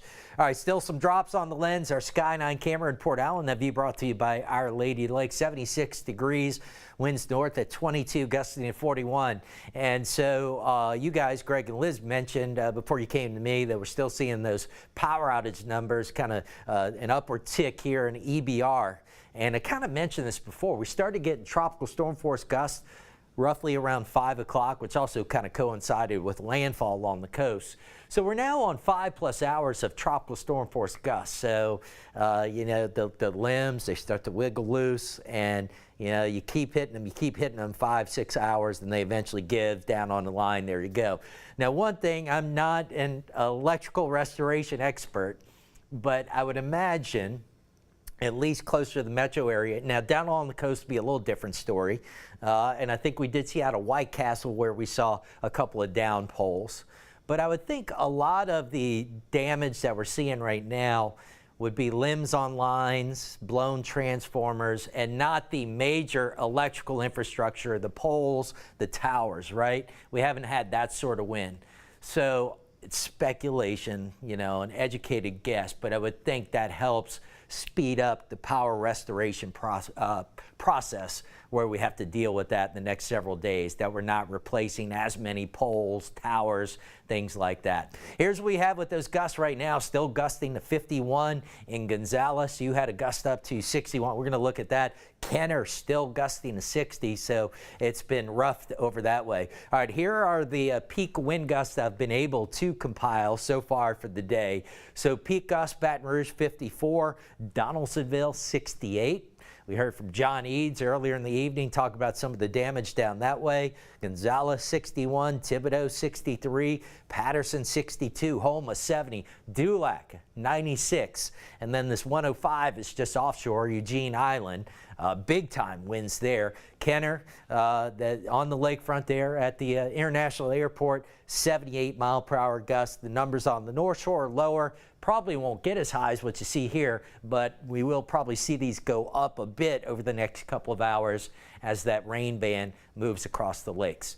Key takeaway here, give this, oh goodness, about another couple hours, and for most of us, the threat of the winds and the power outages should really be winding down, guys. Thank you, Dr. Steve. Certainly appreciate it. Appreciate your team's hard work through all this. Thank you all indeed. Yeah, Steve has, I think, not left the station since Sunday evening when this really kind of started ramping up, so we appreciate that. And local terrific guy, Henry Blakes, who started in the middle of all this, interned with us many years ago. He's now back with our First Alert team, so thank him, Sydney, Jared, Jeff, all of them today. We appreciate it. Heck of a first week for Henry. All right, we have our Dion Guillory who is standing by. He's been kind of keeping tabs on the community, what you have been submitting, also power outages and all sorts of things. Dion, good evening. Yeah, Elizabeth, Dr. Steve mentioned St. James Parish. I want to show you some damage from that area. The sheriff's office saying a lot of roads there are flooded. So it's almost 11 o'clock, so you shouldn't be on the roads anyway. But the danger there is that it's dark, so you wouldn't be able to see much further past your car. So that's the danger there. So stay off the road. But look at this damage from this McDonald's. The sign just toppled down by the wind there. It's all damaged there. Also, you see this power pole knocked down and all the lines there as well, blocking that street. There's also a second one there, so it's two of them. It's a double take there. Also here, the tree, we've seen lots of trees being taken down. This particular tree blocking this road here. Now, I want to take you further east over to Jefferson Parish, because we were talking about that. Dr. Steve talked about the water and the flooding issues there in the New Orleans area. So this is Jefferson Parish, the east bank of Jefferson Parish, particularly in the Metairie area.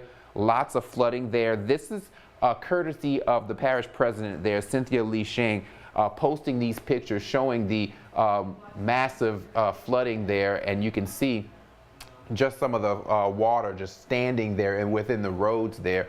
And so causing these issues in Jefferson Parish, and with the rain still continuing, and you can just see a lot of this being an issue there for a lot of people. And as many people have been in contact with family members or friends and other relatives there who are dealing with this right now. So all of this coinciding with the power outage issue. So this is the United States, this is the map, and Montana, for some reason, is yellow, not sure why, but Louisiana is red, meaning we have more than 100,000 customers without power in our state. To get you an exact number right now, it's 325,000 plus. From the last time we checked on this, I feel like this is up a couple of thousand since the last time we talked about these power outages. So that gives you a snapshot of the situation for power in our area right now in southeast Louisiana. Again, Terrebonne Parish is in that really, really dark red color, which according to the scale here is almost like 100% of customers with no power. The numbers here, 25,500 plus, which is almost close to that 27,000 plus number of customers in that area. Moving up closer to us, St. James, 4,600 plus customers. That's more than half of the customers there without power. Livingston, 22,000 plus. Ascension, 41,000 plus. East Baton Rouge, 23,000 plus. So you can see the numbers of power outages, and it just depends on the areas here. But you can also tell that the majority of those power outages are along where that storm was moving. Francine causing damage as far as power outages, trees, and some flooding in some areas. So this is the snapshot of the picture here that we're seeing. But as Dr. Steve showed us in his forecast, that we are about to dry out, and is much needed after so much rain in the last few days. Over to you. Dion, thank you for that. We appreciate you kind of being our eyes and ears and kind of keeping tabs on all the digital submissions and power outages and all that. And we thank you, the viewers out there. Dion's been saying it all throughout the night. You help us get that stuff in, so thank you for doing that. So Steve was talking about his brother had some water starting to rise, and now it's going back down on the Metairie area. Let's check in with David Jones. They sent us this report talking about some of the street flooding in and around New Orleans. This is street after street after street after street here in Lakeview, which is consistently a problem for city officials. This neighborhood is always flooding, but this is possibly the worst. I just got done speaking with the council member from this district. He says it's possibly the worst flooding that he's seen since 2017. So it is a big deal, but it's because of that extra 2 inches of rain that was dumped at the tail end of Francine that all of this water has now come up. But good news though, over the next 30 to 60 minutes, give or take, the water should start to subside a bit, and then crews will be able to work their way through here looking for power restoration opportunities or planning for power restoration for the morning. For now, reporting in Lakeview, David Jones, back to you. Okay, David. This is also new video tonight from Houma of some power lines down. Houma is an area in Terrebonne Parish. It's going to be interesting to see in the daylight all the damage, because we're getting a good look at even tonight what's happening. So obviously some big damage there. Another area where they had a lot of damage that we've shown several times was the flea market there in Houma, where the roof was just peeled off. We have a report from CBS correspondent Lily Cummings with a closer look at the damage there. We just left the generation plant there on Barrow and Pine that was damaged. We made it to Park Avenue, where a business has taken a direct hit from some of this wind. I'm joined by the owner of this business, Dan Stevens, and you tell me that this is a thrift store, and you found out that it was damaged on Facebook. Correct. So talk to me a little bit about what you're seeing out here, and most importantly, how are you feeling right now? I mean, I feel all right. It is what it is. I mean, at least nobody got hurt. My family's all intact. That's really all I care about. So it's not great to come see something like this and try to figure out how you're going to make it right. But, you know, this is the worst happens to me, I'm good. And I know you were saying that the building actually during Hurricane Ida fared pretty well, and then here we are, Hurricane Francine, and it looks like this. Right. Yeah, the bad hurricane, I was surprised. I thought I might lose the roof then, and I didn't. It did very well. And then this hurricane, it did it. But I think it was blowing a different direction. So I'm not sure if that's why it did this to the building, but that's what happened. When you all got out here, tell me about what time that was. And obviously we have a Terrebonne Parish Sheriff Deputy that's out here also monitoring this situation. Yeah, we got out here, I guess, about 2 hours ago. The fire department was already here. They were kind enough to go and sweep the building, make sure nobody was in there, and kind of check it out. And then the sheriffs have been great. They've been here the whole time. So they were like kind of Johnny on the spot, you know. So as soon as we pulled up, they were here, and they got with it. So that's basically what happened. So the main reason we knew it might have been the roof is because all my alarm sensors went off at one time, and they're in the ceiling. So I figured the roof went. So I'm sure water damage is to be expected then, and then obviously, I mean, where do you even start with something like this? I have no idea. I have no idea. All I can tell you is to my good customers that shop with me on a weekly basis, they can come and I'm going to give them a lot of stuff. So that's where I started. All right. So talk to me a little bit. I know you are a resident here in Houma as well. On your drive over, I know you said you lost power at your residence as well. What kind of were you seeing in the area? Because we haven't been able to truly survey too much. Well, on 311, it wasn't that bad. I mean, you had one big tree down about midway, and no power lines, nothing bad. I didn't see anything really bad at all. Not like the last hurricane. Okay. So it was a clear run. Yeah. It's just still so crazy to me that Ida, you know, didn't do this, but Francine did, a storm that was much weaker. But as you said, maybe it's just the way the winds hit the building this time. Or it could have been a small tornado, because in Ida they did have a tornado about 10 buildings down that totally destroyed it, and all the rest of the buildings were fine. So it's a possibility they had a small little tornado, or just maybe, you know, the building couldn't take the wind. Yeah. You know. I'm sure that our meteorologists and the National Weather Service are going to be providing those updates on wind and tornadoes if there were any in this area. But obviously looking at a lot of damage tonight here in Houma. We're still trying to grasp how much damage there is, and I'm sure with the morning light we'll obviously be able to see a little bit more and be able to see exactly what happened throughout Terrebonne Parish. So we're going to send it back to you all in the studio.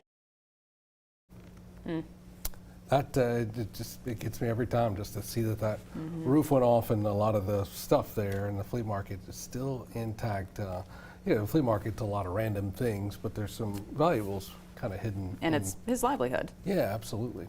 Said he had several businesses in the area. All right, let's get over now to Dr. Steve at the Weather Wall. Hey, Steve. Hey, yeah, Terrebonne, one of the hardest hit. We know Houma had a peak gust of at least 70 south of there. Dulac, a report of up to 96. All right, here's what we've got tonight. Trying to get this to move on out, and it's not going to be too much longer.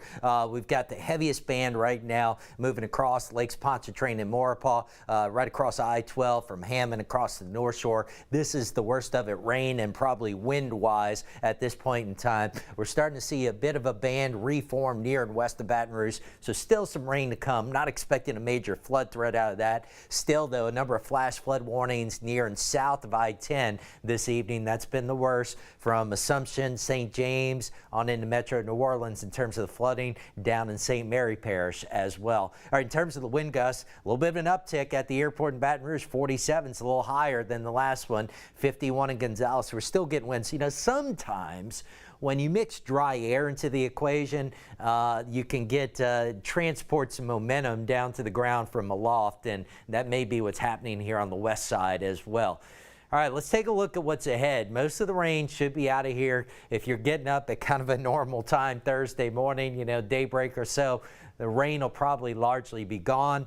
We'll see a high of 86, even some sunshine returning tomorrow.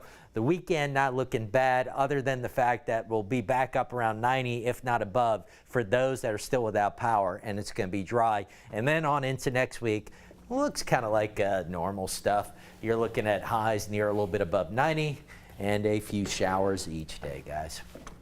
All right, I got about a minute left before we let you guys go for the night. A couple things our morning show will be on regular time, bright and early. We've got Ethan Tuttle still in Houma, where we just showed you a lot of that damage. And of course, when the lights come on, we'll start to see a lot more damage, or when the sun comes up, I should say. Speaking of the sun, Matt Benizia will be back in Morgan City for us as well.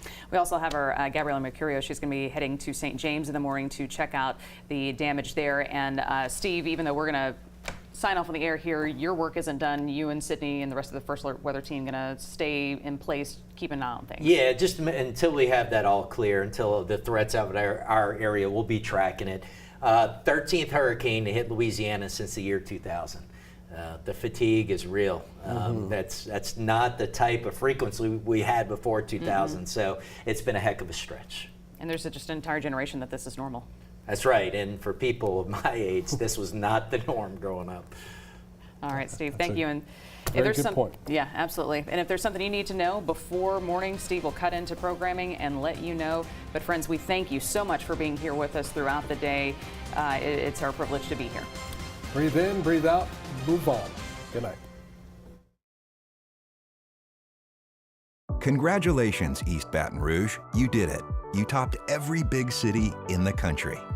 You envision an ambitious multi-year reinvention of our park system.